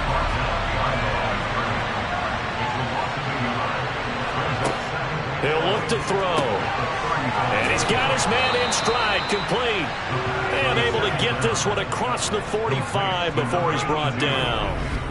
12 yards there as they keep this drive rolling. It's another first down. I like what I'm seeing from them here. Tie game in the 4th quarter. They understand the situation. They don't need to be in any rush. Go ahead and huddle up and run your offense. That last completion put them in a nice position to take the lead in this game. Now on first down, he'll drop to throw it. Throwing right, and that's complete. And he'll be brought down on the other side of midfield at the 43. 10 yards. It's 2nd and 2 at the 43-yard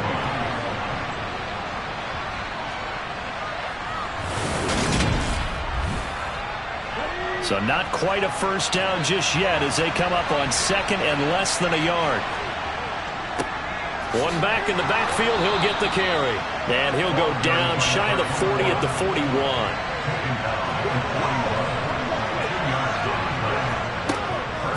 Running game working, they'll stick with it on first down. And he finds a little bit of room, enough for 4 yards. It'll be second down. Following the pickup of 4, here's second and 6. Now a handoff running through the middle. And he works it to the 30-yard line here, right at the 30.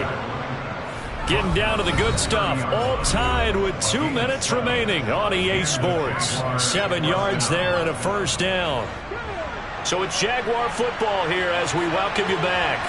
They've got it 1st and 10 as they search for a go-ahead score. And a hard-working run here as he's got it inside the 20, down to the 17. A 14-yard first down pickup for the Jaguars. But they picked up a little bit of yardage there, and now, in this situation, should be in no hurry to run a play really fast. Let the clock wind down. So from the 17 now, here's a 1st and 10. Here's a give up the middle. And he'll be taken down at the 2-yard line. Now the Bucs going to use the first of their timeouts, as it'll come with an even 90 seconds remaining on the clock. A game-winning field goal would be a chip shot from here. Let's see how they play it on 1st and goal.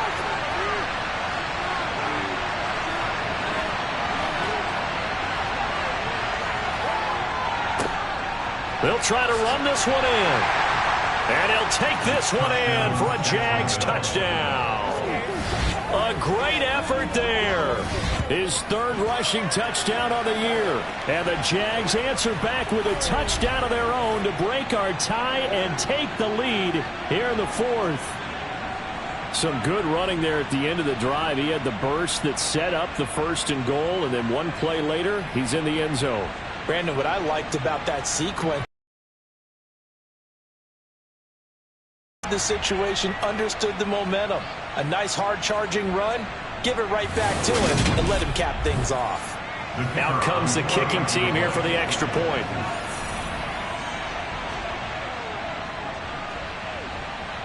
And they will take a 7-point lead now. So that one a long 11-play drive. And it's culminated by a 2-yard touchdown run. From a yard or 2 deep, here comes a return. And only able to get this to the 19, so probably should have opted for the touchback. So now the Bucs down on the scoreboard. A little over 80 ticks to go. And they're in danger of a 3rd straight loss as they come up on 1st and 10. Back to throw. Oh, that's going to be a costly one. It's intercepted. And the Jaguars are going to take possession of the football.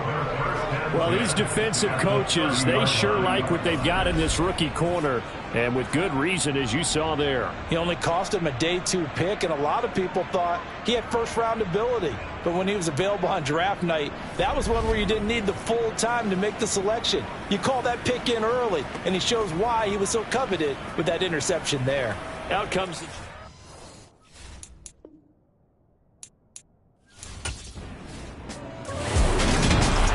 What a finish in this one, Charles. You know, this group, they come in, they have to fight a hostile atmosphere every snap.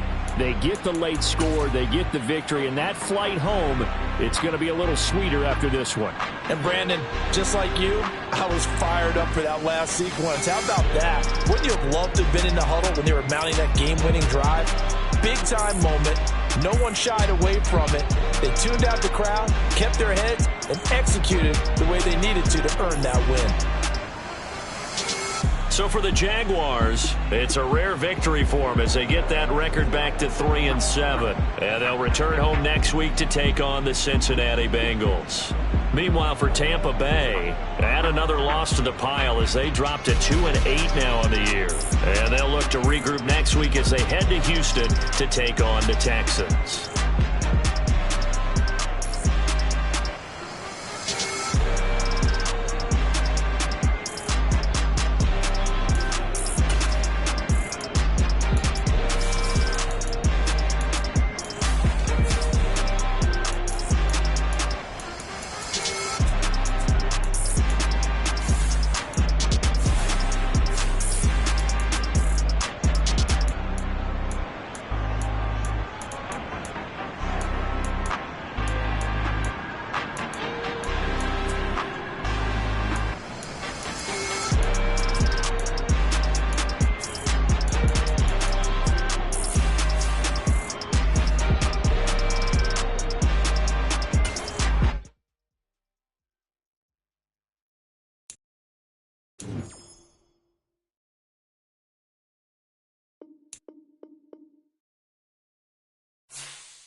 It's Week 12 of the National Football League. And up next are the Texans' sure-handed wide receiver, closing in on 1,000 yards receiving on the year. It's the Texans and the Buccaneers, and it's coming up next on EA Sports.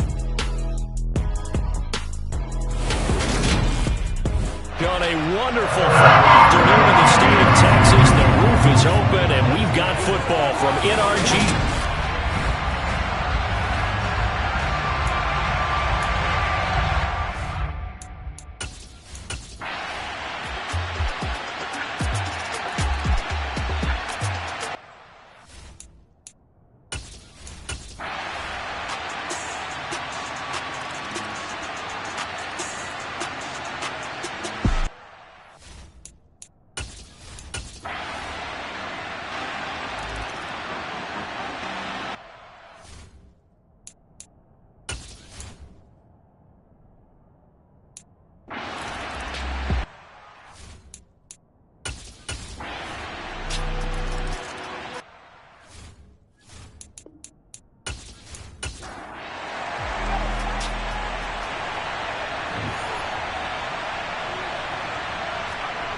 On first down, Vaughn. It's caught, Cooper.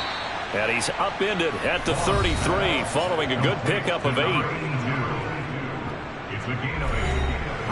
Here's a 2nd and 2 now from the 33. Off play action, Vaughn. Toward the sideline, and look at that catch. Dragging the toes, and that's going to be a first down. Well done. A good pickup there, a 22. The passing game continues to be their friend. Even with a stable lead here in the fourth, Charles, they're going back to that well. Yeah, with their overall philosophy, you know that they trust their quarterback. He's been able to throw it well. If they continue to throw these safe passes, who can blame them?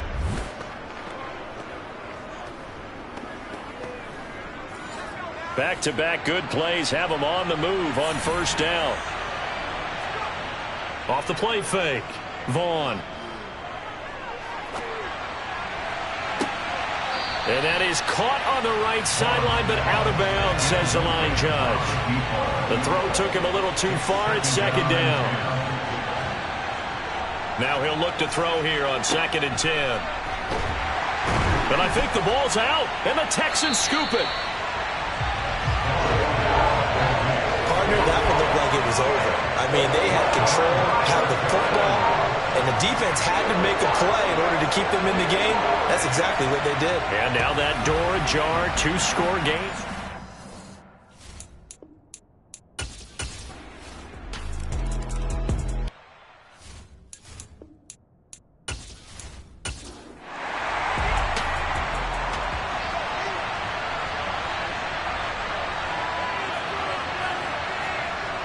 Throwing to start the drive. Vaughn firing quickly, but it's incomplete. Under 4 to go now as they come up on 2nd down. He'll decide to keep this once more. And he's going to get a good gain of 9 here up to the 34. There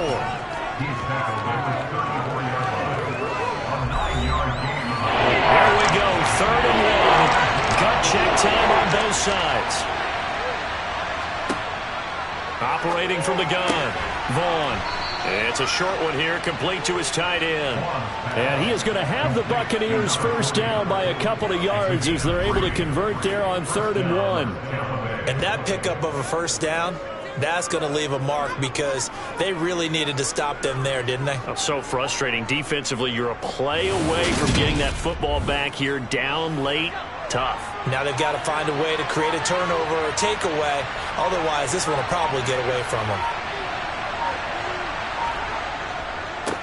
They'll try and run some clock here as they keep it on the ground. And he's going to take this ahead for right around 3 yards, but no more than that. 2nd down.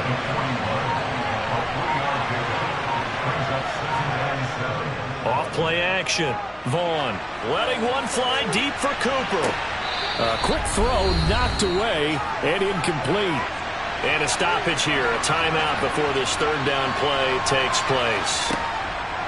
Looking to throw, Vaughn. And as the two teams talk it over on their respective sidelines, we take a break.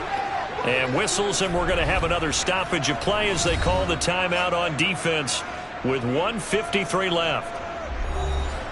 Not totally home free yet, but it's looking good as they come up 1st and 10. And he'll take this ahead for about 4. 2nd down coming up. Now the Texans will use one of their 2 remaining timeouts as they'll talk things over prior to this upcoming 2nd down play. And this winds up a pickup of 2, maybe 2.5 to about the 39. Now the defense will burn their 3rd and final timeout as they'll head to the sideline and talk over what to do next. This will be play number 9 of the drive here as they need 4 yards on 3rd down. Evans has it left side. And this will not be enough. On 3rd and 5, he only gets 3. It's time to give a little credit there to the defense. They played that very well because it was a drag route. And he ran a little shallower than normal as he worked straight across the field. He was hoping he'd get lost behind the defensive line. But once he made the catch, nowhere to turn upfield and gain any yardage.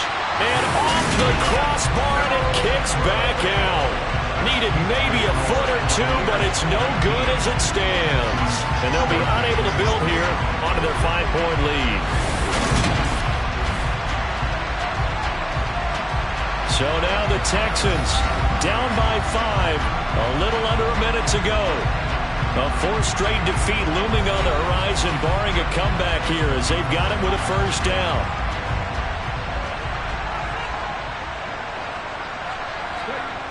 He'll look to throw. Looking middle, and that's complete. They'll look to throw. And that is incomplete. Now the coverage a little too good there, and it's 2nd down. Back to throw. Nothing open downfield, so he'll throw it away. So back-to-back incompletions, and that has him staring at a 3rd and 10. He's back to throw. He's going to wind up and air it out. And he bats it away, and it falls down incomplete. Partner, they've got one chance left to keep this one going, and I think for you and me, let's think along with their offensive coordinator now. Has to think back, cycle through every play of this contest, and remember what's worked and what hasn't. Because right here, he needs the best play of the game in order to keep this one alive. One final shot. They'll look to throw. Out to the flat. That's complete to his running back. And he'll be brought down at the 27. Well, Charles, a pretty exhilarating finish to the end of this ball game. At the end, the Hail Mary prayers, though, they went unanswered. Could have won it, but couldn't get it done. Almost felt schoolyard or playground, didn't it?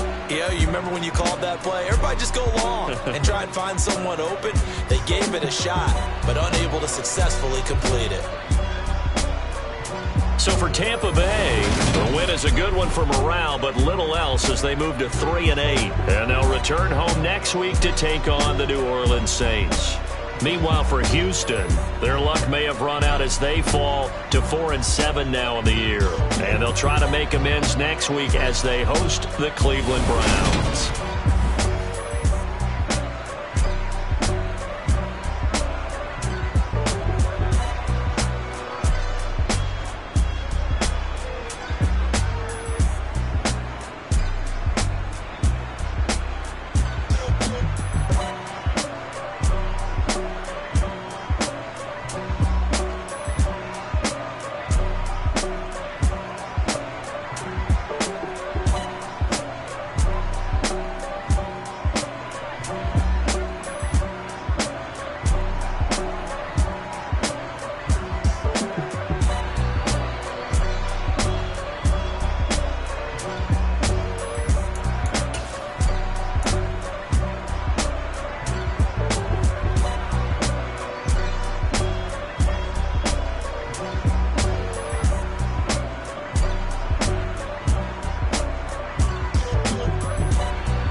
It's Week 13 of the National Football League, and we'll see the Steelers' leader at quarterback as he's moved past 3,000 yards passing.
So time for the second half as the Steelers have the lead, and they will also be receiving the football here to start the third quarter. And here comes a return from just beyond the goal line.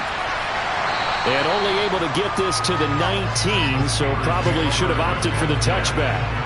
The Steeler offense now with a football first here to begin the third quarter. And they've got the lead. CD, what do you think the message was at halftime? I don't think the message was too drastic, I think, at the half, or that they need to change things too much. I do think the offensive line could play a little bit better, and I think they'll try and help them out more. They'll probably keep a tight end in a few more times and maybe add a running back to the formation to pick up those pass rushers, because they probably allowed a few too many sacks for comfort in the first half. When you see zone defense and you know you got a drag route on as your primary call, you got to be really careful as a passer about how far you let your guy go, because he might wander into some tough coverage.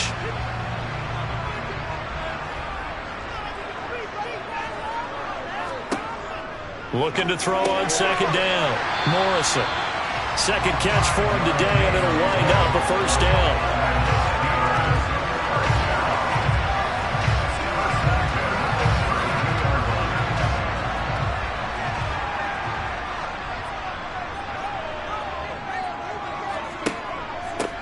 They'll try and run this one right up the gut. And he can only manage to get a couple. 2nd and 8 coming up.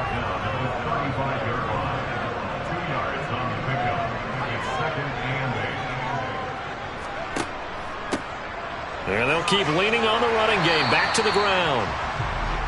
That's going to be a 6-yard gain. It leaves him with 3rd down and just a yard to go. And they'll run on the inside handoff.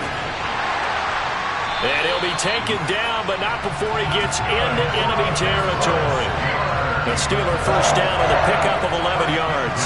We don't talk about it very often, but sometimes there's a dip in intensity when you start the second half, which can manifest itself in some sloppy tackling. And how about right there? He ran right through that weak tackle attempt.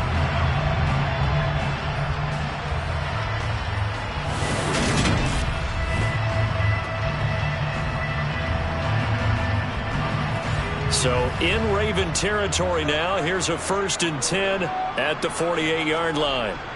Back to throw. Morrison. He finds his man. Complete. That's Hughes. And they're going to get this down near the 35-yard line. Well, Coach, balancing this. Big-time run. Big-time pass. A 1-2 combination. Looked pretty good. How about that? Let's see if they can continue to take that kind of a punch, though. Ball up to the 35 now as they come up on 1st and 10. Looking to throw. Morrison. Now they set up the screen. That's complete. And he's going to be taken down at about the 33.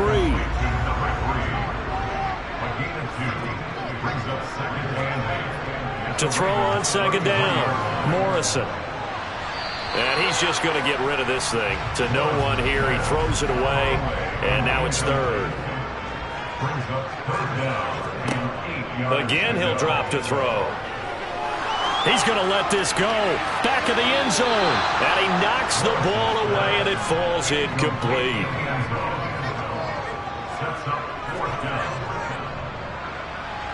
And I don't think this has the carry. It does not. It's no good. And that will keep this a 3-point game.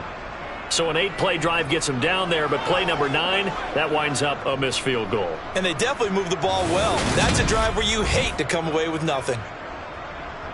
The Ravens offense getting ready now for their first possession of the second half.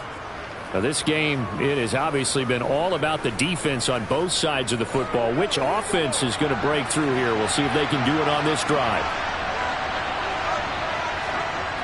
They'll try and start this drive in the air. That's Ward, complete right side. Now we're at the 41, 2nd and 9.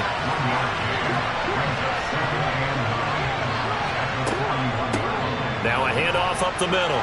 O'Neal. And he'll take this for about 4 up to the 46-yard line. These guys have punted 4 times already, and they're staring at a 5th, barring a conversion here on 3rd down. And the Steeler pressured too much here. He's going down.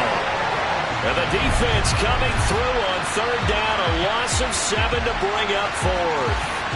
Well, someone's closing in on the league lead in sacks. He came into the game in the top 5. Now you add 2 more to his total. The Ravens send their punter out now as he's on for the 5th time here today. And he deserves a bronze leg as he gets this one away. And this is going to hit the goal line and continue on into the end zone for a touchback. The Steeler offense set to regain possession. And both of these defenses have been stifling these last few drives offensively. Just not able to get anything going, so what needs to change? I think a lot of the guys will go back and review, so to speak, because everyone has someone assigned to how did each play work. Okay, what did we use that kind of worked for us during this game? Try and get back to some of those plays, as well as the possibility of showing something you haven't shown already in this game and trying to change things up. We'll see if they take the advice of Mr. Davis.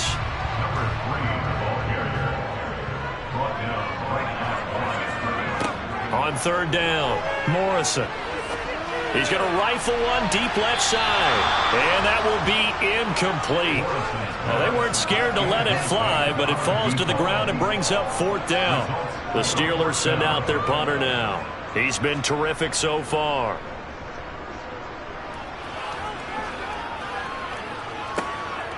This will be fielded at the 17. And when it's said and done, it's a 58-yard punt. And the Ravens, they'll take over. Now the Baltimore offense heading back out onto the field. And our game's hit a little bit of a lull here, a little bit of a snag. Punts on back-to-back drives. And old-school coaches don't necessarily mind that. Didn't turn it over, right? Didn't create a big play for the other team. Right now what you're looking for is can you gain an advantage in field position? And that's what both teams are seeking right now. Yeah, they'll be seeking to gain that advantage here on this drive. We often give credit to the O-line there. 2 tight end formation. Those tight ends block pretty well also. Yeah, and that's one of the most dynamic positions in football now. The tight ends who can block at the line of scrimmage at the point of attack, and they can also get downfield and catch the football. Ball up to the 35 now as they come up on 1st and 10. Off the play fake, he'll look to throw. Flushed out, and he can't find a receiver, and he's brought down. Taken down for the 5th time this game. Multiple defenders there to get him. This defense, they just continue to feast. 5 sacks now as a unit. It's been quite an afternoon getting to the quarterback. And we're seeing it come from a variety of places as well. Sometimes just the guys up front getting to him. Other times you add extra guys rushing the quarterback, twists and stunts. It's been a variety, and they've had no way of blocking them. Now following the sack, they'll look to make amends on a 2nd down and 17. Back to throw here. Under pressure, and they got to him again. Call it a loss of 5, a big sack to bring up 3rd down. Okay, let's go back a little bit and see if my schooling comes to the front. What's that old saying? Those who forget the lessons of history are doomed to repeat them. That's the same guy who's gotten back-to-back sacks. I think a double team may be in order.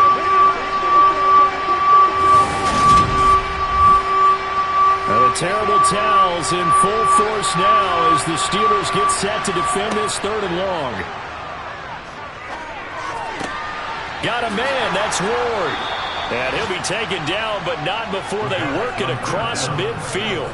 A real letdown defensively. That was third and a bundle, but they allow the conversion. Of course, the catch was nice, but how about what happened after? You're able to stay on his feet and gain all that additional yardage. So many of these slot guys, I think, have running back in their background. Operating out of Steeler territory now. Here's 1st and 10 at the 49-yard line. Now a man open down the middle of the field. And he'll be brought down on what's going to turn out to be the final play of this third quarter. So the scoring dried up here in the third. Nothing that quarter for either side. This is the National Football League on EA Sports. Back now in Pittsburgh. It's been a very hotly contested game to this point. Just a field goal separating these two teams as we get set for the fourth quarter. And he's going to be taken down at about the 33. An 8-yard pickup. First down, Ravens.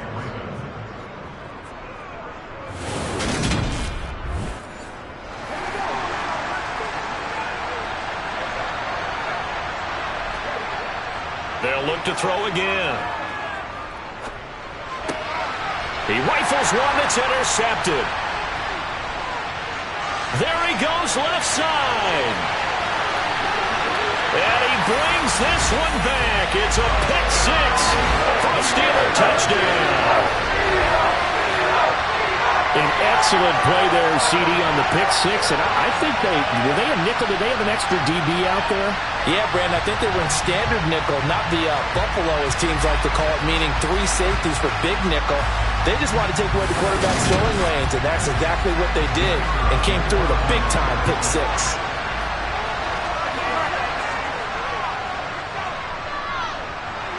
Point after, right down the middle. And his guys will take a 10-point lead.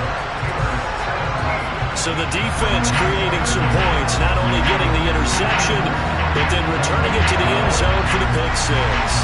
So they'll get another shot on offense following that pick six, and now the kick is away. And he'll decide to not bring this one out as their drive will begin at the 25. And now Baltimore gets set to take the field. We'll see if they can band back together after the pick six. It hurt badly, but still within striking distance. A 2-score game with a good chunk of time on the clock. And this will be a gain of 5 as he gets it to the 30. Ball on the 30. They'll come up with a 2nd and 5.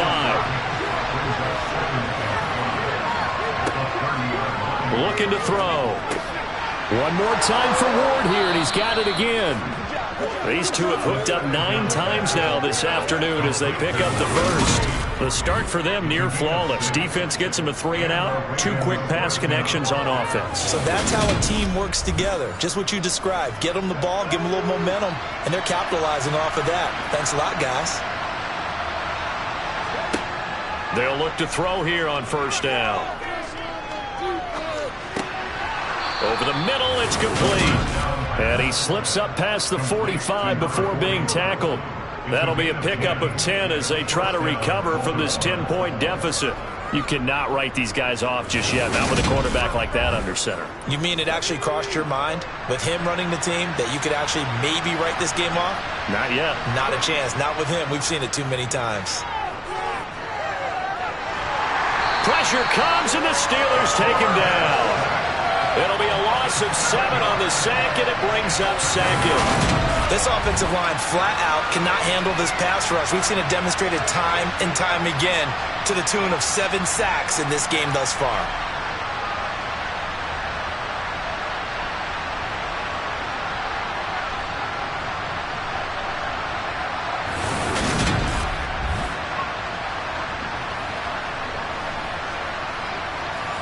Don't need it all back at once, but you figure they're going to need something here. 17 yards to go on 2nd down. They're going to look to throw. Finding a safety valve here. That's complete. And he'll be out of bounds after getting this one across the 40. So just 3 yards on the completion there. And that'll force upon him a 3rd and 14. And we see another pitch and catch there to the running back. This position just continues to evolve. They become just as critical to the passing attack as a lot of receivers, tight ends, because their ability to make people miss in the open field can really generate big plays for an offense. Flush to his right. He's got a man, complete. And he takes this just a few yards shy of the red zone before going out. Able to convert on 3rd and 14, a terrific play call. We see this happen so often. If you're a defender, it's like watching a bad movie over and over. The pressure's good, forcing the quarterback out of the pocket. But it's a lot to ask for these defenders to stay plastered to receivers long enough. And sure enough, they let a man come open, and the connection leads to a big play. They'll look to throw now on 1st down. Eluding the pressure right.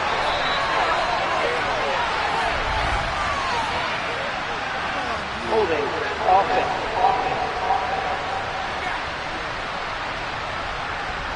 So following the hold, they're in a bit of a hole here with a 1st and 20. They'll look to throw.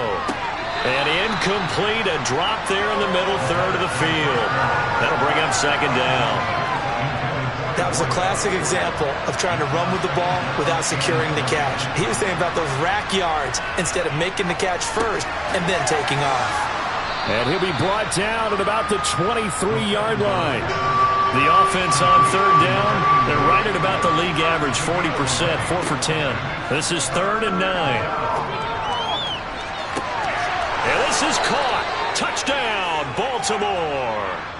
A great play there. His 9th touchdown of the season. And the Ravens have made it a one-score game again here in the 4th. The extra point splits the uprights. And now things get a bit more interesting here in this 4th quarter.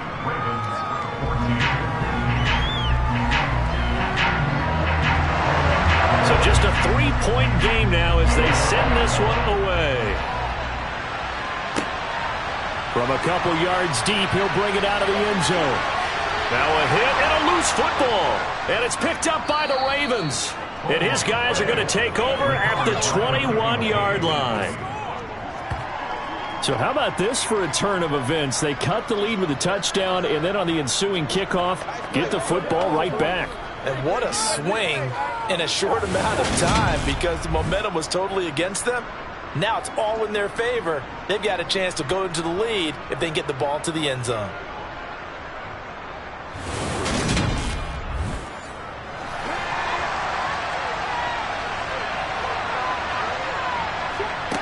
They'll come out throwing here on 1st down.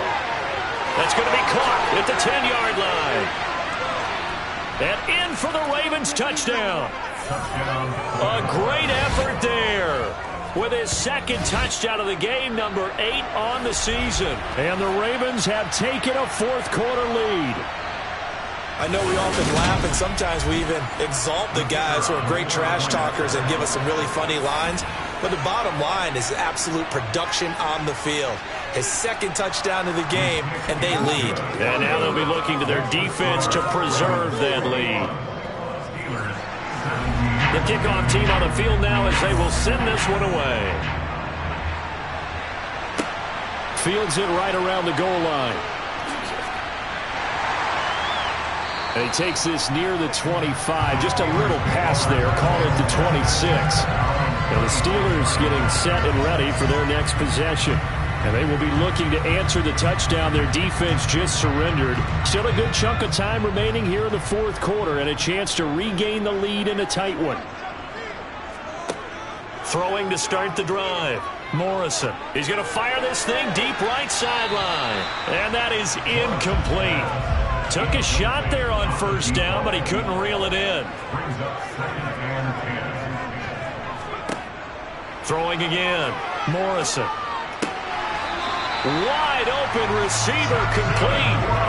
2nd catch for him today, and it'll wind up a 1st down. That was a nicely run slant route, and what the receiver's trying to do is make the defender think he's going upfield for a deeper route, and then breaks it off, usually after about 3 to 4 steps, and cuts towards the middle of the field. And now what he's trying to do is use his body to keep the defender away from the football and give the quarterback a really nice target.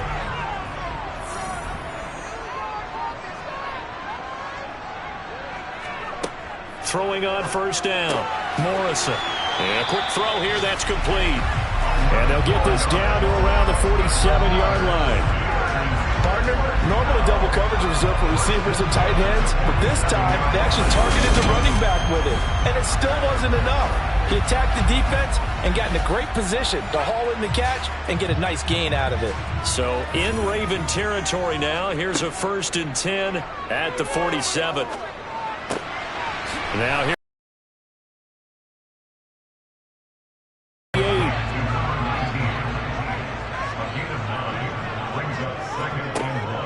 Looking to throw on 2nd down. Morrison. They'll try and set up the screen. It's complete. And the play goes nowhere. Losing yardage back near the 40 at the 39. He winds up giving a yard back there, and now it's 3rd and 2.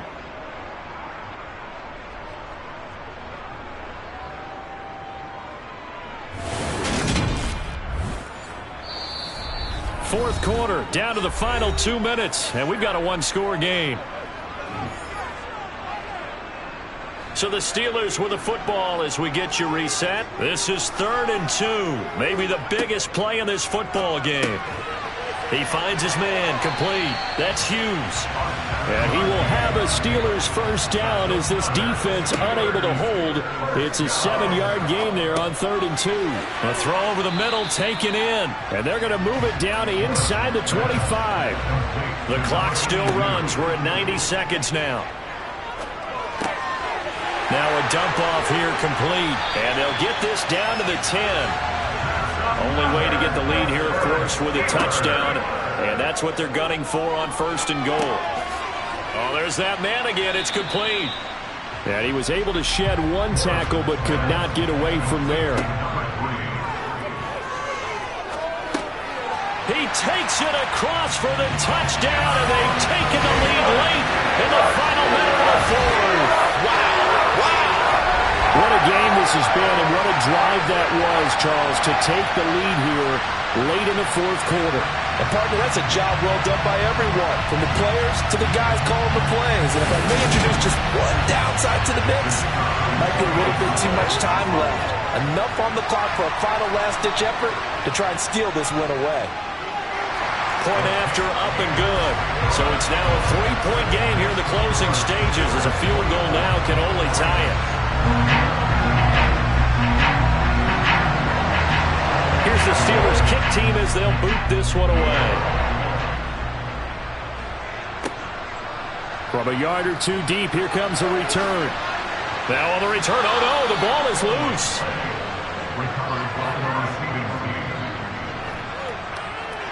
So a teammate picking him up there, that was nearly disaster. And the way that you coach these things, you want to make sure you have eyes towards the return guy, because you want to make sure that the catch is secured. A lot of teams do that. They have at least one guy. Okay, you're responsible for making sure he secures the catch. He's not always the one that makes the recovery, but he can always sound out the alarm. Hey, ball's on the ground. We've got to get it back. He finds his man complete. It's Lane. And he's able to get this one up to his 30 before he's out of bounds.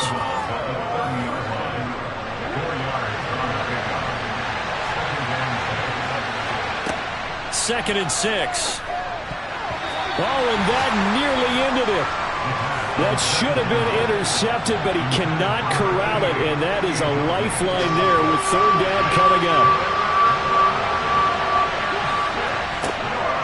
On 3rd down, he'll drop to throw. That's complete. It's Cook. And he'll be taken down, but he does have first down yardage. Now the Ravens going to use one of their timeouts, as they'll stop him with a little over 30 ticks to go in the football game. So from the 36 now, 1st and 10. Back to throw again. He finds his man complete. It's Lane. Now another timeout called for by the offense, as they'll stop it with 25 ticks remaining on the clock. Back to throw. And this one caught along the sideline, but they say already out of bounds. And the throw didn't give him a chance to turn it upfield, and that brings up 2nd down. Here now is 2nd and 10, again from the 41. On play action, they'll throw. Rolling to his right.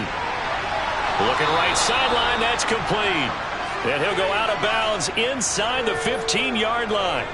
A gain of 28 yards there and give them a first down. Well, they got the yardage they needed there, picked up the first down, got out of bounds. How about the urgency that they have, as well as the understanding where they are on the field?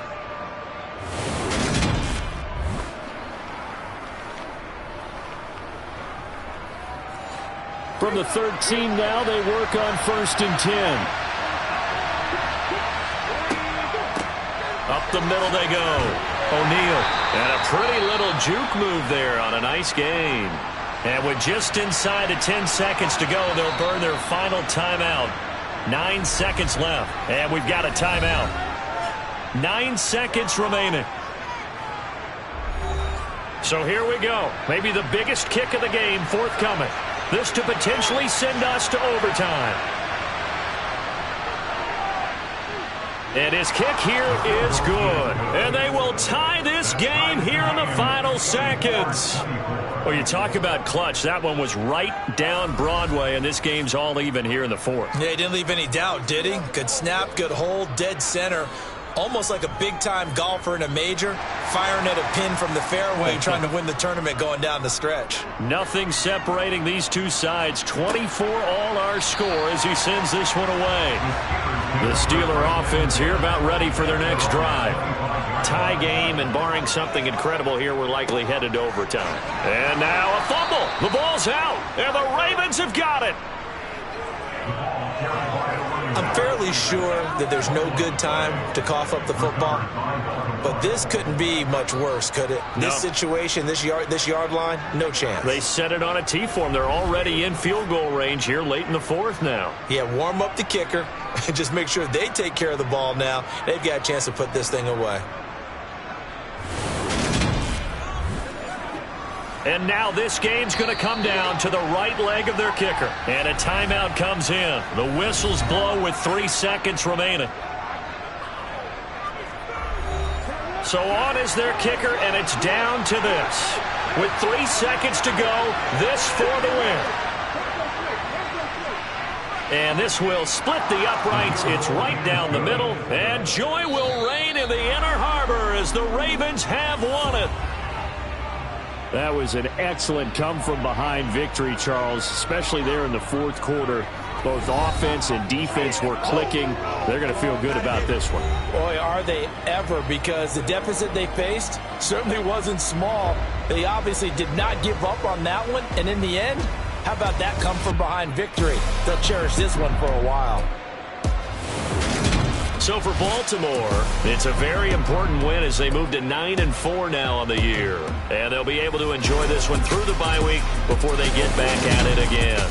Meanwhile, for the Steelers, this loss cost them in the playoff chase as they fall back to 7-5 on the year. And they'll get a home date next week against the Kansas City Chiefs.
It's Madden NFL 23, and we've got the Panthers burner at wide receiver.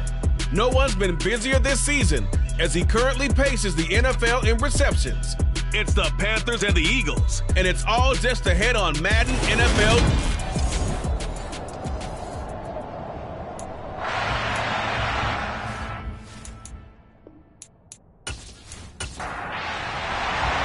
Three-quarters of the NFL season are complete. What lurks in our final month? We're underway in Week 14. They had no run back here, so they'll bring it out to the 25. So here are the Panthers now for their opening drive. And they will be led out by their rookie quarterback. This guy's leadership is so important to how this offense functions. He doesn't shrink from any moments on game day, and everything he does with confidence. He sets the example in practice, off the field, and is the guy leading everyone out for each possession.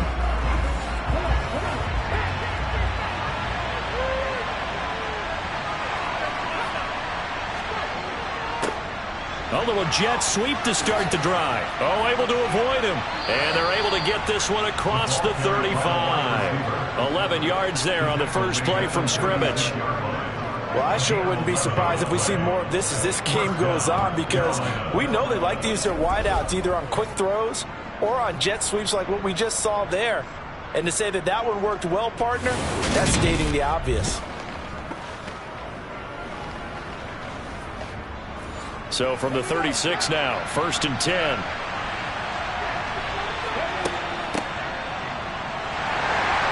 And he can only manage to get a couple. 2nd and 8 coming up. The last run got a couple. Here's 2nd and 8. They'll set up a throw. Firing quickly here, and that's complete. And he'll be tackled on the other side of midfield at the 46-yard line. Now, whistles and a stoppage here. Looks like one of the Eagles is in some discomfort out there. The medical staff is going to come out here and take a look, and we will take a short break. So from Philadelphia territory now, here's a 1st and 10 at the 46.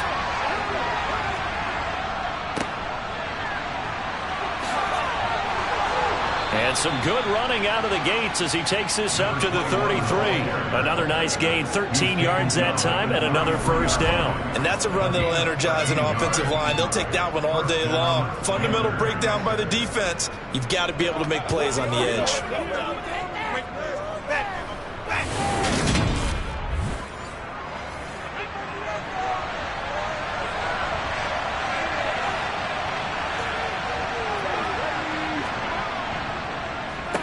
Right back to him on first down.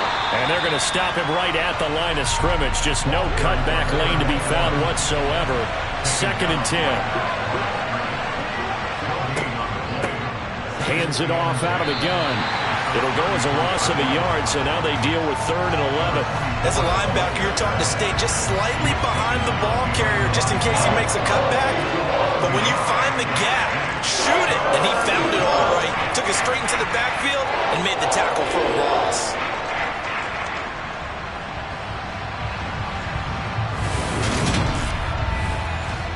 Seventh play of this drive coming up, but a long way to go on 3rd down. They'll look to throw here. Oh, and a bad throw there. It's intercepted. And the Eagles are going to get possession here as they force the opening drive turnover. So a first interception thrown for him there, and that really not the best decision either. Not at all, and that's something he did not do in their victory last week. No interceptions in that game, but this defense, they're able to take advantage of an early mistake. Now let's see if they're going to turn it into points. So here come the Eagles for their initial possession of the game. And a look here at their signal caller, the 5th-year quarterback. And he's got to be feeling pretty good about his individual performance in last week's game. I mean, throw 4 touchdown passes, so he's in sync with his receivers, and they're very confident. Did have 1 interception. Yeah, 1 pick. And they lost. Yeah, so no matter how many touchdowns he threw, if it comes in a loss, he's not going to be satisfied. They'll start this drive out on the ground. And the second wave of tacklers is going to get him as they stop him behind the line. That's going to wind up a loss of a full 3 yards on first down. With his size, it often takes more than one guy to get him down, but if you can at least slow him up and the reinforcements arrive, you have a chance to get him on the ground, and that they did that time for a loss.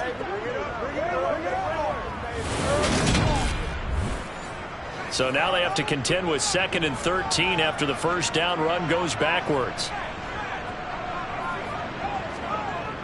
Off the play fake. Saunders. Sliding out of the pocket. Nothing open downfield, so he'll throw it away. Following the play here, now we've got an injury. While they come out and take a look at him, we will step aside for just a moment.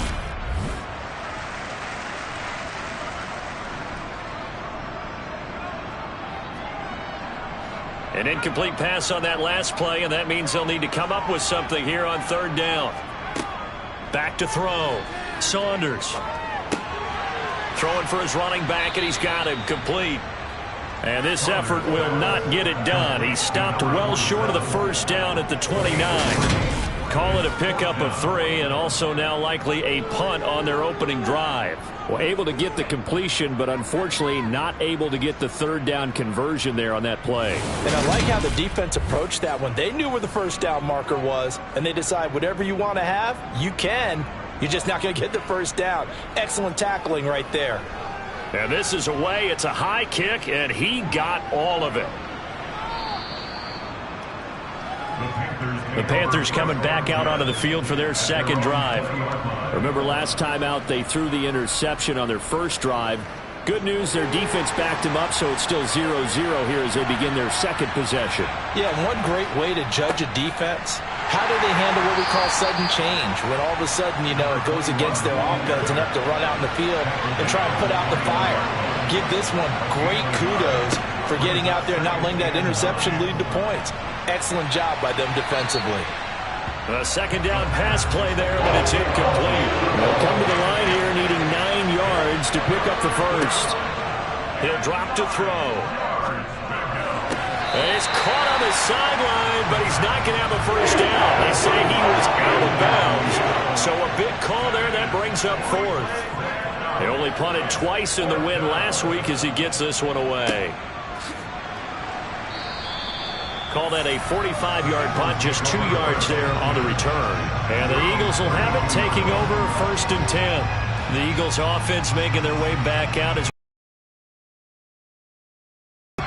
a CD after this game. There will be 4 weeks left in the regular season. So this is far from the final version of what we'll see come January, more of a first draft, if you will, as all these teams fight for a better position. And you pointed it out so accurately there, Brandon. After this game, 4 weeks left in the regular season, and then the playoffs officially begin. But for some teams, trying to fight to make it to the playoffs, they're actually in a playoff push right now.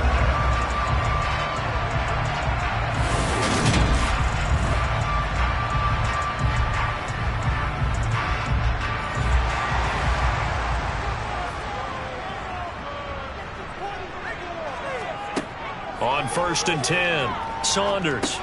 Brought in by Coates. The numbers for him from a week ago. 7 catches, 85 yards. And I get the feeling that he loves this matchup. I mean, the unit he's going against is at the bottom half of the league against the pass. He had to have circled this one on the schedule and said to himself, this should be a big game. To throw on 2nd down, Saunders. And he'll be brought down on the other side of midfield at the 43. We've seen quite a bit of the short passing game here early on first quarter, haven't we? We have, and I think it works a couple of ways for this team because, number one, you throw the short game until they stop it. And if they're not going to stop it, you keep throwing it, and occasionally you'll break a tackle and turn into a bigger game. Also, if they start to creep up, start to pressure receivers, now you go over the top, take it deep, and now you get some of those big shots downfield. And they're going to get this down to about the 37.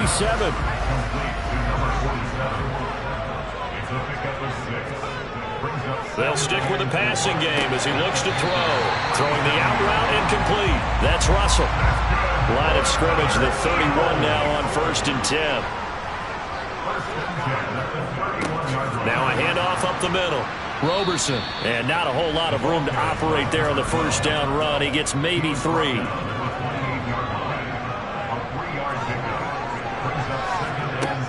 Looking to throw on second down. Saunders got a man, and he hits him in stride. And they're going to have another first down as the tackle's made at the Panthers' 15-yard line. 13 yards as the quick slant keeps the drive moving.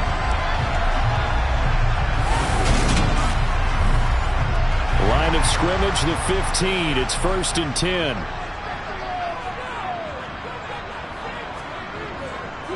They'll run on first down. Roberson, he will push his way down to about the 14. Here's 2nd and 9, just a yard on that last run. Looking to throw. Saunders, and he'll go down. Brought down at the 20-yard line. Multiple players combined for their team's first sack of the game.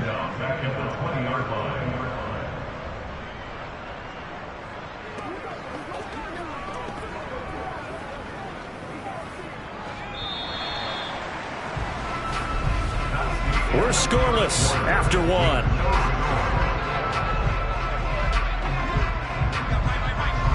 Now second quarter action from Philadelphia, and it's the Eagles in possession as they've got it with a 3rd down coming up. Back to throw. Saunders escaping the pressure right. And the pressure gets to him again. Dropped for a loss of 7 by multiple defenders. Like the footwork back there, I thought he did a pretty good job of evading that first wave of players. Tried to buy a little extra time out of the pocket, but in the end, oh, that was a tough one. Yeah, winds up getting buried for the loss.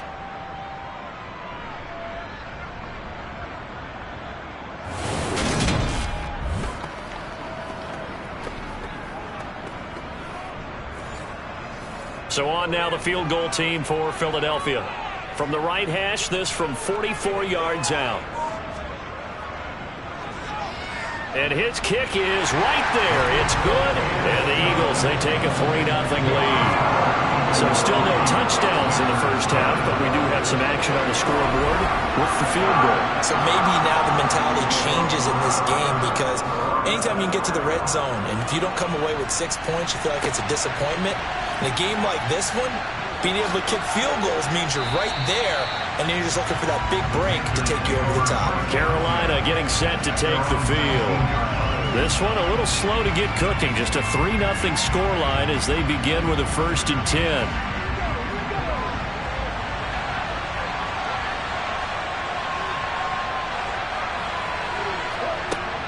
They'll start this drive out on the ground. It's a 6-yard gain on the ground, and that'll make it 2nd and 4.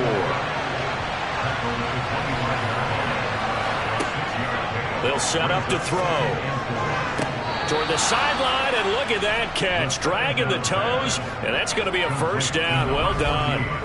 14 yards that time for number 14. If you're running out route, it's likely you're going to end up near the sideline. And what did we just see there? Toe tap. You got it. The benefits of practice. Toe tapping, foot dragging, picking it up, and making sure it was a catch. So here's a 1st and 10 at the 38. From the gun, they'll try to run it. Knifes his way forward here, but just 3 yards on the play. 2nd down.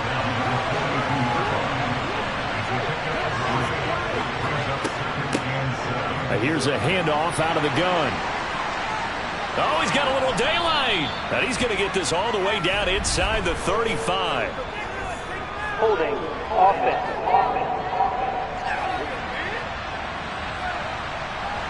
They'll come up now on a 2nd and long after the hold. Now back to throw. He's going to flip one out here to his running back. And he'll lose yardage here, going down back at the 28. It'll be a loss of 4 yards on the play. And they're going to face an uphill battle here on 3rd and long. Well, Brandon, we could see that play developing, and they were hoping that he was going to be able to put a move on the first guy and turn it into a big play. But no such luck. The speed on defense continues to get better and better in the NFL. Pretty nice example there of those guys being able to run from their assignments and finish off that play. And This will be caught by his big wide receiver.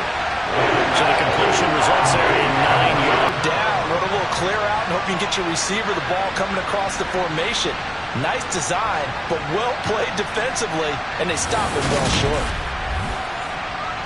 Here's the Panthers punter now, as he'll punt it away for the second time. And he'll get this away into the icy winter air.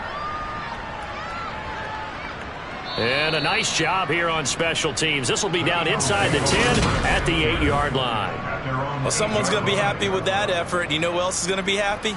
His defense. Absolutely. He's created a very long field for that offense to try to traverse. And he got some help from Mr. Football there, checking up nicely. Good English on that punt.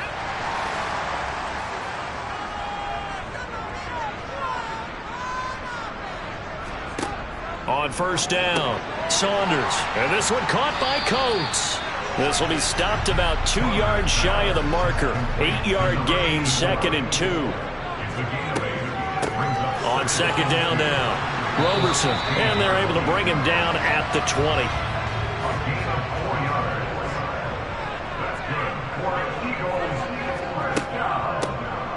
On first down, Rankin. And he's going to take this ahead for right around 3 yards, but no more than that.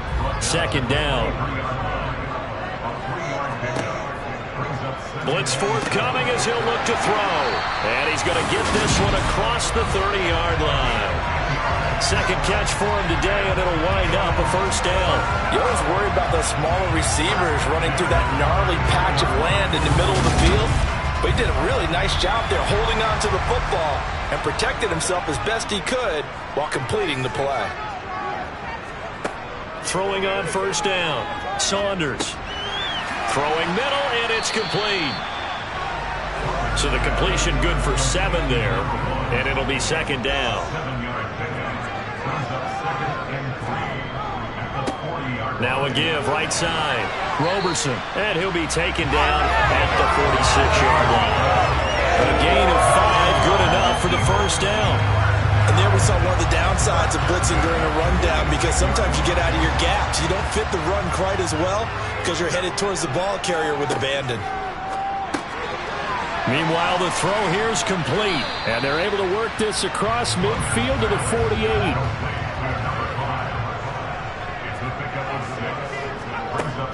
To throw on second down, Saunders. The Panther rush too strong. They get there and take him down. Second quarter action with 1:59 remaining. A reminder that coming up in 2 minutes' time, we'll check in with Jonathan Coachman from Orlando. He'll have highlights and analysis of this first half of play. Looking left sideline, it's complete. Touchdown, Philadelphia! A big play there with touchdown number 7 on the year. And they're able to add on to their advantage. Great corner route there. Not only able to catch it, turn it upfield, and get into the end zone. It usually involves a little bit of an extra move, doesn't it? You've got to get him thinking that you're moving to the middle of the field and you're breaking away to that corner. Boy, that was well executed. Now the extra point.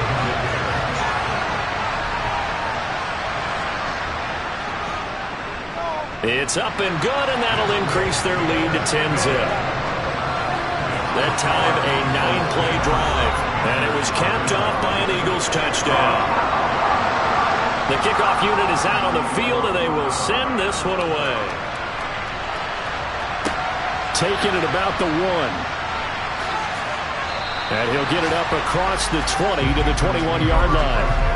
And the Panthers coming out now.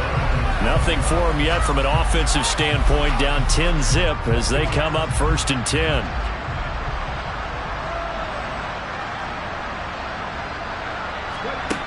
They'll try and start this drive in the air. And he'll toss this one incomplete. Seeing no options, he throws it away.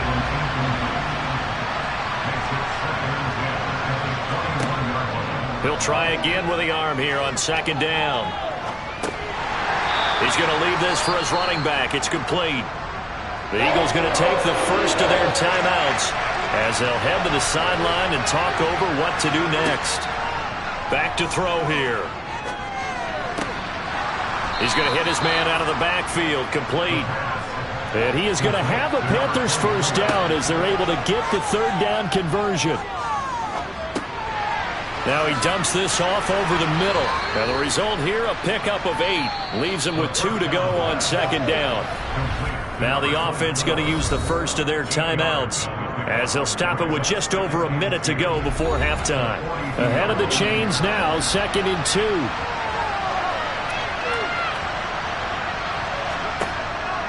Again, he'll drop to throw. Finding his safety valve here. That's complete. And he's able to get this one out closer to midfield across the 45. They'll look to throw again. And he's got his man in stride, complete. And he takes this one down almost all the way to the 30. The Panthers going to use the second of their timeouts as they get the stoppage with just under 50 seconds remaining in half number 1. A 1st and 10 here. And, you know, if they could just get 3 out of this, something about whittling it to a one-score game at half that might provide a psychological boost. And he's brought down inside the 20 at the 18-yard line. Seems as if the passing attack's starting to heat up a little bit here in the second quarter. You can sense and you can see the momentum because now they're reading their patterns downfield, they're understanding the coverages, and they're finding the open holes in the defense. This offense finding its legs now. Here's another 1st and 10. From the red zone now, they'll look to throw. And that one drops down, incomplete. Good coverage there, forced the ball free, and it's 2nd down. And 2nd and 10, he'll look to throw again. And he's wrapped up, taken down, back at the 25. Now a timeout signaled for, and they'll get it with 10 seconds to go before halftime. So on 3rd down, the field goal unit will come out as they'll try to get 3 before half. This from 42 yards out. And his kick is good. And they get themselves on the board here. It's 10-3. Maybe a moral victory of sorts. They're on the board here late in the first half, but this offense just hasn't looked that sharp. Yeah, but at least they got the 3 points, right? At least have something to, quote-unquote, hang their hats on and maybe feel a little bit better about themselves as they head to the half. Fielded just outside the goal line. And makes it across the 20 as his guys will set up shop at the 23-yard line.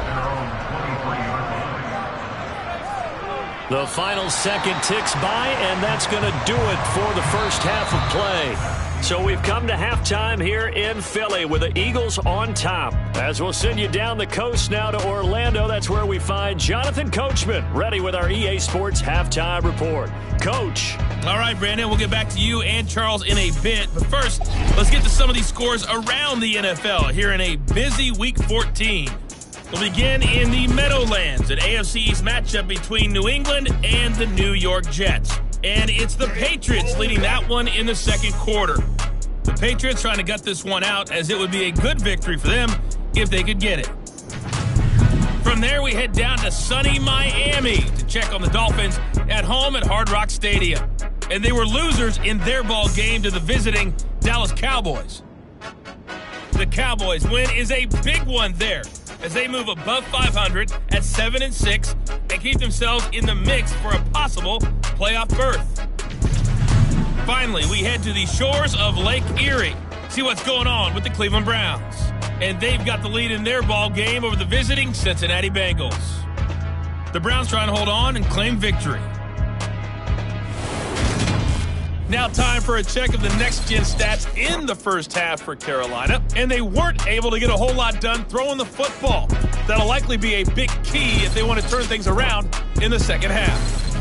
Meanwhile, for the Eagles, they too didn't throw the ball as well as they would have liked. And I think both teams would say there's room for improvement in the second half. Okay, Coach, adjustments likely going to play a big role in this third quarter in what's been a tight contest so far. Fields it right around the goal line. The lane opens here. He's past the 30. The Eagles ready to go on offense to begin this third quarter. This offense set to begin the third quarter. And, Charles, if they had a checklist of things they wanted to accomplish in the first half, certainly at the top of that list would be having the lead, and they've got that here. That's always the most important box to check, isn't it? But also, they've had some success in their passing game, so probably an empty box, establishing the run. They're on pace for fewer than 100 yards in this one, so now they want to make sure that they get that going so they truly have a control in this ball game, and down the stretch, being able to be balanced, either throw it or run it, and try and win this ball game. I know sometimes we can get fooled when we watch him make catches, as we just saw him do there, because he really looks like a wide receiver the way he goes about his business. Yeah, 230, 240 range. Yeah, not super huge. Maybe not counted on to be that inline point-of-attack blocker that we used to have in the good old days, but you can flex him out. You can run wide receiver routes with him. You can make him a primary target, and that's how he'll shred a defense. Time to give some credit to the big fellows, the offensive line here, because you've got to have good protection on crossing routes, because you've got to give your receiver time to work all the way across the field. That time able to scan the field, spot his receiver moving left to right, and make a good, accurate throw. Thank you, guys. So from Panther territory now, it's 1st and 10 at the 39-yard line. Up the middle they go. Roberson. And down inside the 35 he goes to the 32-yard line. Looking to throw on 2nd down. Saunders over the middle, complete. It's Russell. And they're going to have another 1st down as the tackle's made at the Panthers' 19. 13 yards as the quick slant keeps the drive moving. Nothing flashy there, the slant to the slot. Oh, and the frustration for the defensive guys, because it's a quick play, and you know it's going to be a bang-bang play in terms of the throw and the catch, and then he's able to absorb the contact and complete it. So here's a 1st and 10 now, down inside the 20. Inside the red zone here, they'll look to throw. And that's going to be caught for an Eagles touchdown. A great play there.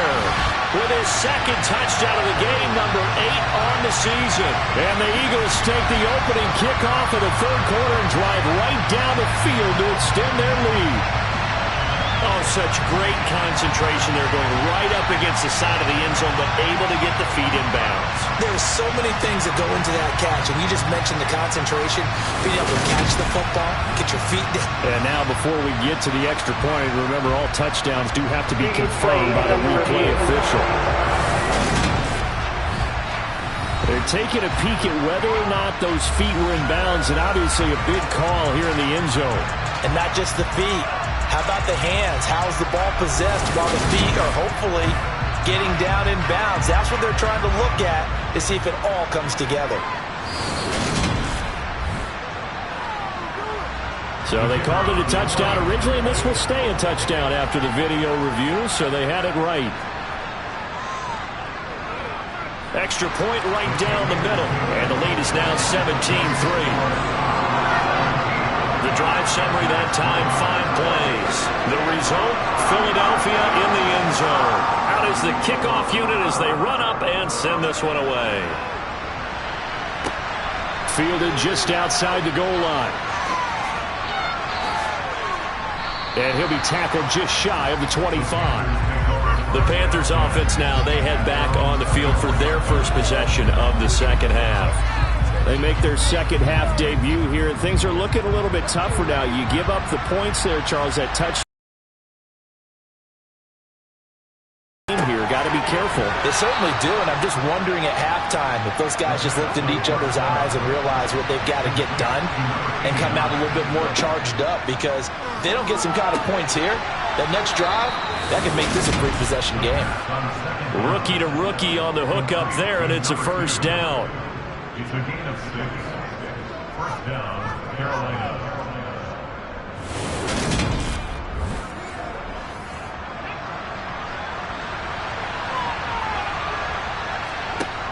They're going to look to throw. Oh, it's a screen pass. That's complete.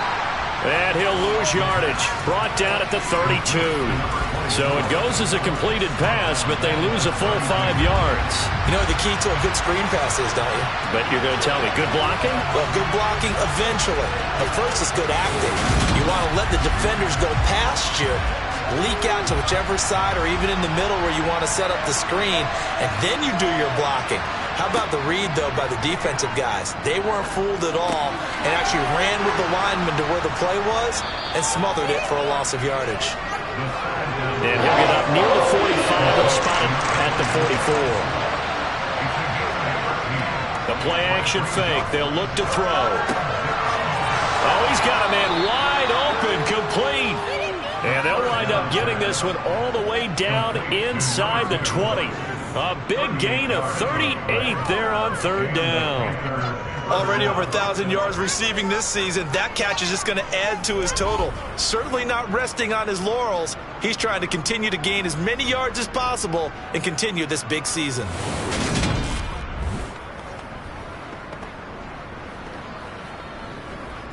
So the big play means just like that, they'll operate from the red zone now on first down. Looking to throw. And he's got it. Touchdown, Panthers. An 18-yard touchdown grab. And the Panthers have got it back to within a score. So a strong drive here to lead off this third quarter and gets them right back in this football game. And I think we can safely call that a statement drive because they had to be saying, we didn't put our best foot forward in the first half, but we certainly mean business now. Maybe a better term, a prove-it drive. They proved it to themselves that they were ready to go. Point after, right down the middle. And that slices the lead down to 17-10.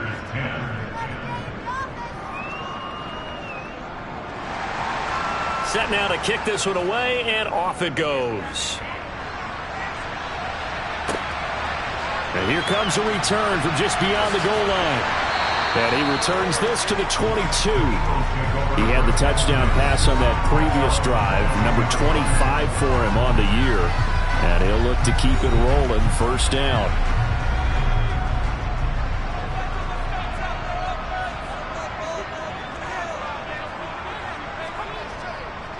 They'll start on the ground here on first down. And he is met in his tracks behind the line of scrimmage. 2 yards the loss, second and 12. Sometimes with the running game, you've just got to stick with it. Look, it's the third quarter, no time to panic. But that also doesn't mean you just do it the same way you've been doing it the entire ball game. Maybe change up some blocking assignments or run a few different plays, but stay with the overall essence of the running game. Now a throw here, hauled in. And he'll get this up past the 25 before he's out of bounds. So the completion good for 6 yards. And all of a sudden here, it's third down. People worry about throwing the out route because often it can get jumped, and that can turn into either an incompletion or an interception. But not on that one. Everything came together, and he catches it and goes over the sideline.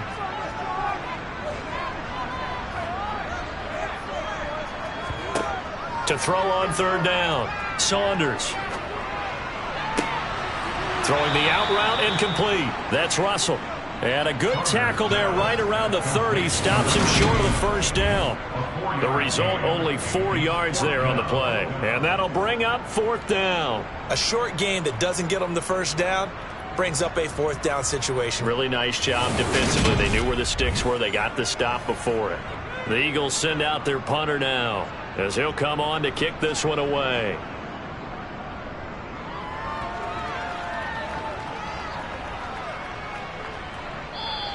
And he couldn't get it to check up. That kicks all the way into the end zone for a touchback. The possession of the football goes over to Carolina. This drive here beginning probably with a pair of motivated groups. Remember, the offense scored a touchdown on their last time out, looking to repeat that in Charles's defense. They were very frustrated after giving up 6 the last time on the field. And frankly, it's just a battle of wills in a lot of ways because you know they're both motivated, they both game plan for this drive, and they both have specific outcomes in mind. To me, it just comes down to who can execute better and which side can step up and assert its will over the other. Good push up front and that run in between the tackles. Let's play the leverage game here. Offensive line just got lower than the defensive front, and they were able to get their pads on them and move them backwards and create space for their running back to roam.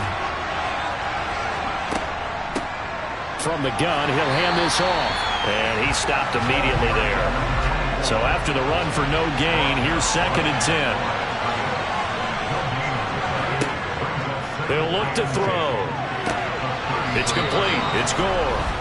And he goes out of bounds just shy of the 45. He had the touchdown earlier. This one's going to get him a first down. Nice job there of utilizing his big target. He didn't overthink it. Understands the catch radius. Understands that he knows how to use his body to keep defenders away from the ball. And puts it right out there for the nice pickup. Now on first down, he'll drop to throw it. Completing it to the right side, Johnson. And they'll get this down to around the 47-yard line. On second down, it's Tate, and this time he's able to take it down to the 42. 6 yards to pick up, and that's a first down. Yeah, once more, strong running, excellent blocking at the point of attack. They've got a nice little drive brewing right here.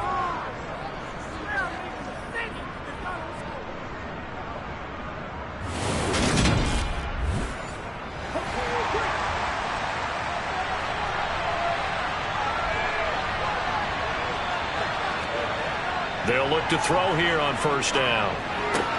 To the sideline. Wow, what a catch. Doesn't get a lot out of it, but he is able to keep the feet in bounds.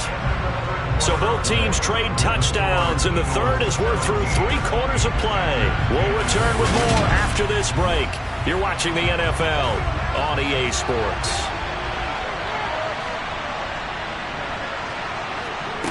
Here's 2nd and 8. Eagle pressure, too much this time. Down he goes. It'll go as a loss of about 6, and now it brings up 3rd.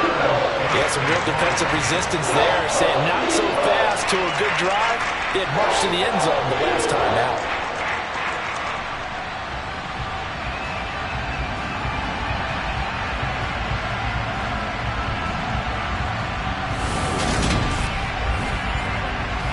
And this offense on 3rd down today, 2 for 5 to this point. This is 3rd and 14. They'll drop to throw. Oh, the pressure too great, and he goes down once more. He could not get away that time, and it'll be a loss of 11 on 3rd down. The pass rush pressure is really starting to increase on the quarterback now. They bring him down for a sack and a big loss. And back him up further as he tries to lead a scoring drive in a one-possession game here late. Here's the Panthers punter now as he's on to kick it away. Averaging over 50 yards a punt so far as this one's away. And no one there to stop it. Hits at the 8, but it carries all the way into the end zone for a touchback.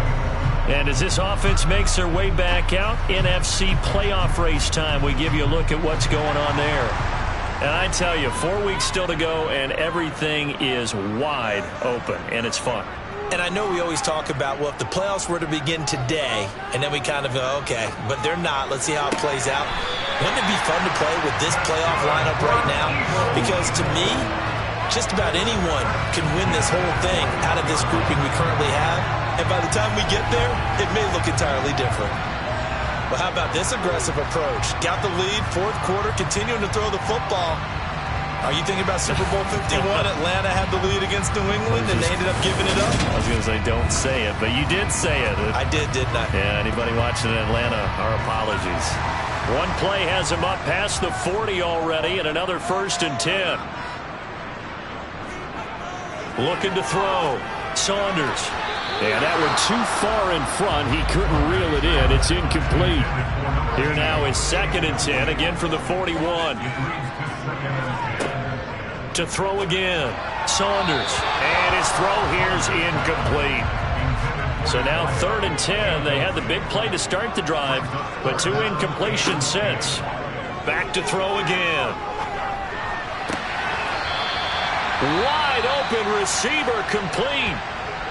Now we'll get a stoppage here as it appears we've got an Eagle slow to get up. Well, hopefully, obviously nothing serious here. Medical staff, though, going to take a peek, and we'll take a break.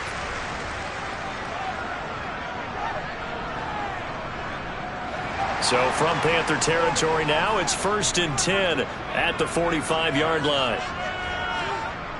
Off play action. Saunders. And it's a short one here, complete to the tight end. And he'll be brought down inside the 40-yard line. Here comes the blitz as they look to throw. And they're going to have another first down as the tackle's made at the Panthers' 30. They picked up 5 yards last time. Now they double it and get 10 here. Well, that should be a reminder defensively, and I think it's a reminder to myself because you just can't sell out to stop the run. There's still enough time that this offense can move the football through the air, even on first and second downs, and they obviously picked the right spot to throw the ball there. To the sideline, and wow, what a catch there. He doesn't get a lot, but he was able to get the feet down complete. On second down now, Roberson. And not much of a hole there as he gets it down to about the 24-yard line. This will be play number 9 of the drive here as they need 4 yards on third down. Now a shotgun snap as they'll look to throw. And that is incomplete. So the field goal unit is on to make it a 2-score game. And this one is right through. And they double him up here. That makes our score 20-10. So that's, CD, an important one here in the fourth quarter. And that importance cannot be overstated. All eyes on both sidelines were staring that one down all the way. The significance is that they made it a 2-score game. Still lots of time left to go, but likely that was their goal at the start of the drive. Get 3 points, make it a 2-score game, and they were able to get it done. Here's the Carolina offense as they get ready to take over here.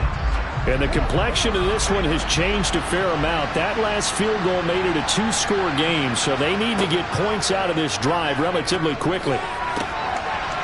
And a throw right sideline is complete. And he takes us beyond the 35 before going out of bounds. Nice way to start the drive, a gain of 12 and a first down. That's what we're used to seeing from him right there. Plays like that, why he's number 4 in the league in terms of receiving yardage. Able to make adjustments all along the way. Doesn't matter where he lines up, where he releases from, working his way into the secondary, figures out defenses and finds weak spots in order to get open. And a missed tackle there as he pushes forward for a gain of 4.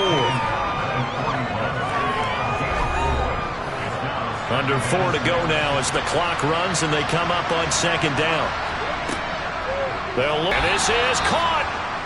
A big play there for Carolina. 59 yards. In today's NFL, we talk about quarterbacks and their speed and accuracy, but there's still something about a guy slinging one downfield. And from where we sit, if you had told me that ball was somehow going to get from point A to point B, I would have told you no way. I mean, that was an absolute cannon shot, and he still dropped it right on the money, too. And that throw, amazingly, well over 70 yards in the air, according to Next Gen Stats. Wow. Now a play fake here on first down. And he just throws this one away. Smart decision here this close to the end zone, and it brings up second down. An incomplete pass on first down. Here's second and goal. Now a handoff up the middle. Tate. And he takes it into the end zone for a Panthers touchdown. A great effort there. His 12th rushing touchdown on the year. And the Panthers have made it a 1-score game again here in the fourth.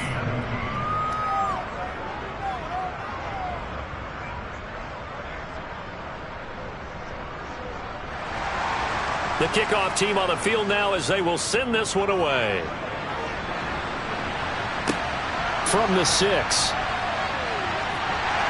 And up to about the 26-yard line, just across the 25. Here's the Philadelphia offensive unit now as they head out to take over possession. And with that last touchdown, I mean, we're set up for a good finish here. Some things to consider, Charles. Obviously, it's a very close game. You're in the fourth quarter. Defensively, they've got all 3 timeouts in their back pocket. So the chess match really ramps up, doesn't it? Because in these situations, what do? Do you run the ball and kill the clock here? Or do you try and bury them with another score? And how about defensively? Do you use your timeouts as early as opportunity? Or wait till you hit the 2-minute warning? So there's a lot going into this one. Let's see how each side goes about their strategy. Not totally home free yet, but it's looking good as they come up 1st and 10.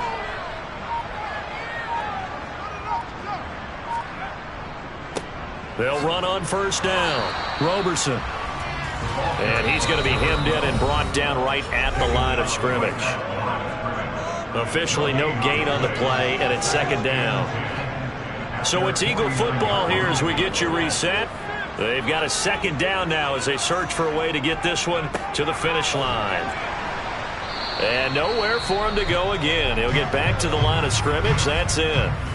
And now right out of the 2-minute break, we'll get a timeout used defensively with 1:56 to go. 3rd and 10. Expect a timeout right away if they can't stop him here. Back to throw. Saunders. And that will be incomplete. The Eagles send out their punter now as he's on here to punt it away. This is away and a very good kick angled for the sidelines. And that is much too long. That's into the end zone for a touchback. So now the Panthers down by a field goal. And time, a huge factor. A possible crippling loss to their playoff status in the balance, barring a late score. They'll look to throw. And he rifles one incomplete. After the incompletion, here's 2nd and 10 from the 20. He'll look to throw. Connecting with Johnson. And he'll be out of bounds at the 25-yard line.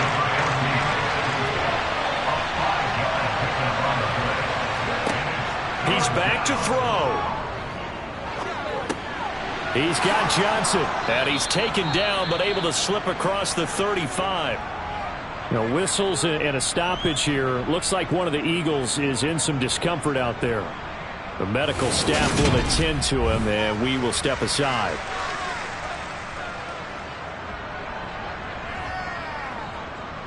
So here's a 1st and 10 at the 38. Back to throw.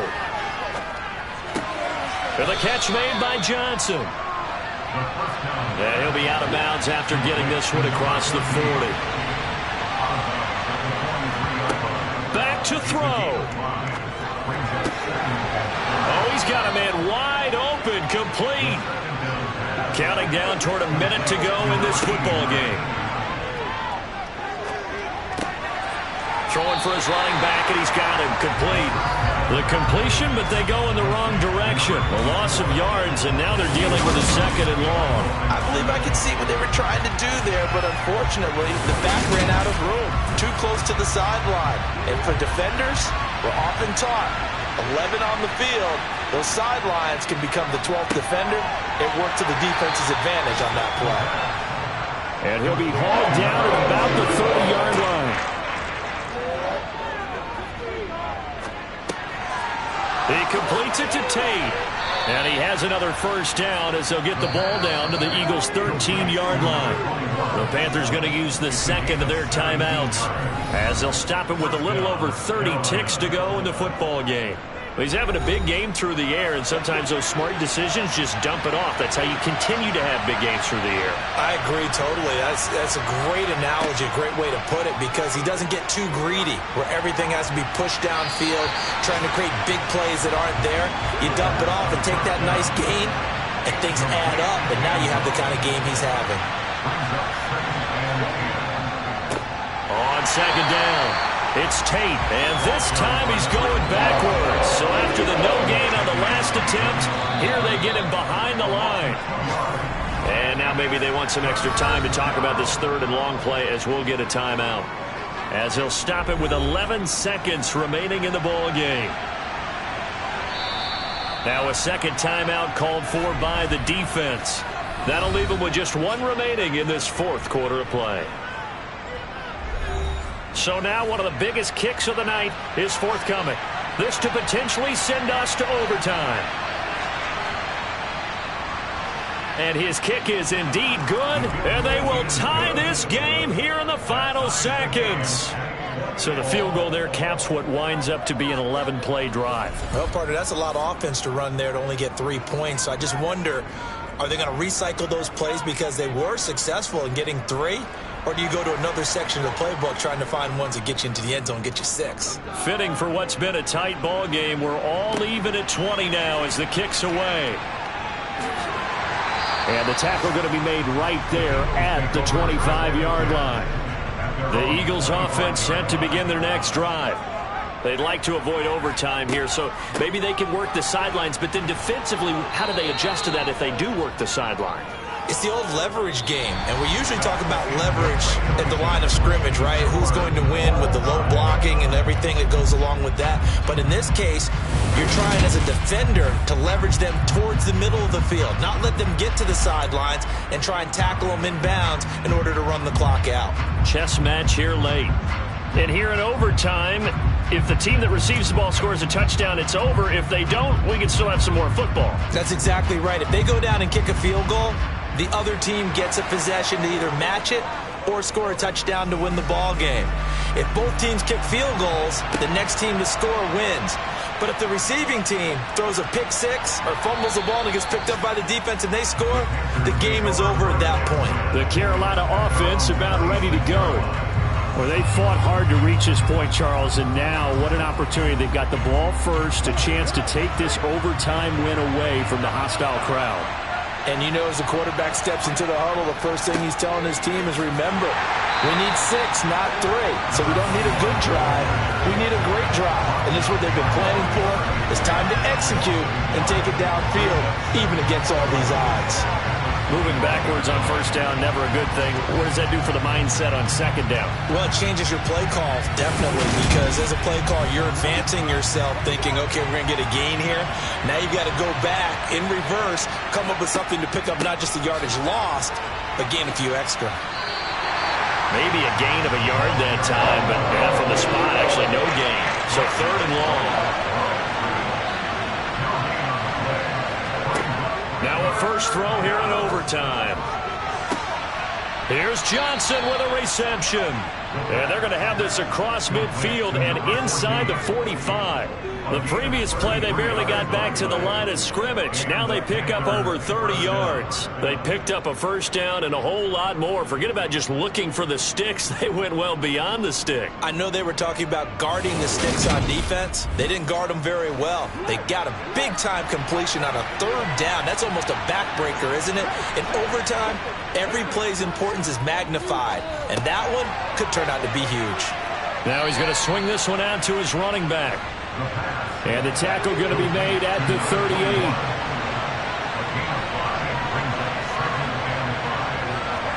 Second and 5. Looking left side, and it's complete. And he has another first down as they'll get the ball down to the Eagles' 24-yard line. A really nice pickup of 14 yards, and it moves the sticks. Even against double coverage, he found enough of an opening for a noticeable gain. 2 guys on him, yet he finds a way to uncover downfield for the completion.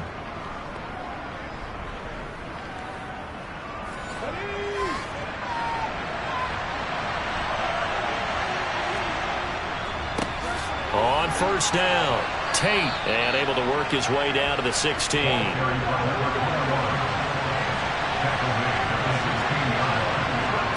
Second and 3. Finding Johnson on the out route. That's complete. And they've got this down to about the 12-yard line. They'll look to throw now on first down. And he'll go down. Brought down at the 20-yard line. They dial up the corner blitz that time, and it delivers to the tune of a 9-yard loss. And this dominant defensive performance continued on that play. This poor quarterback has now received the protection he needs and has had to pick himself up off the turf far too often.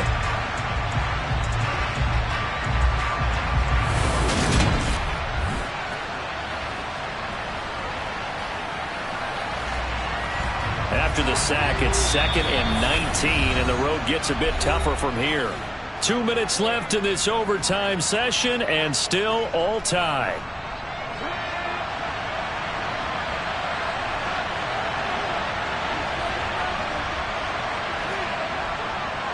Blitz forthcoming as he'll look to throw. And pressure coming, and they got him once again. They dial up the corner blitz that time, and it delivers to the tune of a 9-yard loss. But tell the statistician to add another one to their impressive total today. Great week for the defensive front. A tough one for that offensive line. Quarterback getting right back behind that line, hoping for more time to attempt a likely third down pass. Probably thinking they got to be careful not to force anything here in overtime. This is 3rd and a mile right now. Nowhere to go here. He lost the football.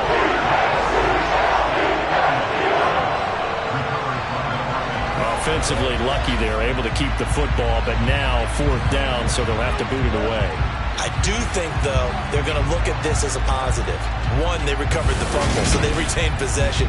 But 2, being able to punt it changes field position for them. Imagine if that turnover takes place there. Now your defense has to go onto the field and try and hold. Instead, they get a little breathing room. And that one's not going to get there. Not enough juice, an ambitious effort, but it's well short. And that changes everything here in OT. And now that changes things in a big way because you're forced to try a long field goal to hopefully get something out of that opening drive in overtime, and it's unsuccessful. And now on the other sideline, maybe you just need a couple of first downs, get your own kicker set up with a chance to win this game. Good starting field position for them as they come up 1st and 10, just shy of midfield at the 48. Throwing to start the drive. Saunders got a man, and he hits him in stride. Remaining as we step aside here in overtime. So here's a 1st and 10 at the 38. Off the play fake. Saunders. Flushed out right. And too much juice. It'll be out of bounds, incomplete. An incomplete pass on 1st down. That leads to a 2nd and 10. Looking to throw. Saunders. His throw incomplete. Now they face a 3rd and 10 after back-to-back incompletions. Again, he'll drop to throw. He lets this one fly toward the back of the end zone. And this will be caught. Touchdown. They needed overtime to get it done, but put this one in the win column. So the game-winning touchdown came through the air in overtime. 4 quarters wasn't enough. We were treated to a really good one, weren't we, Parker? That we were, and I just love being able to be witness to a game like this all the way through. Who's going to win it? Oh, what? We're getting overtime? Great for us. A lot of tension on the field. Very tough. Not a surprise it ended with a passing touchdown. That's the way we play in the NFL. But the execution is pretty darn good. So for the Eagles, their very slim playoff hopes remain as they move to 6 and 7 on the year. And they'll get to stay put for a few days as they'll host the Dallas Cowboys next week. Meanwhile, for the Panthers, they can ill afford to drop too many more as they fall to 7 and 6 on the year.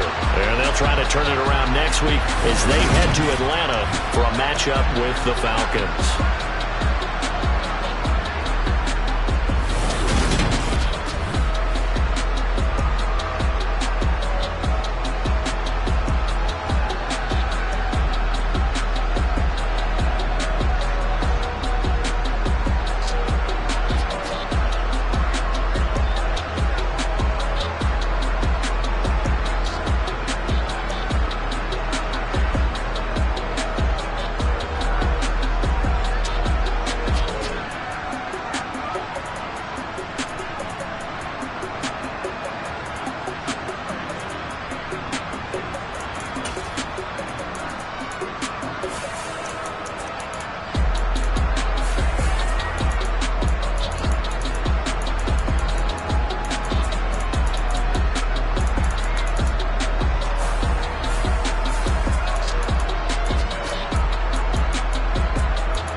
It's the Texans in front, and they're going to get the football first as we are back underway in the third quarter.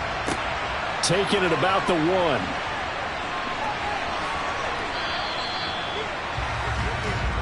And the Texans getting ready to go here to begin the third quarter. We have not seen much on offense here from either side these last few drives. We've hit a wall, so to speak. And have hit it hard, haven't we? Because the defenses right now, they seem to be a step ahead, don't they?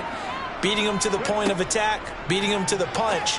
These offensive guys, they're tinkering like crazy. What's it going to take to get back on track? Yeah, both sides searching for adjustments. Short completion, just 4 yards, and that's going to bring up second down.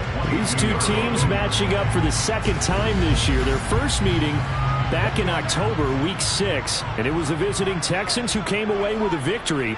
So they'll look to take the season series if they can win here in Houston. Here's a throw out wide, complete to his running back right side. And he got blown up on that play. Back at the 20. On third down, Woodson. And this is going to be caught, but they'll say out of bounds. So it's incomplete. Holding. Offense. So they decline it as that will bring up 4. And I know that yardage and field position are keys to any game played, but you've got to consider downs when you're talking about penalties, and they wisely did not take that one and made it 4th down. A very good return that time. 18 yards. And it will be 1st and 10 as they take over. Here comes the Jags offense now. Time for their first possession of half number 2. And their defense did its job by forcing the punt to start things out. And now, Charles, can the offense get in gear? I think, partner, you can sense them saying, okay, the first half was theirs, but now let's get the momentum back on our side. We forced a punt. Now let's go downfield and score. If we do that, we'll be set up well for the second half. Oh, man, it's been a rough night for that offensive line, and it's only getting rougher. 5 sacks now that they've given up in this contest so far. It feels like the witching hour out here, doesn't it? Okay, stupid question. What's the witching hour? Yeah, the witching hour. That's when everything goes haywire late at night. Pass protection has been a problem all night long as they come up facing second and a bundle. He'll look to throw.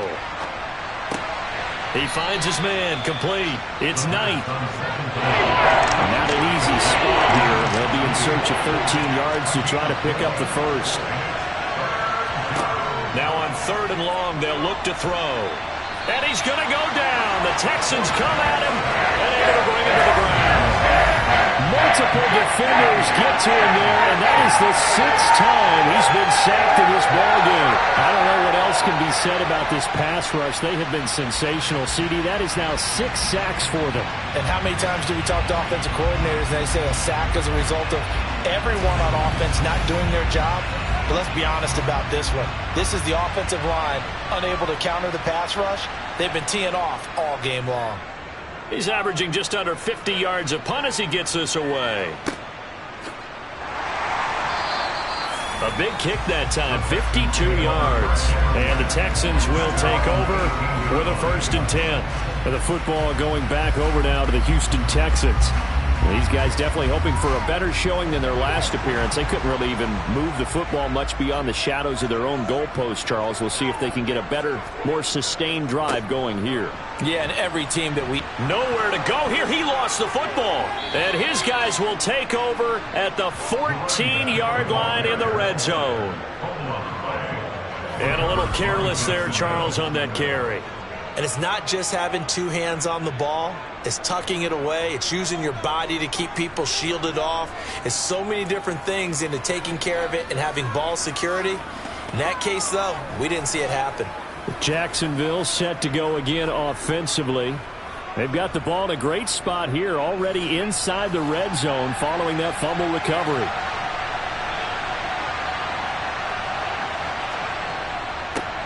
On first down, they'll go to the ground attack. And he'll fight his way down right around the 12.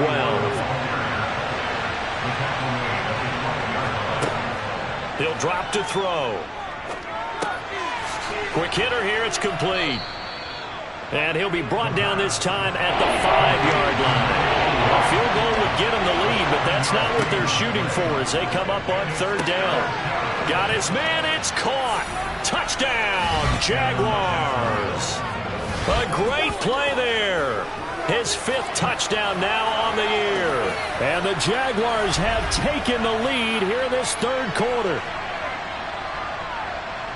So a nice touchdown pass for the rookie there. And, you know, as they go down the stretch, look, they're not a playoff team. This is just confidence building and growth time for him, right? Yeah, it's a game within the game, isn't it? Because every team wants to win all games on their schedule. But the development of this rookie quarterback is paramount for this team. So you're exactly right. Every rep, doesn't matter what the game, what the situation, what the score, valuable for him, valuable for his team as they look towards next year.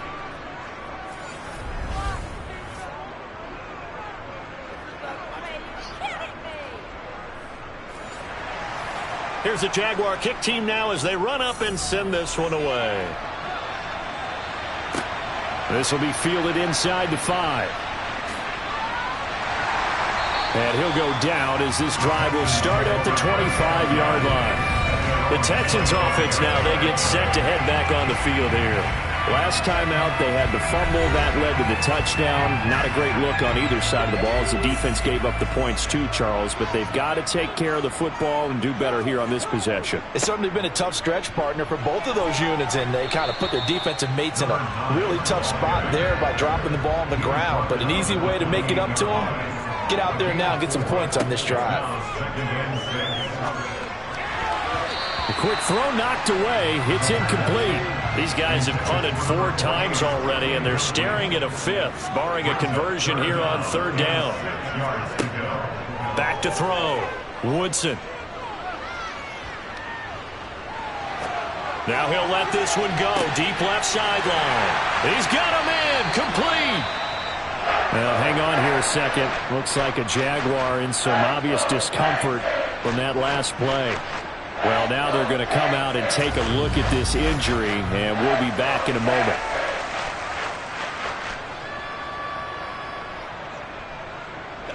So the big play gets them all the way down to the outskirts of the red zone here for 1st and 10. Looking to throw. Woodson. This will be caught inside the 10. And he gets it inside the 10 to the 9. 13 yards as they've got the connection working. His 2nd catch in a row, 1st down. And these two hooked up on a nice game to play before, and I always admire play callers that see a play that works and go right back to it, so they went right back to him. The reward, they're set up with 1st and goal. They'll try and run for it on 1st and goal. And he'll take this from the 9 down to about the 7. Hold on here, because on that last run, it looks like we have a player who was shaken up. So as the medical staff takes a look, we'll step aside.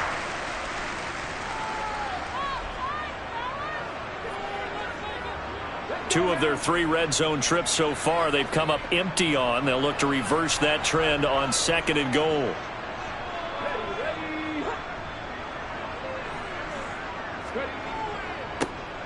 And they'll give him another shot here on the ground. And he's in. Touchdown, Houston.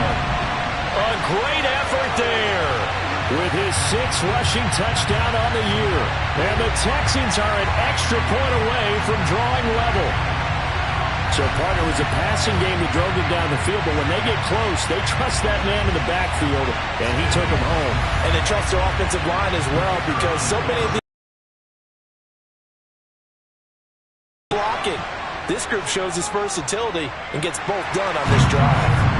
Extra point splits the uprights, and that will tie things at 20 all.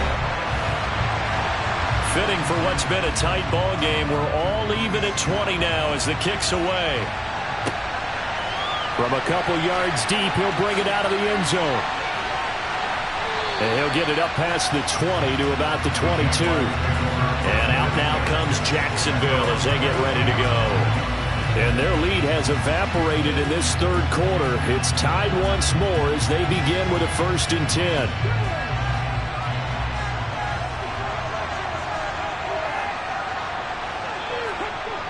Off the play fake, he'll look to throw. Forced out to his left. And that one off the mark behind him. Incomplete. Third quarter, all tied up. This is 2nd and 10. They'll set up a throw, and this is incomplete. So back-to-back incompletions, and that has him staring at a 3rd and 10. They'll set up to throw. He's going to loft one deep left side here. And it's knocked away and incomplete. And the Jaguars send out their punter as he'll come on for his 5th kick of the night. Averaging 50 yards a boot so far as this one's away. A big kick, 50 yards that time with a return of 4. And the Texans will take over. Houston's offense taking over again. A long drive last time out for this offense, Charles. If you remember, they started basically in the shadows of their own end zone, marched it down the field, and a lot of that was through the passing game. And, partner, as a former defensive back, I'm having almost a physical reaction watching what's happening right now. But let's give credit where it's due, because they've done an excellent job moving the ball through the air. Secondary getting picked apart pass by pass. Obviously, they need to make some adjustments there on the back end. And because offensively, we know that they're not going to be shy about throwing that football. They get 6. That'll leave them with 3rd and 4.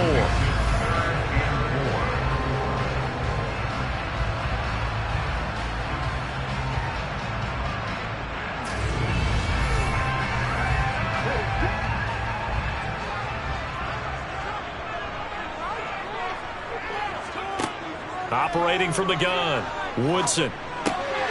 Got his man complete over the middle. It's Hawkins. And he is going to have a Texans first down as they're able to get the 3rd down conversion. Would it be safe to say that as precise as routes are supposed to be run in the NFL, maybe they're not quite as precise in college ball? That's accurate, yeah. And I think we saw a college route in the NFL there. Just find the soft spot, find the dead zone, and find the first down. And that's what he just did.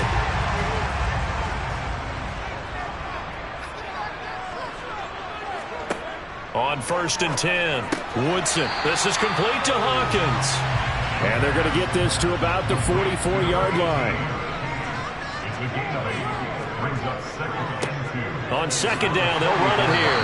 And he'll be brought down. Looks like right underneath the 40. 4 yards to pick up first down.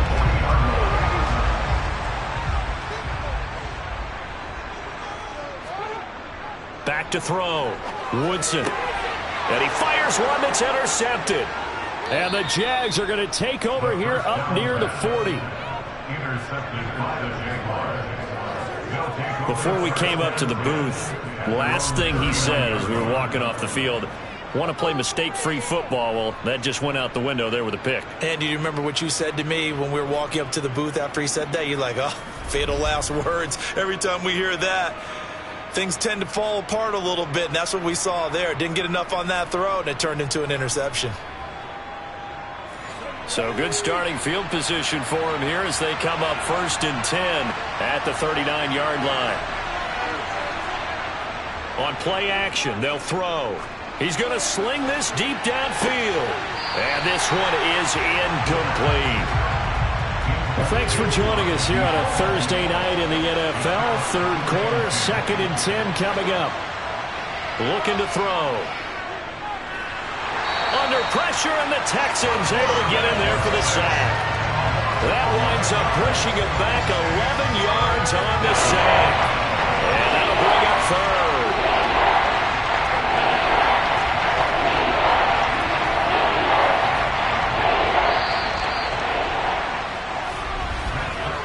One quarter remains here in this Thursday night matchup. You're watching the NFL on EA Sports. Back now in Houston. The offense on 3rd down tonight, pretty anemic, very anemic. 1 for 9 thus far. This will be 3rd and forever.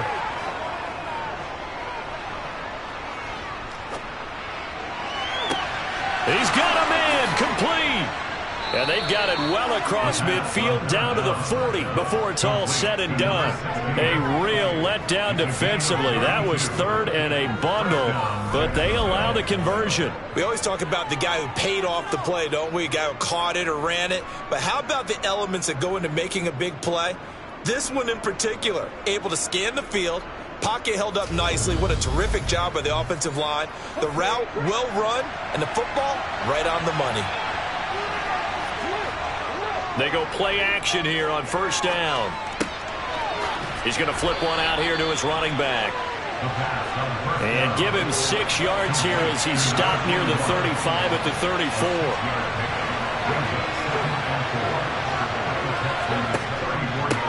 On second down, they'll run it here. And he's going to be met at the line of scrimmage and taken down.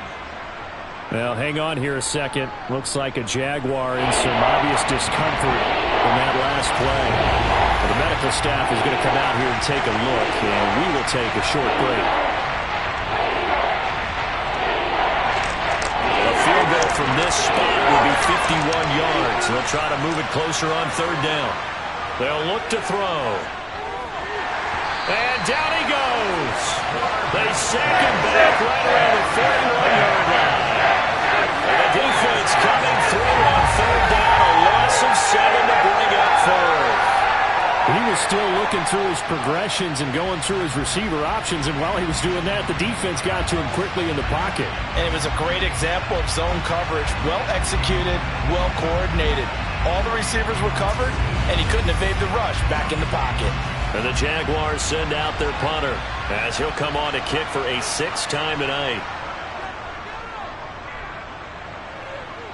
And they won't risk defending a return here. That one's out of bounds, and it'll be spotted at the 14-yard line. Out now comes the Houston offense as you take a look at the playoff picture in the AFC. Excellent job by their defense to force the punt and provide them with this opportunity, all tied in the fourth quarter. On the throw, led him too much that time. It's incomplete. So after the incompletion on first, now 2nd and 10. And they'll run on the end. And he loses the football a 2nd time. And the Jags grab it. And they'll have a short field to work with inside the 15 at the 13-yard line. Well, so much for the 4-minute offense. They were trying to reduce the clock, get in position to win the game, and leave no time for them to come back and catch them. And guess what? They turned the ball over. Yeah, I mean, they had it all set up for themselves, and they let it get away. The Jags offense now gets set and heads back onto the field. Well, the fumble recovery certainly has put them in the driver's seat. 1st and 10, all tied here in the 4th. Gets past him at the 10. And power running here down to the 6-yard line. From the 6 now on 2nd and 3.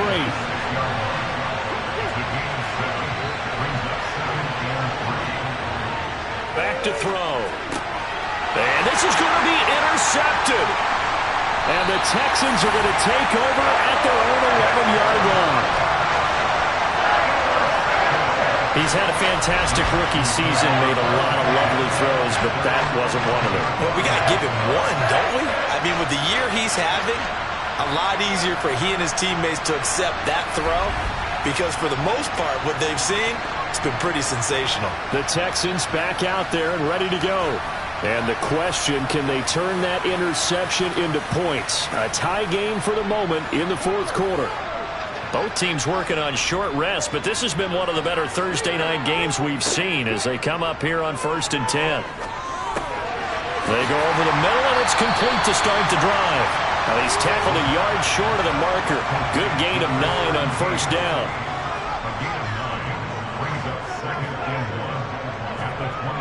Well, they'll run it here on the jet sweep. And now the rookie's free. The 40. The 20. Touchdown, Houston. A big play there. An 80-yard touchdown. And the Texans strike quickly to take the lead here in the 4th. Well, what do coaches tell us all the time, CD? We've got to get our playmakers more involved. And certainly running with the football is one way, and it paid off right there. And you're talking about paying off to great effect. How about the big explosive play that was a result of that play call? Big-time execution on that one. Extra point right down the middle. And they will take a 7-point lead. It only took him 2 plays there to find the end zone. The last one, the long run, getting him in for 6 points. Out is the Texans kick team as they'll send this one away. And he won't return this one. He'll go down to a knee, and they'll start at the 25. Out comes the Jacksonville offense as they get set to take over here. And now, after the touchdown a moment ago, they work from behind in a 7-point game in this fourth quarter. Plenty of time on the clock. They go back to the air here after the INT on the last drive. Buying time to his... And he can't get rid of it. He's taken down. Buried by multiple defenders on the drive's first play. Well, this has to count as a great team effort today, but this man, he's been at the center of all of it.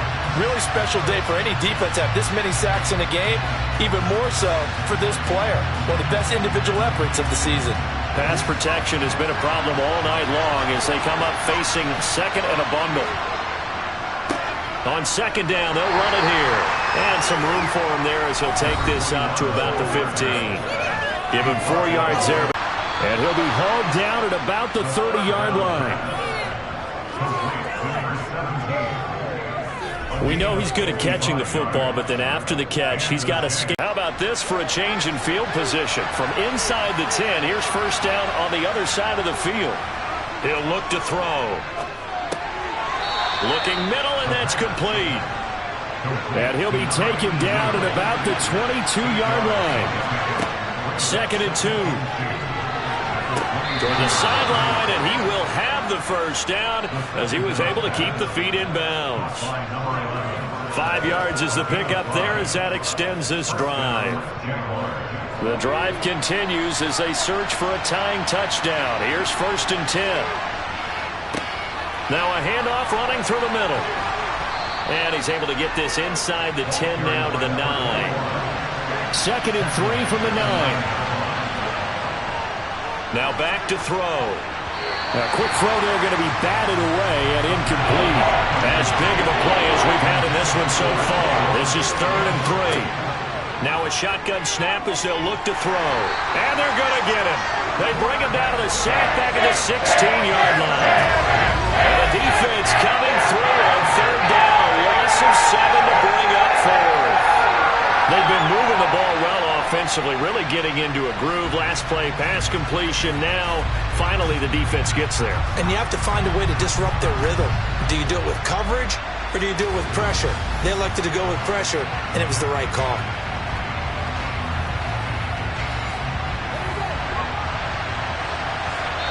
Fourth quarter, down to the final 2 minutes, and we've got a one-score game. So it's Jaguar football here as we welcome you back.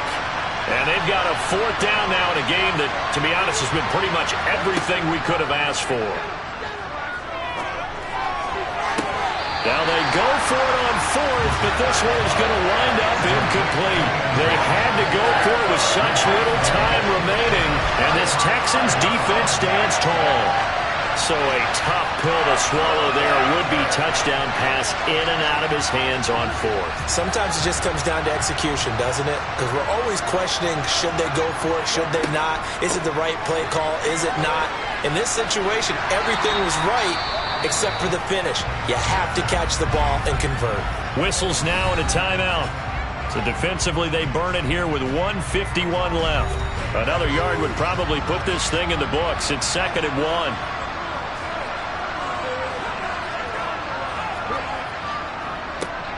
They'll try and run some clock here as they keep it on the ground. And they'll bring him down at the 27-yard line. Now the Jags will use the 2nd of their timeouts. And they'll be disappointed to have to burn one there after giving up the first down.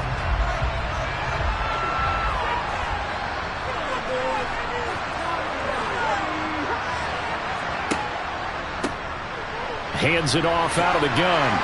And he'll take this up near the 35, maybe the 34.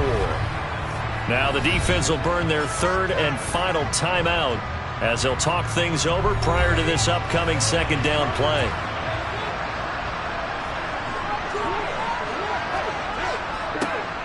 Here's a give up the middle. Not much room to run. Just gets it to the 35 after showcasing his tough running.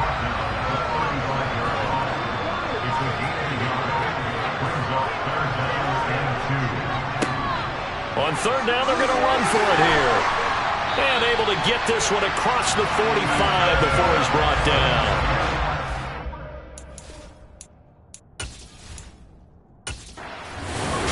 Houston going to come away here with the victory. And a little bit of a surprise, they lose the turnover battle. They wind up winning the ball game. And this is very unusual because you know all teams stress winning the turnover battle as a key indicator to winning ball games.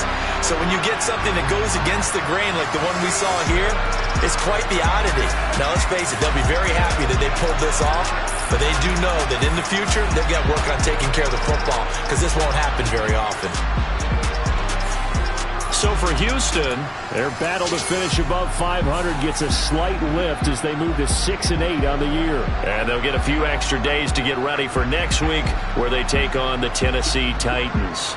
Meanwhile, for the Jaguars, their slim playoff hopes are gone now as they fall to 5-9. And they'll try to get back to their winning ways next week as they head to KC to take on the Chiefs.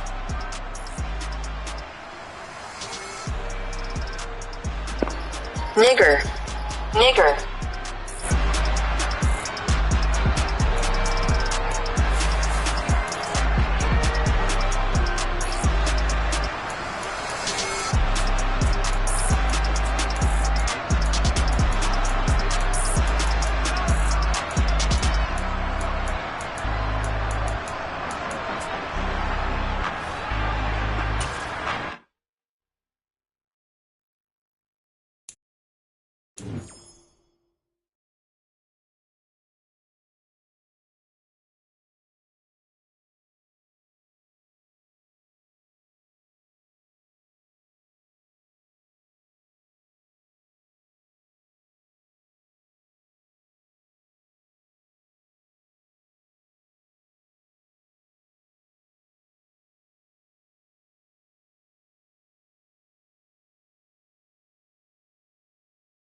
It's Week 16 of the NFL, and we've got the Panthers' sure-handed wide receiver. No shortage of work for him, sitting second in the league in catches. It's the Panthers and the Bucs coming up next.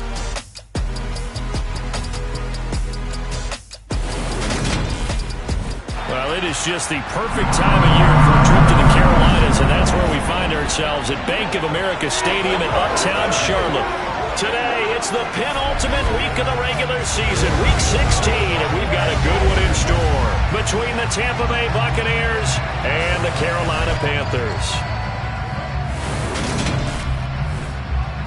Alongside Charles Davis, I'm Brandon Gaudin.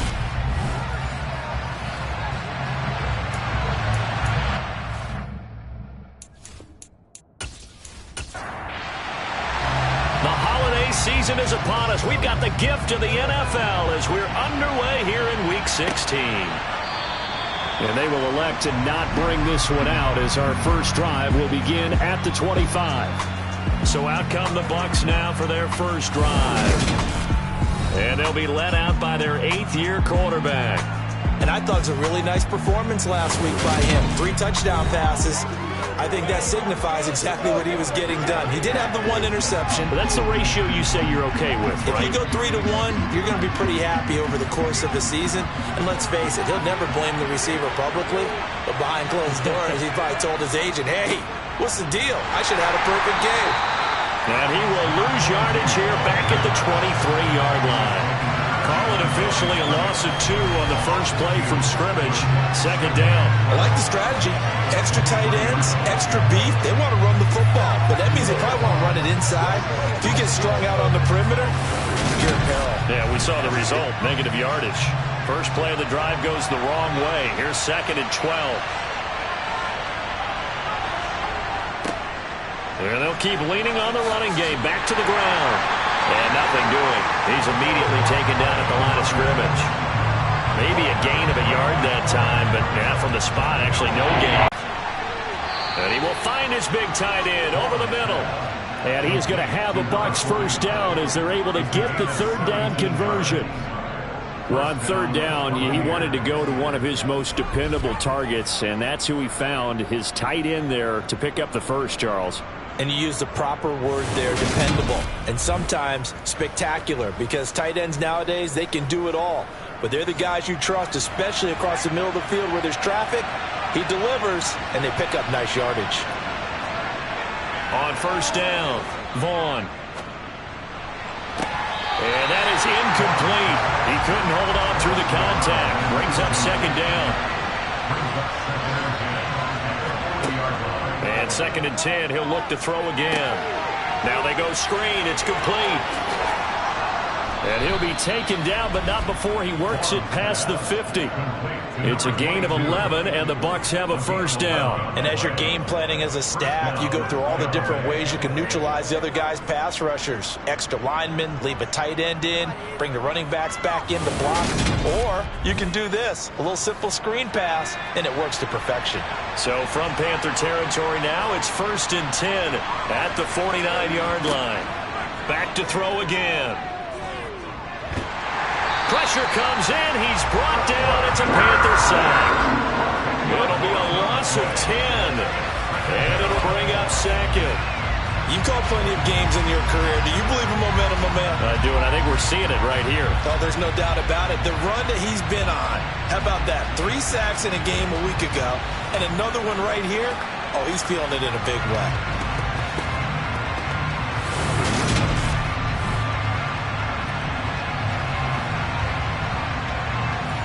And the job becomes twice as difficult now after the sack. It's 2nd and 20. Looking to throw. Vaughn. And he's got Cooper on the out route. That's complete. And they're able to work this across midfield to the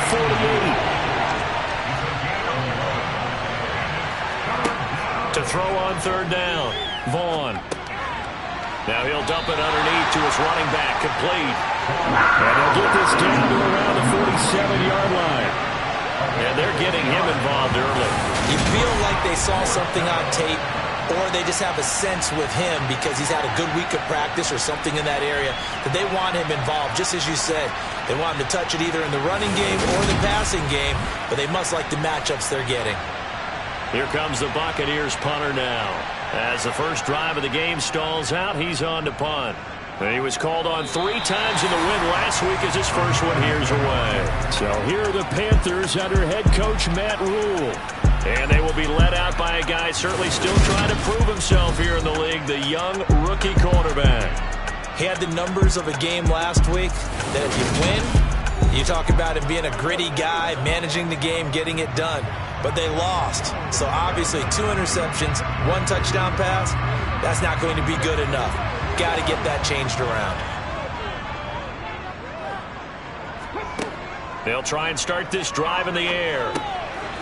And a quick throw here, that's complete.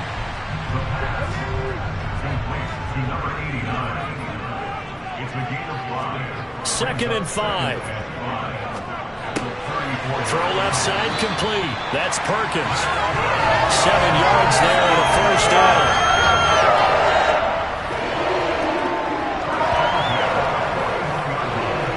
Counting down toward the midway point in quarter 1. On first down, he'll drop to throw. Now they set up the screen. That's complete. From the 47, it's second and 5.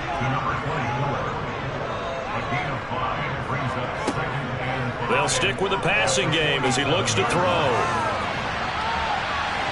And that nearly an interception here on this opening drive, but he gets a reprieve. It's third down. They'll look to throw again. And he comes back with one complete. And he is going to have the Panthers first down by about 3 yards or so as they wind up getting 7 there on 3rd and 4. They bring pressure there on 3rd down, but this is a nice job of picking it up and making sure their guy has time to deliver the football. And they wind up getting the first down.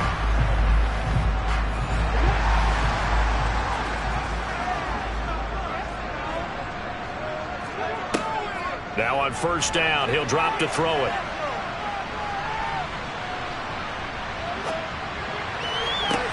This is caught inside the 15.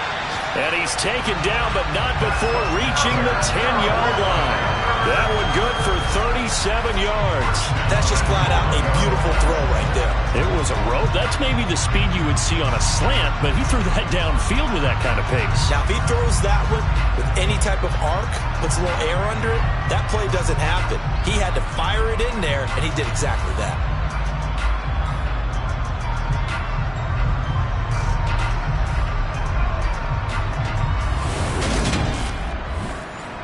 Here we go now on 1st and goal.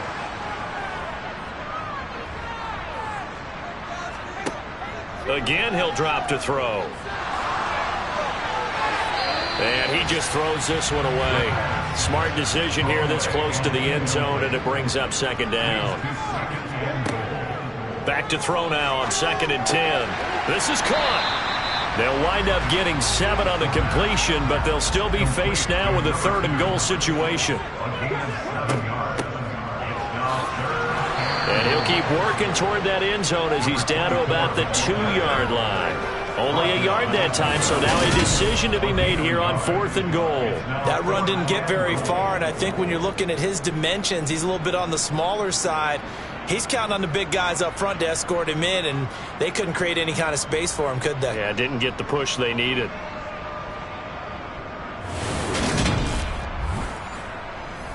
So on 4th down, Matt Rule brings out the field goal unit. From the left hash, he'll have to cut this at a tight angle. And his kick is good. And the Panthers stake claim to a 3-0 lead. So a pretty good opening drive. That'll make the home fans somewhat happy. They wanted 6, but they got 3 in the early lead. And they should be happy. The guys look good getting down the field. That's got to give them a little bit of hope that good things are in store here today for them. And he'll elect not to return this one, so they'll bring it out to the 25 on the touchback. Tampa Bay, they're getting ready to set up shop here for their 2nd drive. As we grind toward the end of the season here, and they haven't had the season that they had hoped. So let me ask you to play GM. Where might they look to make some changes? I think when you look into the upcoming draft, think hard about them drafting multiple offensive linemen. They've got to get stouter up front. And as a GM that always tells me, Charles, this is a big boy league, and big people always end up winning games for you. Now a dump off here complete. And he'll get it up near the 35, right at the 34 here.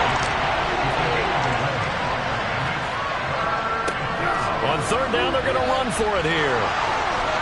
And he's able to get the first before he's taken down at the 36. The tackle made at the 36-yard line. A pickup of 2 yards. And the Buccaneer first down. 3-0 after 1 on EA Sports. Second quarter now, and it's Buccaneer football. So from the 36 now, 1st and 10. Throwing on first down. Vaughn. It's a short one here, complete to his tight end. And they'll get him down after a pickup of 8, 2nd and 2. From the shotgun, he'll look to throw. Going right side here, and that's complete. And they're going to have another first down as the tackle's made at the Panthers' 43. They give him 13 yards there on the play and a fresh set of downs.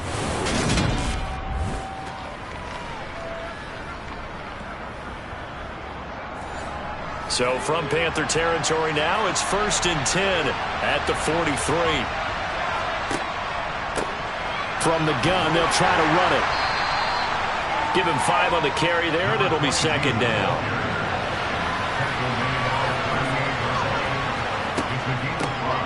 And they'll give him another shot here on the ground. And he'll take this one down to the 36. The offense on third down, they've been okay. 2 for 3 thus far. This time it's 3rd and 3. And I don't think he got there, no. He's short by maybe a foot, maybe. Call it 4th and inches.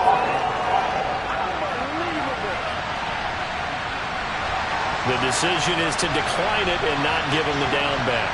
They might as well have sent a skywriter above the stadium saying, we don't think you can get the first down against our defense by that decision. And he gets the first down here as he's taken down at the 24. Now we're going to get a timeout. Appears we've got an injured Buccaneer. Always unfortunate to see an injury, especially this close to the end of the regular season. We'll step aside. So after the 4th down conversion, now 1st and 10 inside the 25. Now they'll switch it up here and look to throw. He's got it, and it's a fumble.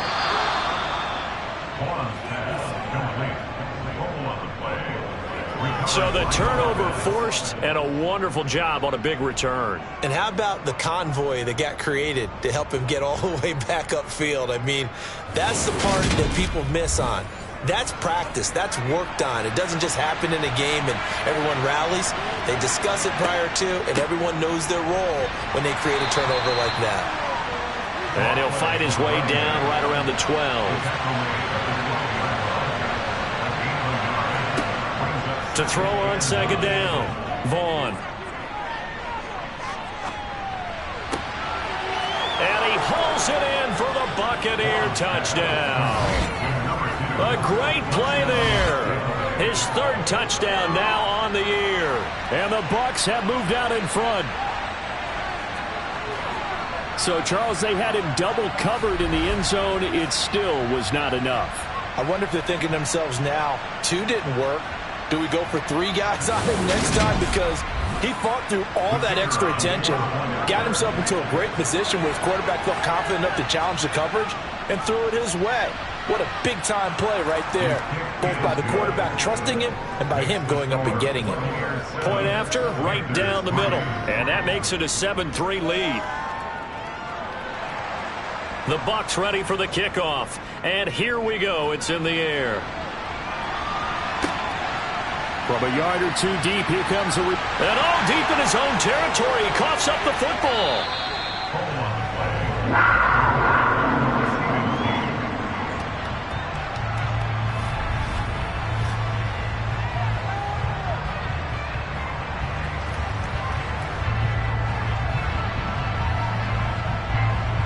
Panthers coming back out onto the field for their second drive. And last time they got 3 points, but it was a chip shot field goal. And when you go to the sideline after a chip shot field goal, maybe the offense not too happy. It's a balancing act, isn't it? Because you're exactly right. They're none too pleased that they didn't punch it in for 6 points.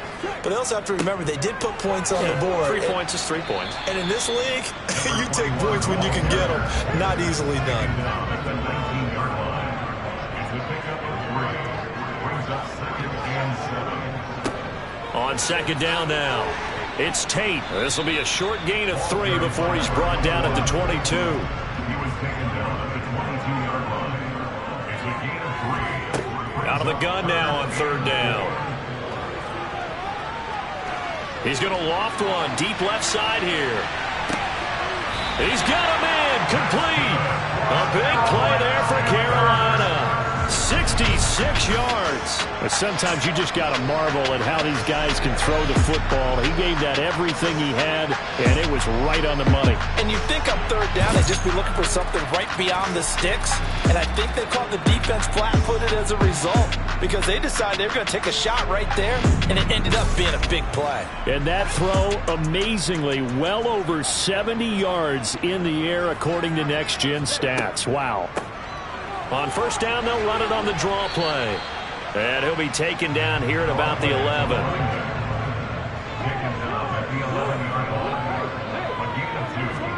Here's 2nd and 8. This will be caught at about the 6.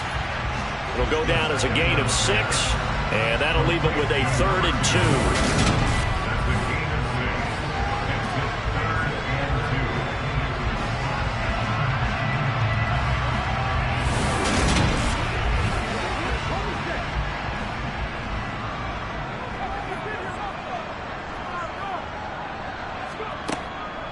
They'll drop to throw. Eluding the pressure right. And he'll take this into the end zone. Touchdown, Carolina. A 5-yard touchdown run. And the Panthers have retaken the lead. That touchdown, Charles, the first rushing TD of his rookie year. I don't know that he's going to be Lamar Jackson or Russell Wilson or Josh Allen at this stage of his career, but he's got youth on his side. Those young legs, he put them to good use there, didn't he?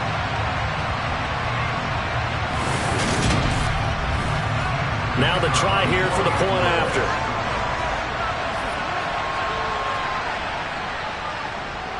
And it's through, and that makes the lead at 10-7. So the drive there took 6 plays, and it's finished off with a 5-yard touchdown run. Taken in at the 3. Well, now how about this return? And he is out of bounds as they'll start up past the 30. And Tampa Bay trots out there now. As the offense begins another drive here, pretty simple, Charles. They want to carbon copy what happened the last time out when they ended their drive in the end zone. You're right about that, partner. Sounds pretty simple, doesn't it? Just score again, but we know it's not that simple because we don't just make adjustments at halftime if you're a good football team. You spend that time on the sideline, you study what's on the notes and the tablets, and you make those adjustments to prevent a repeat of the last drive. Series to series, the best teams, that's how they get it done. And we'll find out here soon enough whether those adjustments are enough defensively.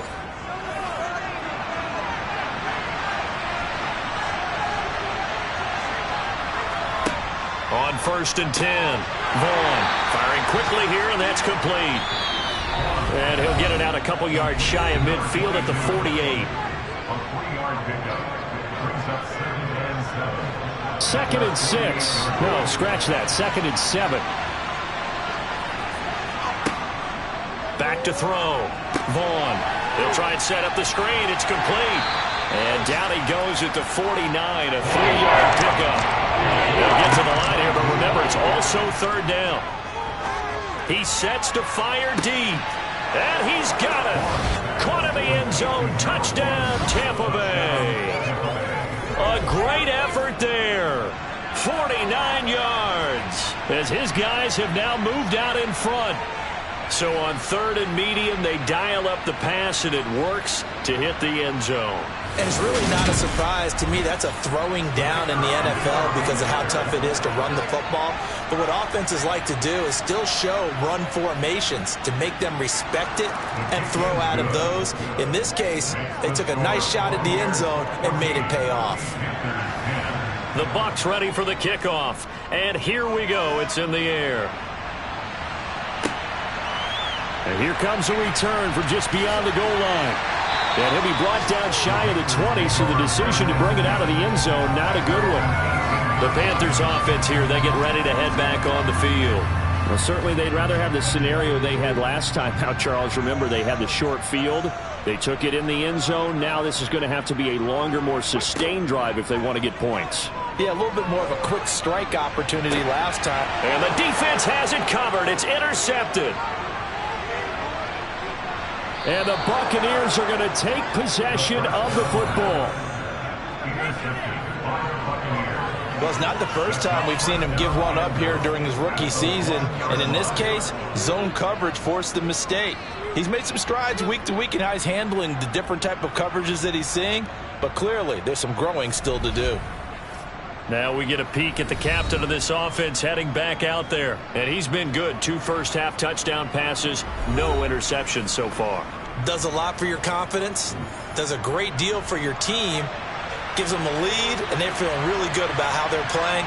I think he expects to throw at least another one. I was going to say, now he's into the end zone. Touchdown, Buccaneers. A great play there. His 11th rushing touchdown on the year. And the Bucs are able to strike quickly to add on to their lead. And Charles, he's able to dive in there in a short yardage situation. Just find a place to get to the end zone. Didn't matter where it was, but once he did, used his nose for the end zone and dove in. The try here for the extra point.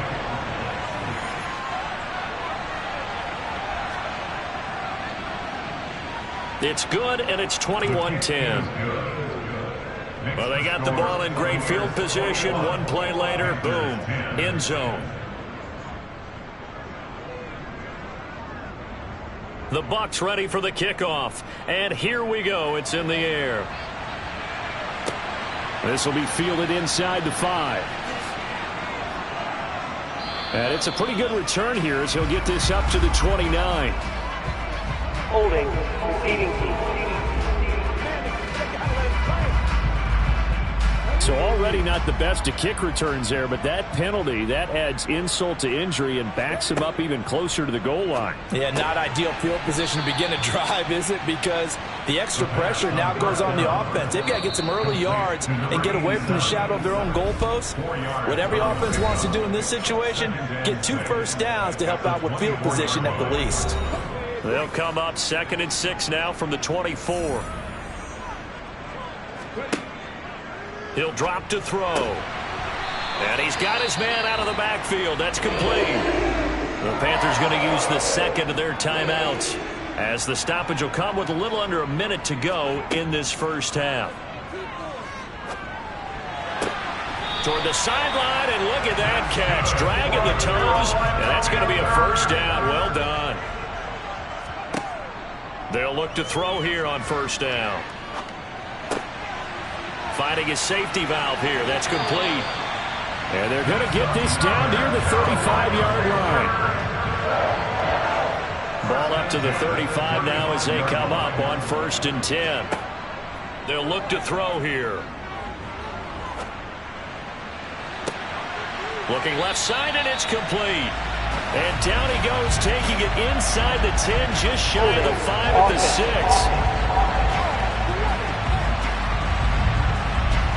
So following the hold, they're in a bit of a hole here with a 1st and 20. He'll look to throw. Oh, it's a screen pass. That's complete. And they're going to get this down to about the 37. And offensively, they'll take the timeout with 6 seconds left in the second quarter. So on 2nd down, the field goal unit is on here as they try to get 3 before half. This from 54 yards away. And this one is right down Broadway. So that, Charles, a season long, and since he's a rookie, I guess we can go ahead and call that a career long as well. I love how you put that together because, you know, as everyone at home was saying, okay, has to be career, right, since he's a rookie. Well done by you, but I definitely like what I've seen from him so far this year. Very distinguished college career. He's looking right at home here in the NFL. So we have reached halftime here with the visiting Buccaneers out on top. As we'll get you down the coast to Orlando for Jonathan Coachman at our EA Sports Halftime Report. Coach. Okay, Brandon, thanks very much. The weather might be cold, but the playoff races are heating up here on this final Sunday before Christmas. So let's get to it. We'll start up at Gillette Stadium in Foxborough. All right, we'll bypass the halftime show in favor of returning to this late season game with the teams coming back from the locker rooms here a bit early. Okay, Coach, appreciate it. A one-touchdown game here as we get set to resume play in the second half. Out come the Panthers. They'll have it first on offense in the third quarter. Well, Charles, we saw a pretty entertaining first half, close ball game. Remember there toward the end of the second quarter, the opposition scored to take the lead. Now we'll see if these guys can get a score of their own to regain that lead. Yeah, they want to have that type of a response, don't they? Because they want to find a way to take control of this ball game one more time. Gauntlet's been thrown down. They want to see if they're ready to answer it. And he's going to find his man out of the backfield. That's complete. And he gets this one just shy of the 40. They'll mark him down at the 39.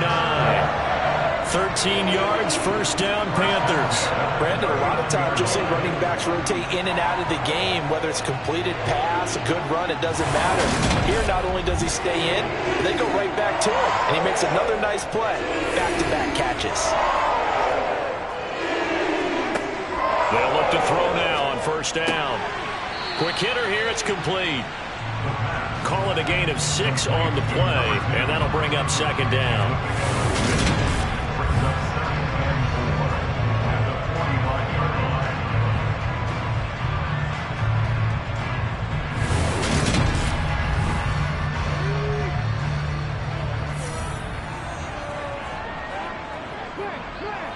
The 49. 6 yards the pickup, and that's a first down.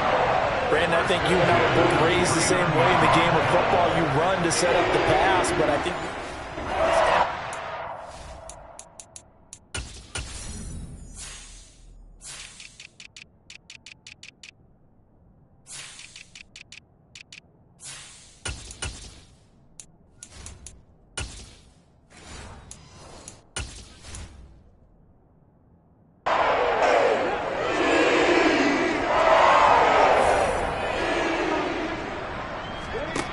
Back to throw now on first down. He's got his man. This is Tate. And they're going to get this to about the 44-yard line. Complete to number 21. A gain of 5 brings up 2nd and 5. At the punt. On second down, it's Tate, and he's dropped just before the line to gain. 4-yard pickup leaves him with 3rd and 1. On 3rd and short, they'll try and pick it up through the air. It's complete. It's Gore. And they're going to get this down near the 35-yard line. For these two teams, they met up way back in the season opener. And it was the visiting Panthers who came away with the victory in that one. So now they look to take the season series here at home in Charlotte.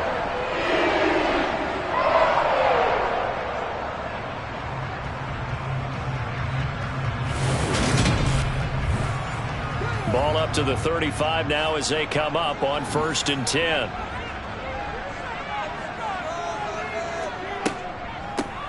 Now a handoff up the middle.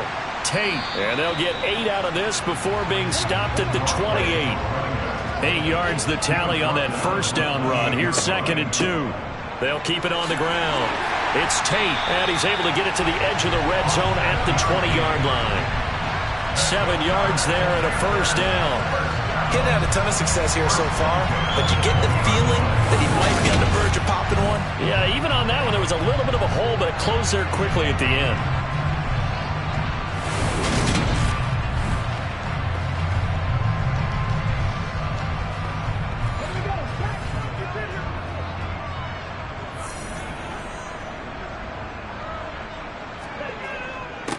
They'll run on first down. Tate. A gain of 3, second down. He's taken down at the 17-yard line. It's a pickup of 3. Brings up 2nd and 7. Now a give, right side. It's Tate, and despite the fancy footwork we saw, they'll get to him just inside the 15. Taken down at the 14-yard line. It's a gain of 4. Looking to throw. He's got it for a Panther touchdown. A 14-yard touchdown. And the Panthers have cut the lead back down to 2. An excellent, long, sustained offensive drive. And now they can look across the field and see a defense that looks a little bit beaten down. Right now, as an offensive coordinator, you're thinking to yourself, can I dial up the knockout punch? Now Matt Rule keeping the offense on the field to go for 2 here. They'll look to throw. Throws right side. And he's got it. So they went ahead and went for 2 to tie the game, and it works out. And, of course, on the two-point try, had the option to run or pass. They pass it there, and it works. Felt pretty straightforward, didn't it? An open receiver, ball's put on him, 2 points for them. So we're right back where we started, all even as the kick's away. This taken in at the goal line. And they will wrangle him down a couple yards shy of the 30. Here comes the Buccaneers offense. They get their first reps of the second half. Their halftime lead now evaporated. We're back to level following that touchdown a moment ago. And that shouldn't change the mindset a whole lot from an offensive perspective because they already knew this was going to be a hard-fought game. Now they just need to go out, execute their game plan, and keep moving. Throwing on first down, but this one winds up to be incomplete. One back in the backfield, he'll get the carry.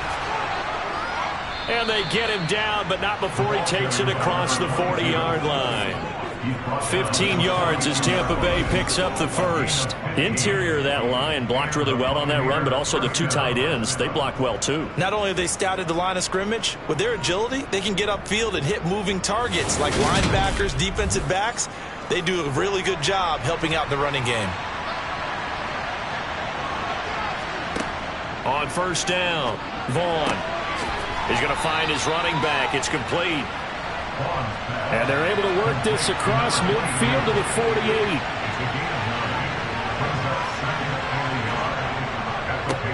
One back in the backfield. He'll get the carry. Looking to find a lane, but he can't. Reined in at the line of scrimmage. From the gun on third down, Vaughn. And he's going to hook up with his big tight end, complete. And they're going to have another first down as the tackle's made at the Panthers' 32-yard line. A sizable 16-yard chunk there. The drive continues. We often hear the phrase sure-handed tight ends, and he certainly fits into that category. Plus, he's got a quarterback who knows to look his way when they need a big pickup. And on this play, he finds him for the first down. From the 32 now, here's 1st and 10. Off play action. Vaughn. Over the middle, it's complete. And he's down into the red zone at the 16 after a gain of 16. 1st and 10. I'll tell you what, a lot of those mid-range throws have been available because sometimes teams get too concerned about the deep ball and they leave too much space in front of them. And these guys have been taking advantage so far.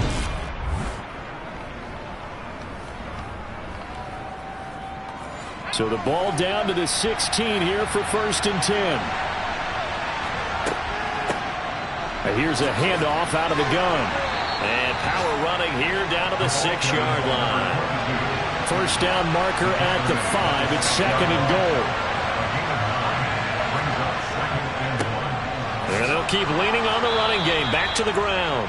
And the Bucs are going to have it 1st and goal as they'll take this down to about the 3.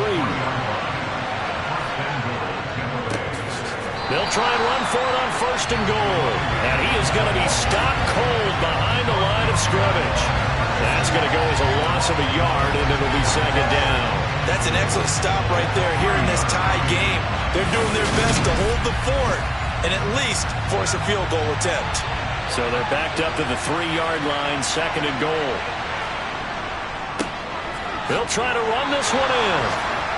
And he'll get him a bit closer as he's down to the 2-yard line. The second down play, not much better than the first, just a gain of 1 there.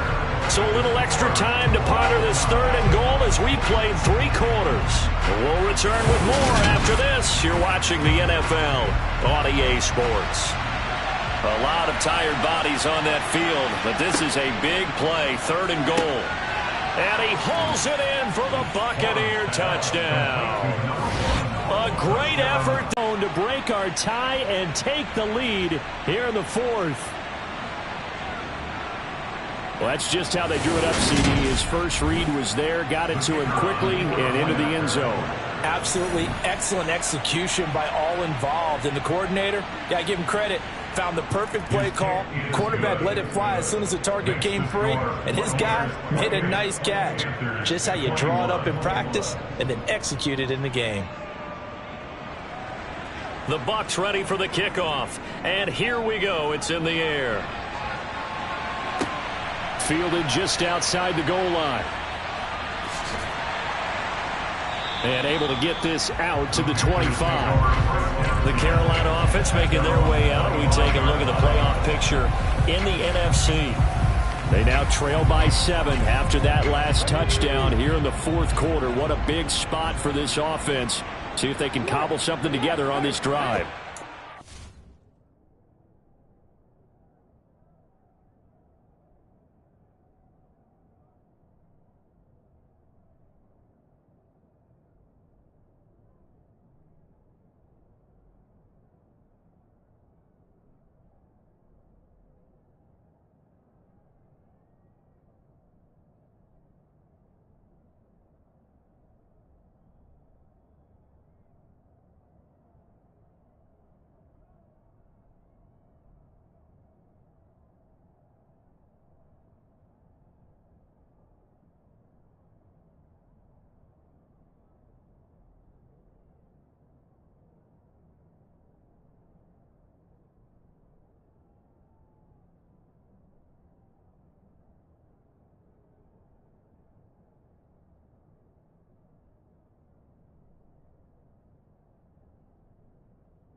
He's got Gore. And he'll maybe get back to the line of scrimmage, but no more than that. To number 87. No gain on the play. 2nd and 10. At the 25-yard line. Now he'll look to throw here on 2nd and 10. Wide open receiver complete. And he gets this one just shy of the 40, down at the 39. So from the 39 now, they'll come up on a 1st and 10. They'll set up to throw. Going to throw right side here, complete. And he'll be tackled on the other side of midfield at the 46-yard line.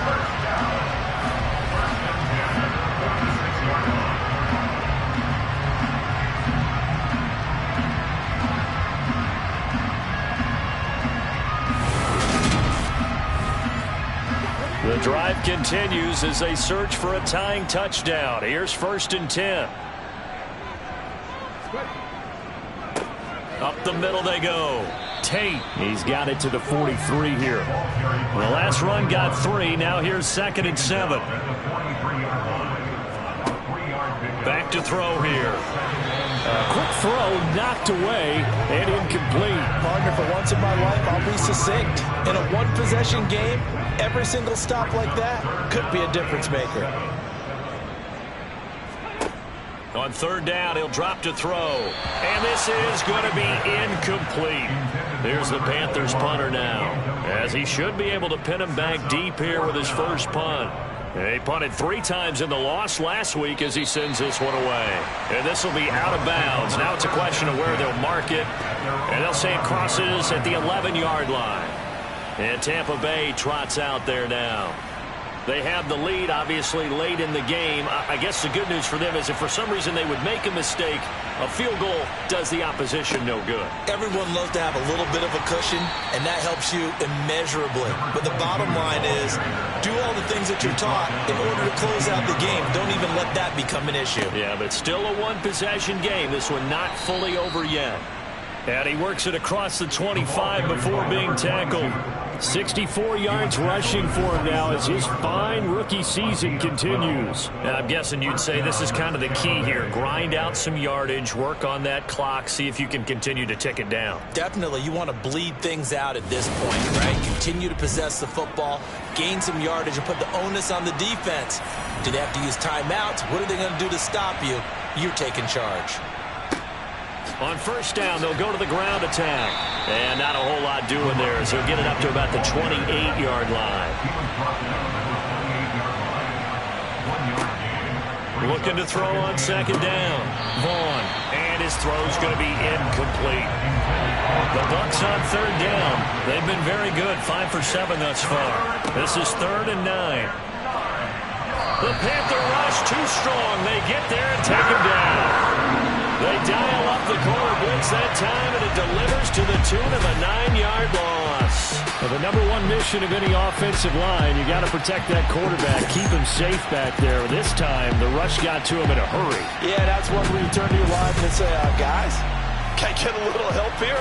And you have to ask politely because, remember, they're blocking for you the entire game. But as a quarterback, you've also got to have the clock running in your head when you need to get rid of the football. But this time, he had no chance. They were on him instantly. And the next-gen stat's going to show just how much time he had to make a decision, and it's not much. 3 seconds, the final clocking. A good return there, 17 yards. And the Panthers will take over now, 1st and 10.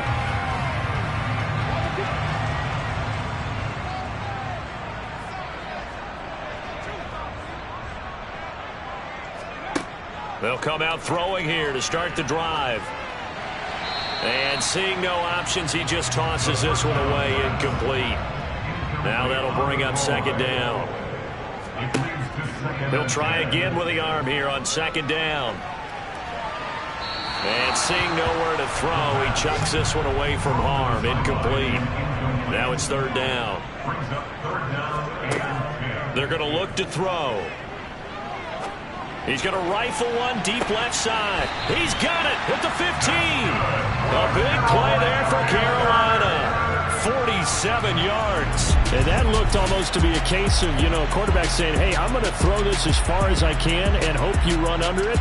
Mission accomplished. Well, one way or the other, you knew they'd have to push the ball downfield on 3rd and long. But I'm not sure the defense was expecting to push it that far downfield. Their math didn't add up, but it certainly did for the offense. So how about this for field position after the big play? Inside the 15 now as they come up on 1st and 10. And he'll get about 3 just outside the 10, stopped at the 11. Here's a 2nd and 7. And he's got his man on the out route. And inside the 5 here before he's out of bounds, right at the 3. Rookie to rookie on the hook up there, and it's a 1st down.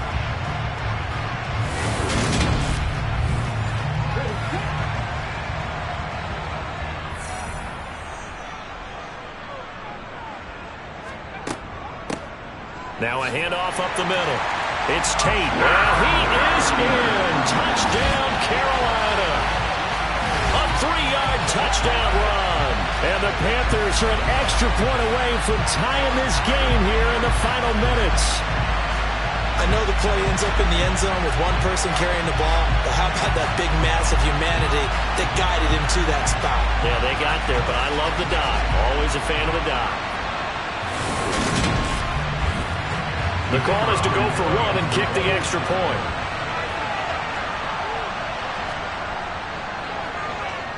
And we are tied here in the 4th quarter. A drive that time of 6 plays. And it ends with a 3-yard scoring run. So right back to square one, tied at 28 as he kicks it away from the 6. Now a hit and a loose football. And they will take over at the 26-yard line.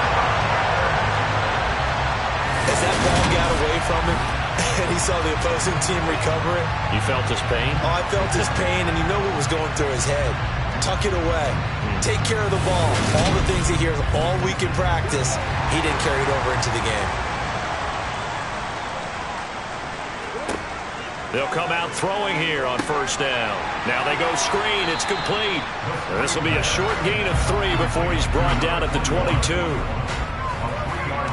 Nice job by the defense figuring that play out and holding it to a short game, but I don't think the offense is going to be daunted. They actually accomplished their goal there. Now they've got them aware that they can throw a screen at them. Maybe to slow the pass rush down a little bit, and they can throw it downfield. On second down now, it's Tate, and a nice run. They're going to take this close to the first down marker at the Bucs 16. Holding offense.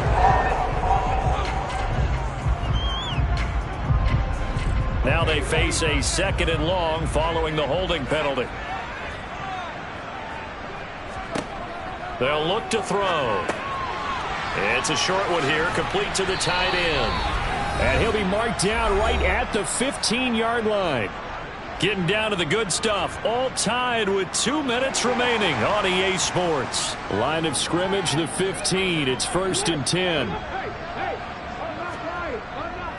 Up the middle they go. Tate.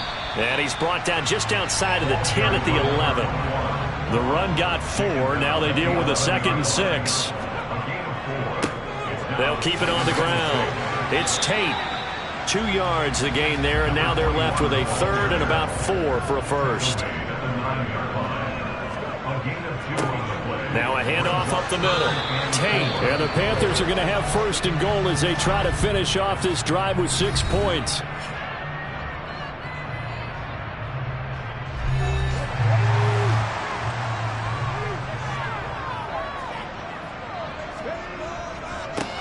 They'll try the left side.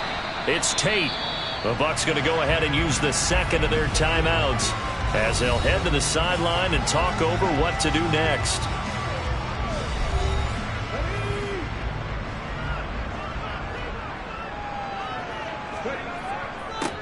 On second down, it's Tate. And he will take it across for a Panthers touchdown. A great play there. His 2nd TD of the game and 16th on the season. And the Panthers have broken our tie and have taken a 4th quarter lead. Hey, that score deserves our respect, deserves our excitement.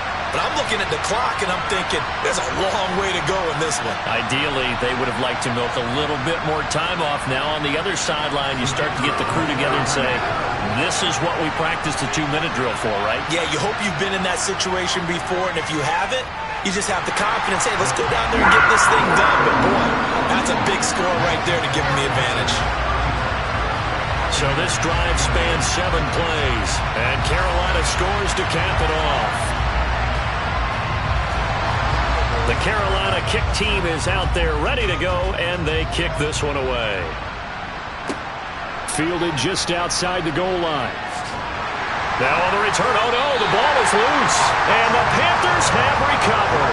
And his guys are going to take over at the 21-yard line. I believe the referee's been buzzed. Yeah, they want to take another look at this call, and it's certainly a big one here late in a tight game.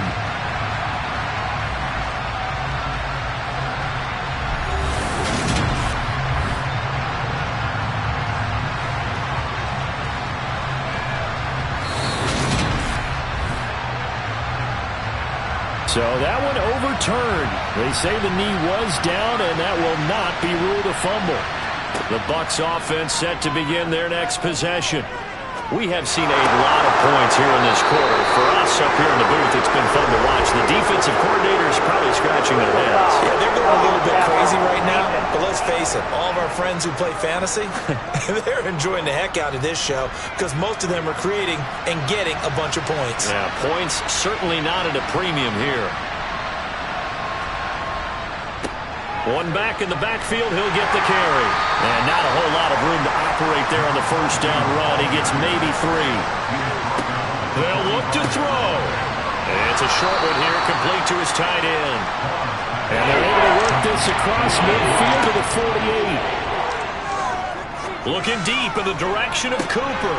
And then he is caught at the 10-yard line. And he's going to be out of bounds here all the way down inside the 10. They're able to convert on third down, and that sets up a 1st and goal. Well, dialing up that play call certainly meant that he grabbed a little extra shot of courage on that one, because normally on 3rd and short, you're just trying to move the sticks, get the ball just past that line of scrimmage. Instead, they take the big shot downfield, and it pays off. The Bucs forced to use their 3rd and final timeout, as it'll come with 15 seconds to play in the ball game. And this ball is caught. It's a touchdown. And now in the final seconds, they're a PAT away from likely getting this thing to overtime. Yes, sir, that touchdown puts them in striking distance. And let me tell you something, forget being conservative here. Go for it, go for 2. Well, going for it on the road. Want to win it right now? Want to win it right now, have the momentum, go ahead and get it done. Now the defense going to use the first of their timeouts. That'll leave them with 2 remaining. We'll be back after this. Now the extra point.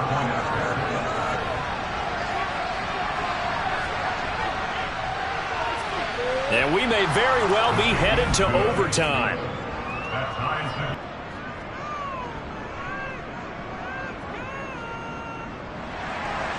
That time a 6-play drive. And the touchdown and PAT mean we are tied here in the final minute of play. This one taken just inside the 10.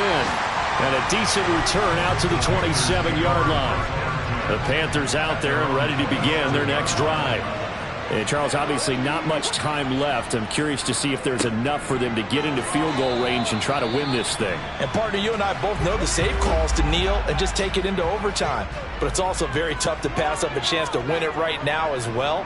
But remember, if you do attempt that, it's got to be a big play downfield and still leave yourself enough time to get your field goal unit out there and kick for the win. And it's incomplete. Now there is 1 second remaining. So they'll have time here for one more play. Back to throw. He's going to loft one deep over the middle.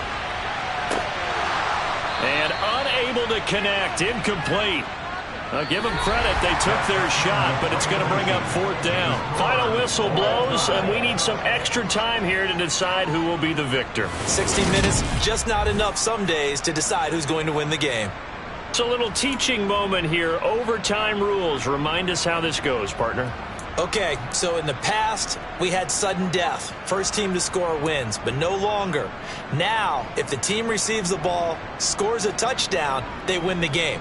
If they kick a field goal, though, or don't score, the other team gets a possession. And after both teams get a possession, then we're into sudden death. First team to score wins the game. And he'll be tackled just shy of the 25. And the Buccaneers getting ready to go as they take the field. And everyone knows the OT rules, Charles, but pretty simple formula. They go down and get a field goal, we continue play, but if they can find the end zone on this possession, ball game over. And as meticulously as all teams plan for a game, I don't doubt for a second on that offense coordinator's play sheet, he's got some overtime plays that he wants to run. I know it sounds crazy, but they plan for everything. 1st and 10 all the way throughout the game, 2nd and 7, whatever. Right now, he's looking at that play sheet saying, if we get to overtime, what can we break out that they haven't seen? It's 3rd and 4. Big play here, trying to keep this opening drive of overtime alive. Throwing middle, and it's complete. And he appears to be about 2 feet short on 3rd and 3. Leaves him with a 4th and 1. Charles, any chance they go for it here? I think that there's a chance. They have to consider it because of the way they played offense in this game. I mean, look at the scoreboard. Look at the points that they've put up. They feel confident that they can keep it going. But the risk is, and the downside is, you don't get it here, you've set up your opponent in really good field position. He gets us away. It's a good one. Drawing toward the sidelines. That one sails out of bounds. The side judge will walk it off. And he says it went out of bounds at the 9-yard line. Nice punt. So well done there. And these punters, they get more specialized and better each and every year, don't they? They sure do. And now it's really not the American punters. It's the Australian punters with their kicking academies and that flat drop and just kind of kicking the nose of the football. They're able to almost stop it where they want to, like a good golfer can check one up. They'll start on the ground here on first down. Nice move on the play, but he will be brought down shy of the 15. Taken down at the 14-yard line.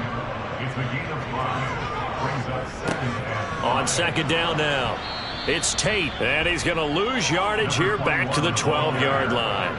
He was taken down behind the line of scrimmage. A 2-yard loss brings up third. Now back to throw. Looking middle, and that's complete.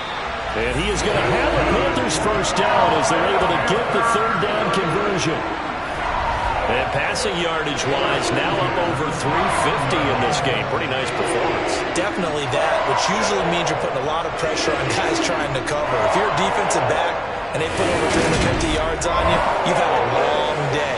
The key to everything, if you're doing it without throwing interceptions or turning the ball over.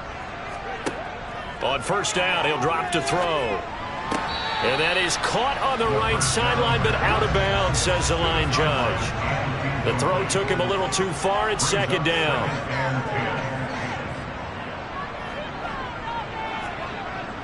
On play action, they'll throw. Caught right side, Tate. And he gets this up across the 35 before he's out of bounds.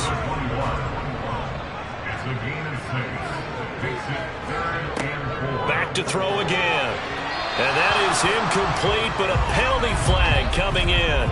This could be a first down.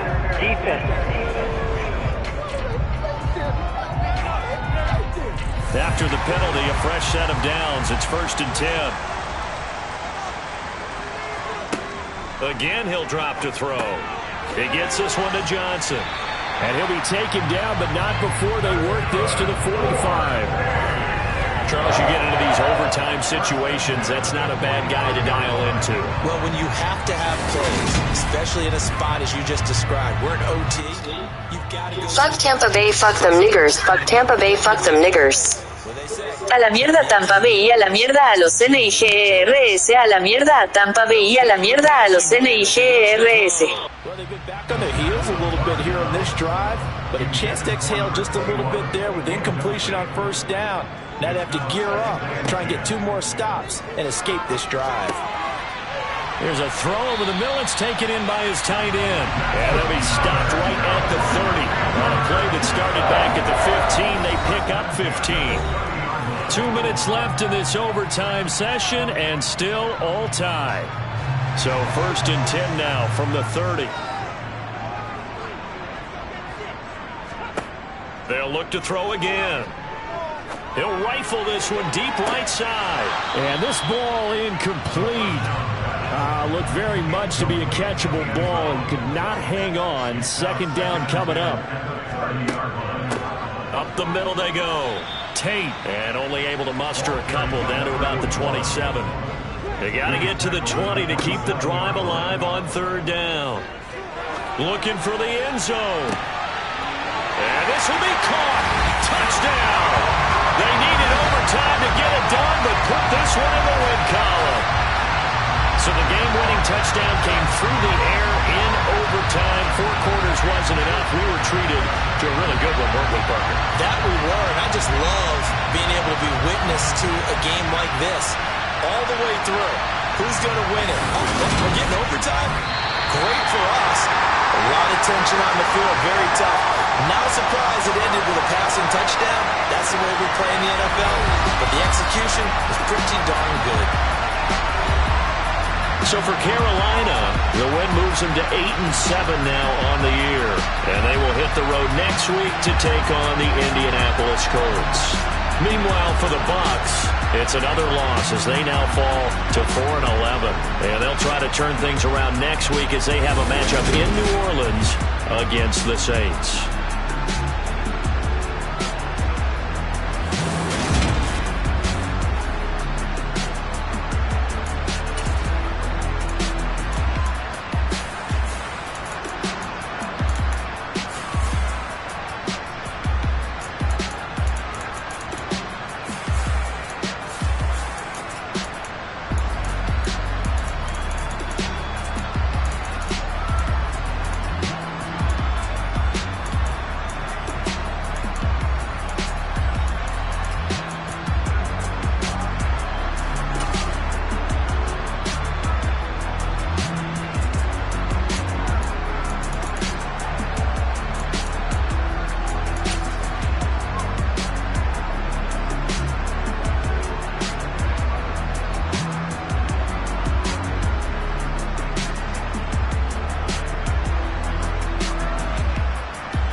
It's Week 16 of the National Football League, and this one features the Ravens' sure-handed wide receiver. He's been a production machine with a 1,200-yard season thus far.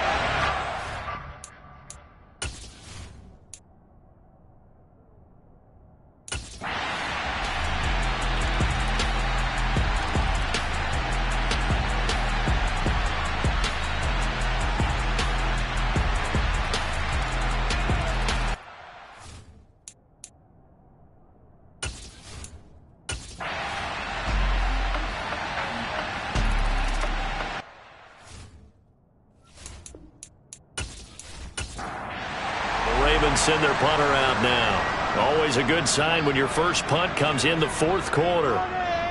And the kick's away as he angles this one for the sideline. And this one will not be returnable as it sails out of bounds. The Steelers ready for their next possession. Their defense was able to force the punt. That's the good news. But this is still a two-score game, and they need points on this drive and in a relatively quick manner.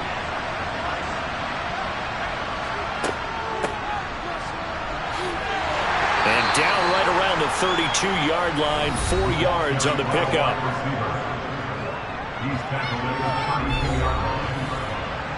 4 yards on the pickup. To throw on second down, Morrison completes it to Davis. And that's good for a gain of 6. And that's going to make it third down and less than a yard.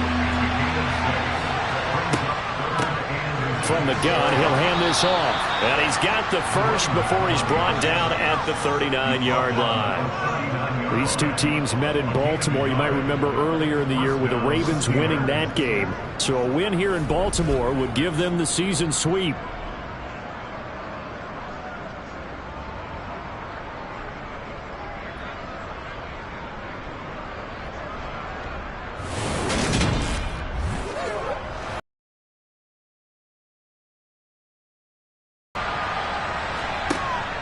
From the shotgun now, here's an inside give. And a good swarm to the football defensively as they get him down at about the 40. Just a yard on the first down carry, so it's 2nd and 9.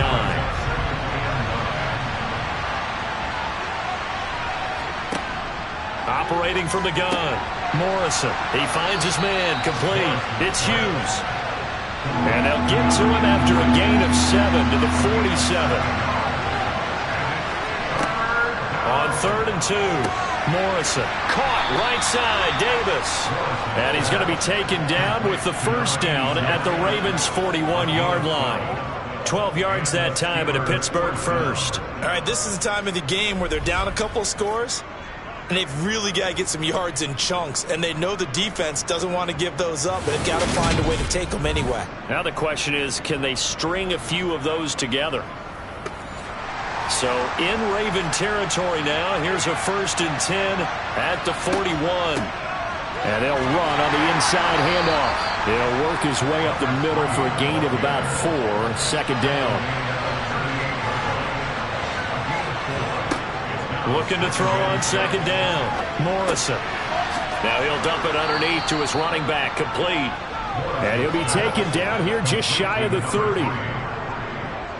Well, correct me if I'm wrong. Yeah, you're down 2 scores. I don't think you need to rush just yet, but you can't take your time either. Yeah, even if you don't want to commit to full 2-minute offense, you have to up the tempo, up the urgency. Maybe you're starting to call 2 plays in a huddle each time you snap the ball.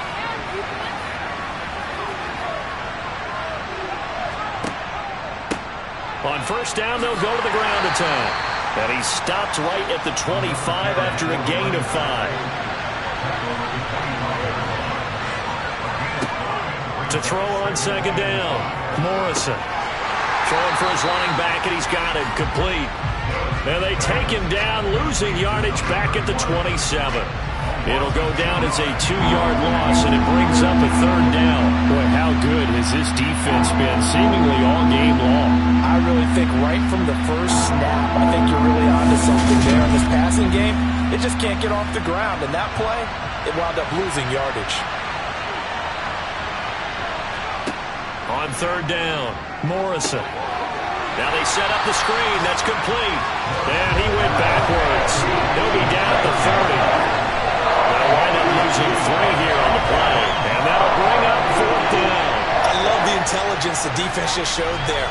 Read their keys, saw the screen developing, ran to it, and smothered it. What a third down stop by them.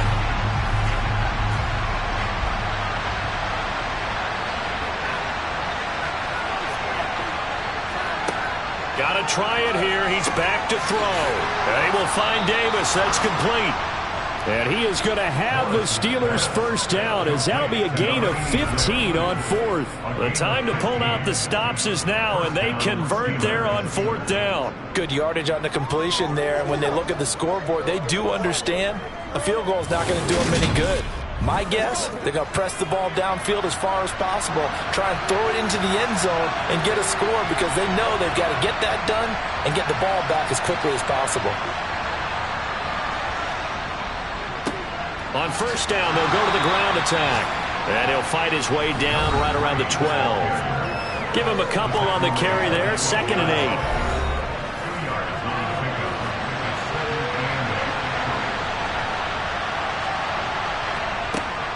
8. Looking to throw. Morrison. That's complete right around the 8. And they corral him just a couple yards shy of the end zone.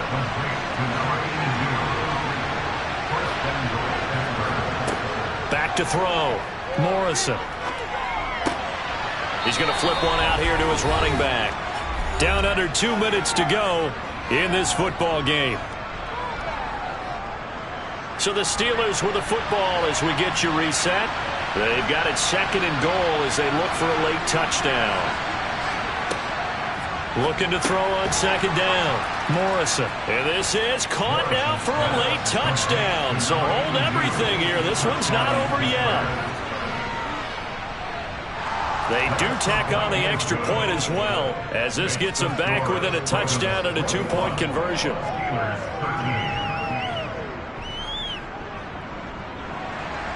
Here's the Steelers kick team as they'll boot this one away. From a couple yards deep, he'll bring it out of the end zone. And he's up past the 20 to the 22-yard line.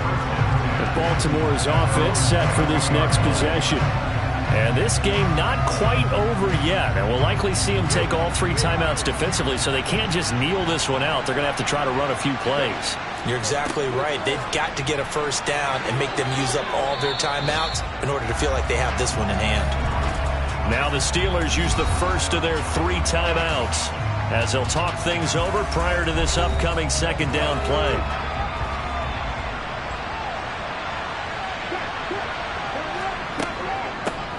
Now a handoff up the middle. O'Neal. And he'll get this up over the 25 to the 26. Now a 2nd timeout called for by the defense as they'll head to the sideline and talk over what to do next.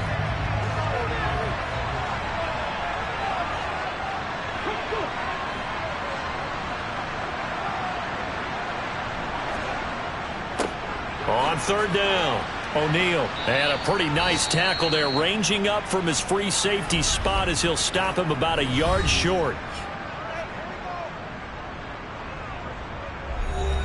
The Ravens send their punter out now as he'll punt it away for the 2nd time. And he'll get this away into the icy winter air. And a nice job here to down this one right on the 5-yard line. You need to get the ball away here in the 4th quarter while you just hold a slim lead. But that punt, absolutely ideal. They pin them inside the 5-yard line. They give their defense a really nice opportunity. So now the Steelers down 21-13, less than 90 seconds to go. Now their losing streak in danger of continuing as they come up on 1st down. On a bad time late for a poor throw, it's intercepted. And the Ravens are going to take possession of the football. And they'll take possession already in the red zone and in a great spot to add points to the scoreboard. And Brandon, how many times have we seen a defense with a lot of field behind them get even more aggressive, right? They feel like they've got them not pinned down, but in a favorable spot for them. And they took advantage of it there, got a nice interception, and set up their offense in great shape.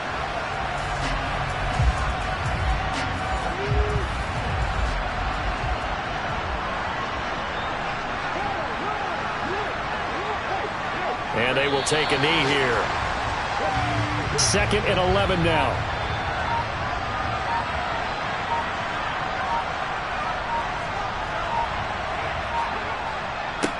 Up the middle they go.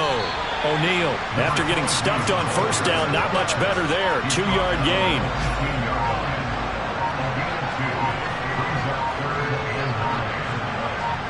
So he'll take a knee here to wrap this one up, and he's going to want to keep that game ball. He was sensational. So the final seconds tick away in this Baltimore victory.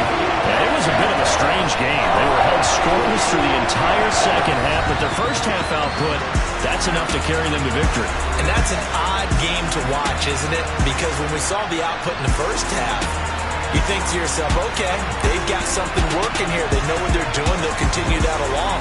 But instead, it's goose eggs in the second half. Fortunately, enough of a cushion and enough defense to carry them home. So for the Ravens, it's a big win here as they move to 11-4 now in the year. And they will hit the road next week for a date with the San Francisco 49ers. Meanwhile, for the Steelers, they fall under 500 now as they drop to 7-8. And they'll try to turn things around next week as they have a matchup in Cincinnati against the Bengals.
Well, they'll run it here on the jet sweep. And he'll wind up losing yardage here back at the 21-yard line. From the shotgun, he'll look to throw. The open man is Clark, complete. And he is going to have a Packers first down as they're able to get the third down conversion. Well, they've had a great, impressive drive going here, and that pickup ensures the drive continues. And not only do you continue the drive, which is demoralizing for the guys on the defense side of the ball right now, but you make your own defense happy. They're able to get a little more rest over on the sidelines while this one continues downfield. From the 13 now, they work on 1st and 10. From the red zone now, they'll look to throw. Touchdown, Packers! A great effort there with his second touchdown of the afternoon. And the Packers have taken the lead here in this third quarter. So a very strong first drive in the second half, Charles, as they've turned that halftime deficit into a third quarter lead. They were pretty purposeful there, weren't they? Measured in their approach. But boy, they executed awfully well, moving the ball down the field. Extra point splits the uprights, and that gives them a 3-point lead. A pretty long drive that time, 11 plays all told. And it ends with a Packers touchdown. So the Packer kickoff team set to go as they will kick this one away. From the 6.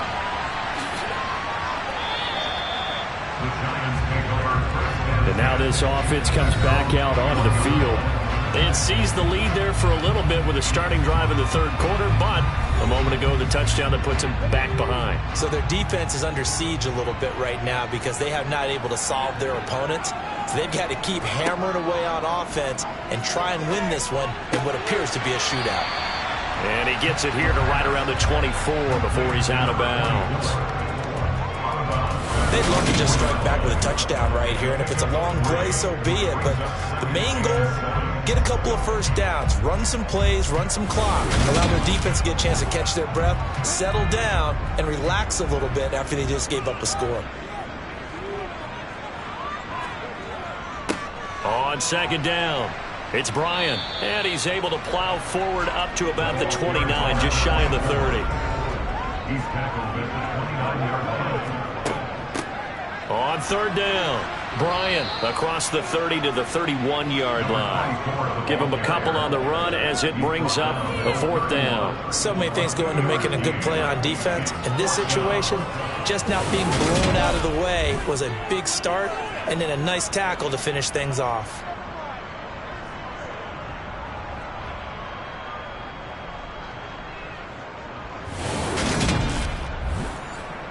And the Giants send out their punter now as he'll come on to kick this one away. And this is away. It's a high kick, and he got all of it. And a bit of a mistake there. This is well into the end zone for a touchback.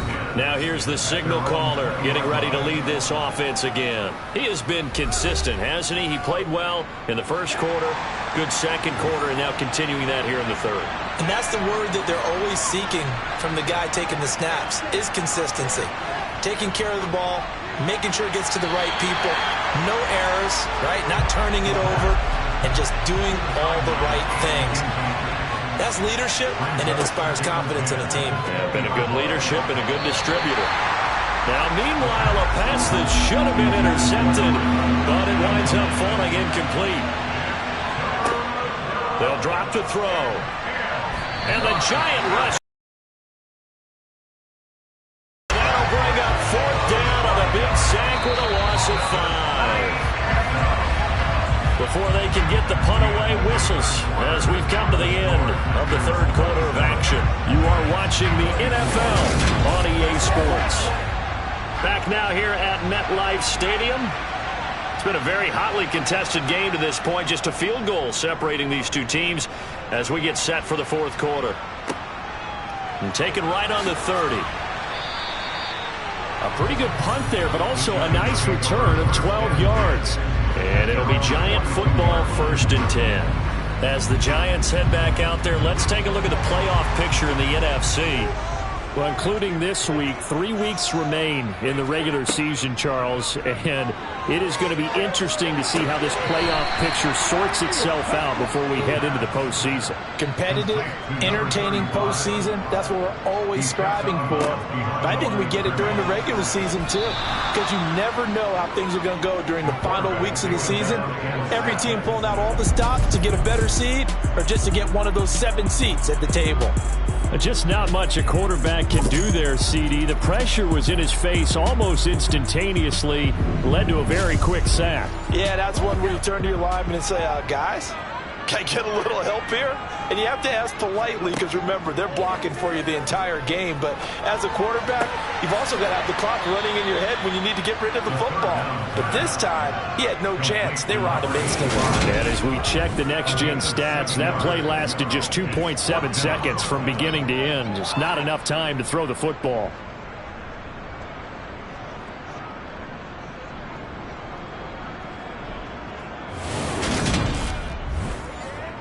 And the Giants send out their punter now as the drive goes backwards, so he's on to punt it away.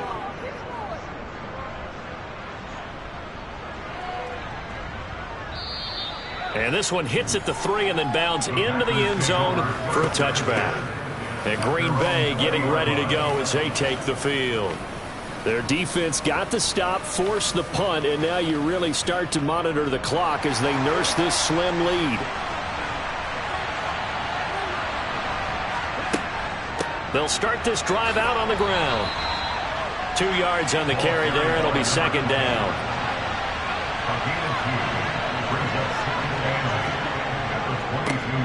And they'll give him another shot here on the ground. And he'll be brought down right at the 30 here. 9 yards to pick up there, and it's a first down. And that's a nice pickup of a first down on that second down run. And at that yardage gained, they can run that play on any down.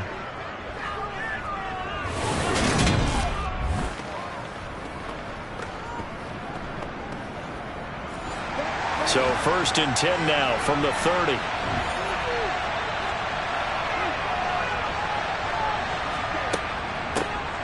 Hands it off out of the gun. And he can only manage to get a couple. 2nd and 8 coming up. Now they'll switch it up here and look to throw. Finding a safety valve here. That's complete.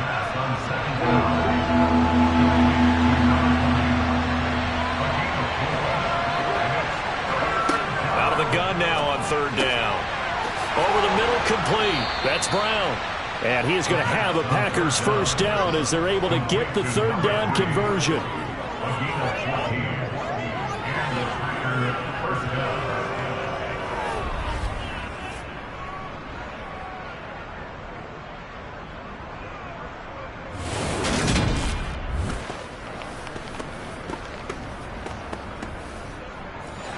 So the drive takes him into Giants territory now. 1st and 10 at the 49-yard line. From the gun, they'll try to run it. And a 6-yard gain gets him right around the 43.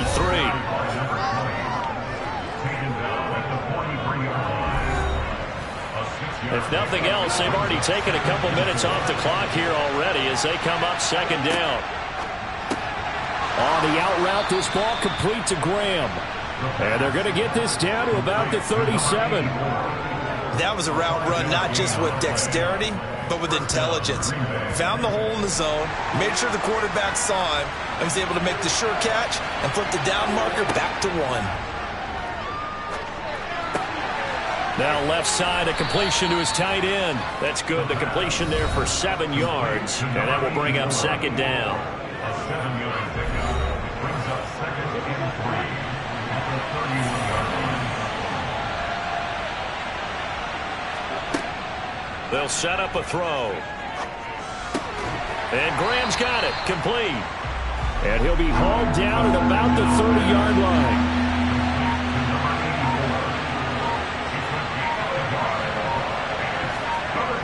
A play-action fake. They'll look to throw. Steps away. And they'll have it in the red zone before he crosses over out of bounds. Good coverage downfield led to him taking off, picking up the first down on a 13-yard run.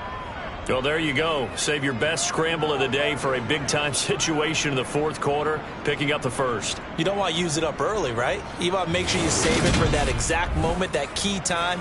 And that's what he did, although you and I both know it wasn't planned that way. But what a nice job using his eyes, scanning the field, and realizing when it was time to exit the pocket and go.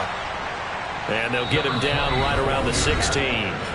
Credit him with a 1-yard gain there to make it 2nd and 9. Now, the objective there, I mean, yes, the positive gain, that's nice, but work some clock. Yeah, you're exactly right, but the problem for them is still within a possession, so they can't just sit on it running the ball. They'll have to find a way to throw it effectively as well. And now right out of the 2-minute break, we'll get a timeout used defensively with 1:56 to go. This is a big 3rd down, and you'd have to think we'd see a timeout right away if they can't stop him here. He'll look to throw. And Graham's got it over the middle. Now the Giants will use the 2nd of their 3 timeouts as they'll head to the sideline and talk over what to do next.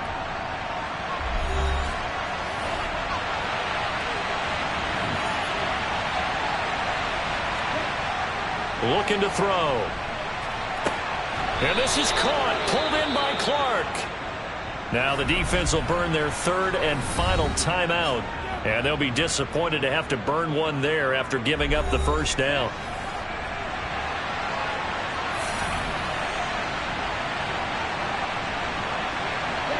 And they take a knee. Another yard would probably put this thing in the books. It's 2nd and 1.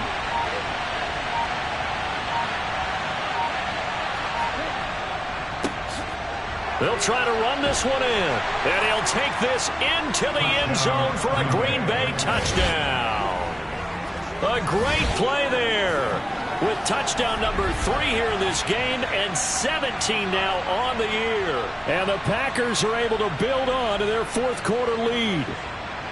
So the rushing touchdowns continue to stack up, CD. That now 15 for him on the year. And give him a ton of credit for staying healthy, being a smart runner, and is showing just how important he's been to his team. He's got to be their MVP at this point in the season, and those votes may have been turned into league MVP votes when it's all said and done. The extra point up and good, and his guys will take a 10-point lead.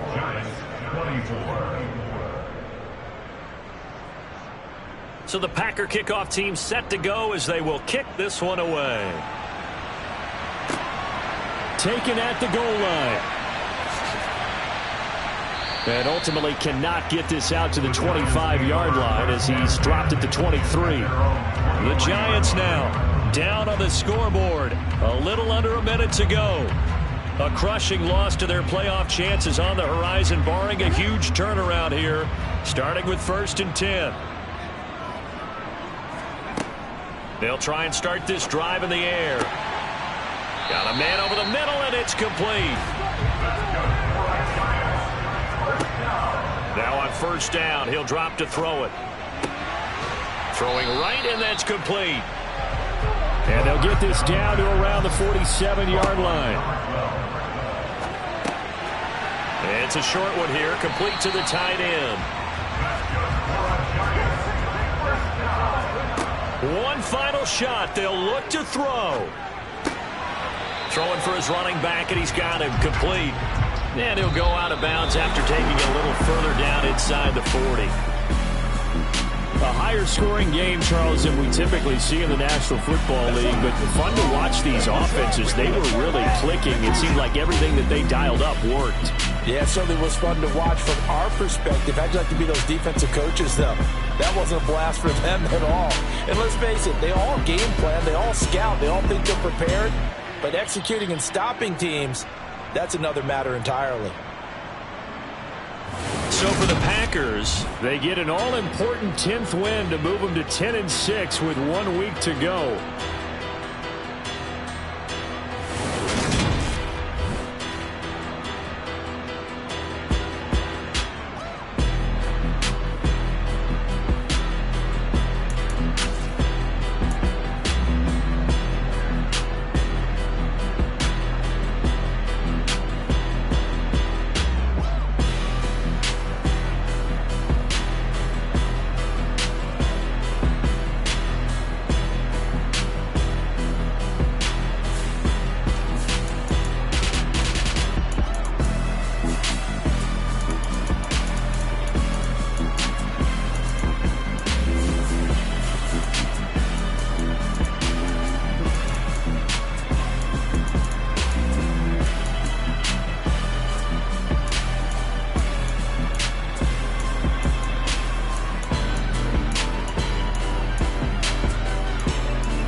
look to throw on 3rd and goal. Flush to his right, and he can't find a receiver, and he's brought down. A very costly sack there on 3rd and goal, pushes him back big time. And now you figure the field goal team coming on 4th. He's the NFL sack leader coming into the game, and now that's 2 more that he's added to his total. He wants some separation from spot 1 and 2 in that sack category.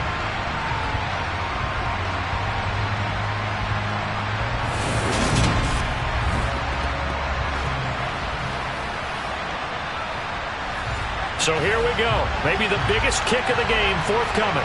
From the right hash, it's a 35-yard attempt.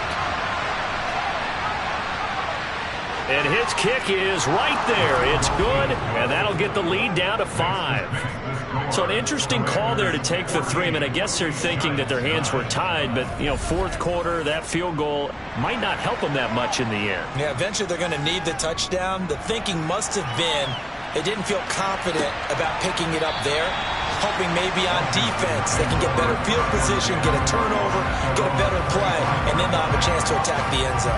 Out comes the Washington offense as we get a look at the playoff race in the NFC. And you can see by the X next to their name they have clinched the NFC East already. For the moment, though, they would host a wild card game in round 1. And for me, it brings back memories about how tough it is to win this division.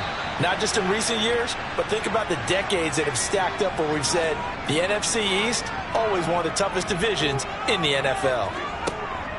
To throw is Phillips. Throwing again on 2nd and 10. Got his man complete over the middle. It's Barber. And this will be a gain of 5 as he gets it to the 30.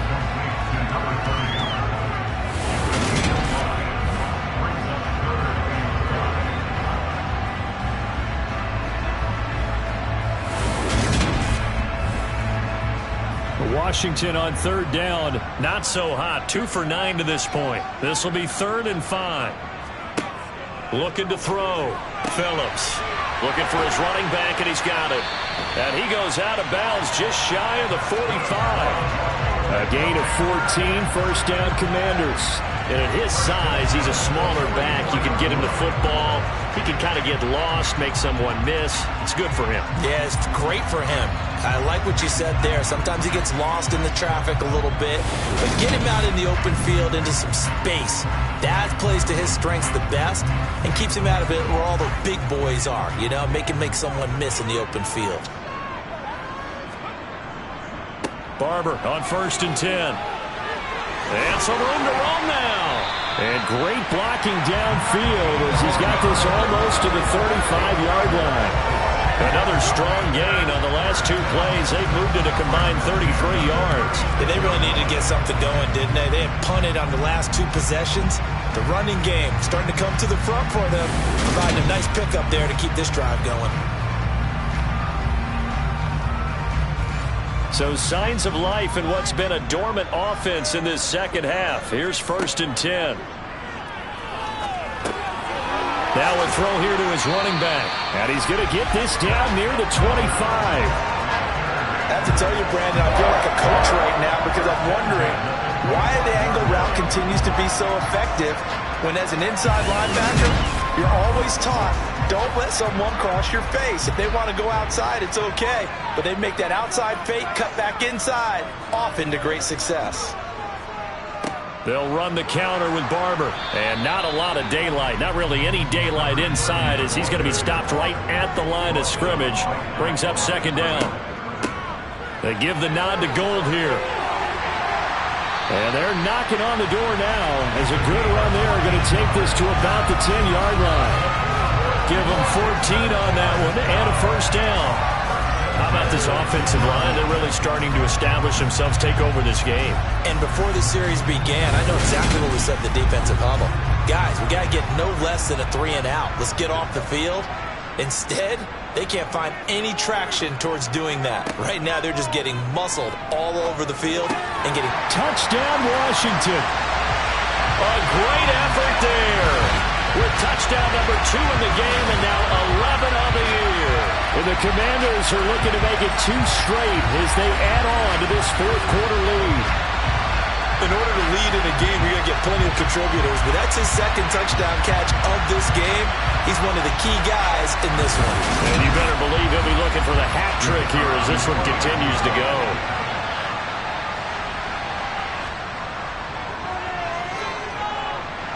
Extra point right down the middle, and it gives his guys a 12-point advantage.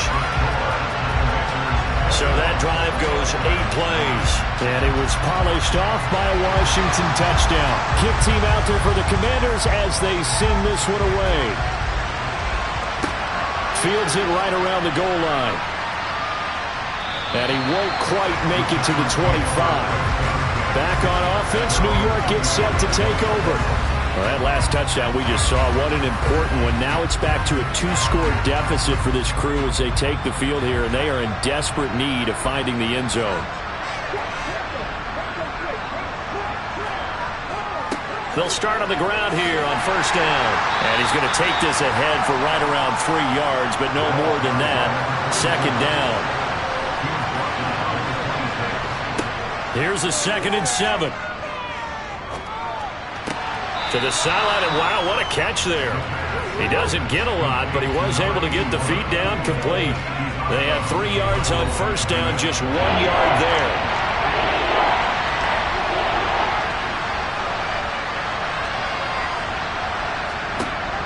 On third down, he'll drop to throw.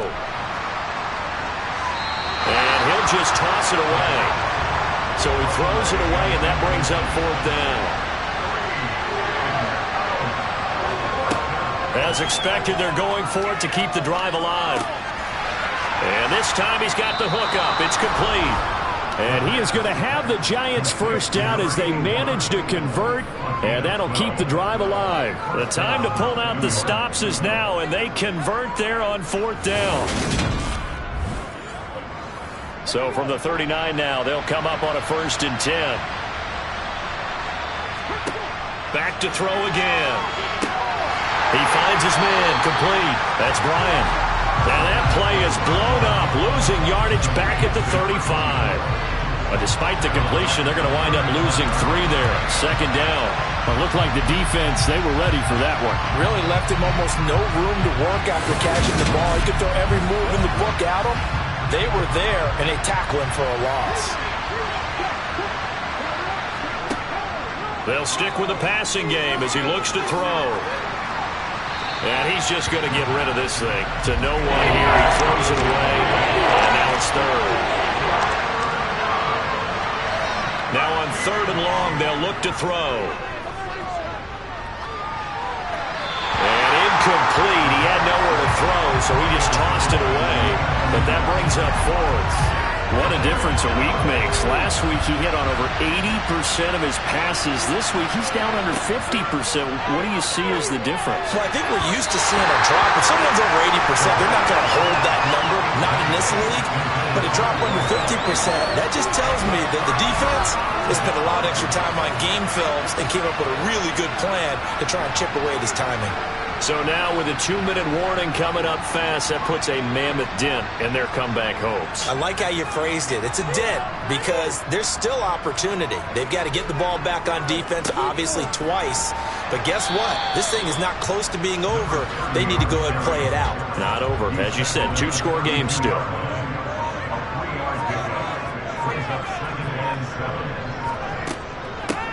Running it with Gold. Still about 3 yards shy of a first as the 4-yard pickup brings it to 3rd down. 2 minutes left to play in this football game here on EA Sports. Now, this is a big 3rd down, and you'd have to think we'd see a timeout right away if they can't stop him here. Off the bootleg, Phillips. He finds his man, complete. It's Atkins. And quickly, we're going to get another stop here with 1:54 left as they call the timeout defensively. So the ball down to the 16 here for 1st and 10. On the ground, it's Gold. And able to get him down, but he does reach the 5. Now the Giants will use the 2nd of their 3 timeouts. And they'll be disappointed to have to burn one.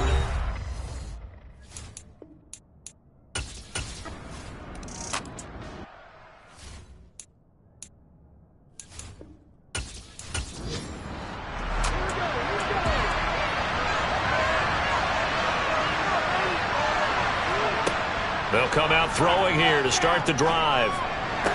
Sideline throw, it's complete. And a nice job there of keeping the toes inbounds. Calling a gain of 3 on the play, and it'll be second down. These two teams met at MetLife Stadium earlier this year with the Giants winning that one. So they're looking for another win here in Washington to take the season sweep. Here's 2nd and 7 now from the 28.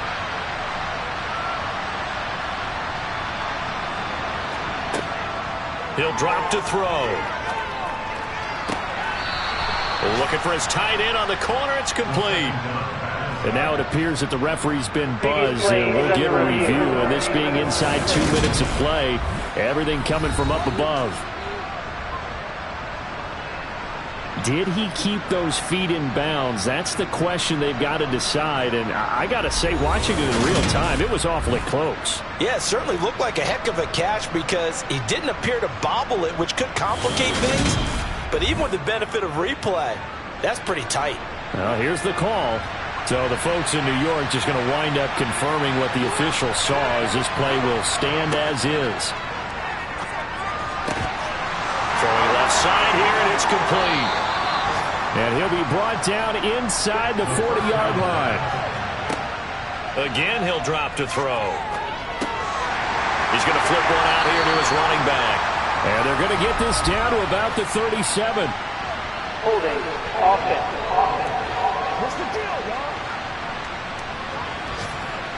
They're backed up here with a 1st and 20 now after the holding penalty. They'll look to throw again. He lets this one fly toward the back of the end zone. And this is incomplete. Oh, he had 6 points right in his hands, but could not hang on. They'll set up to throw. One last shot at the end zone. And that is incomplete. 2 seconds left on the clock. They'll look to throw.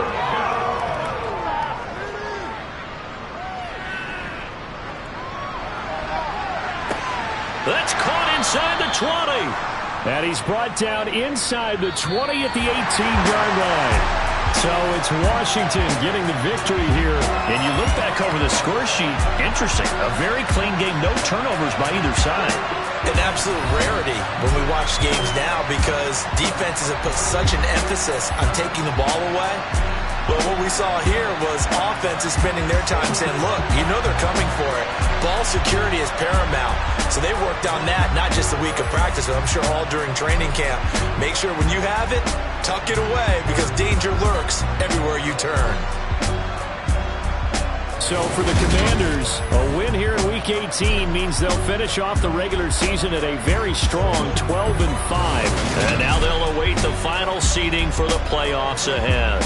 Meanwhile, for the Giants, this loss will mean they finish the season on the wrong side of 500 at 8-9. And they can take solace in the fact that this team never quit all the way to the end.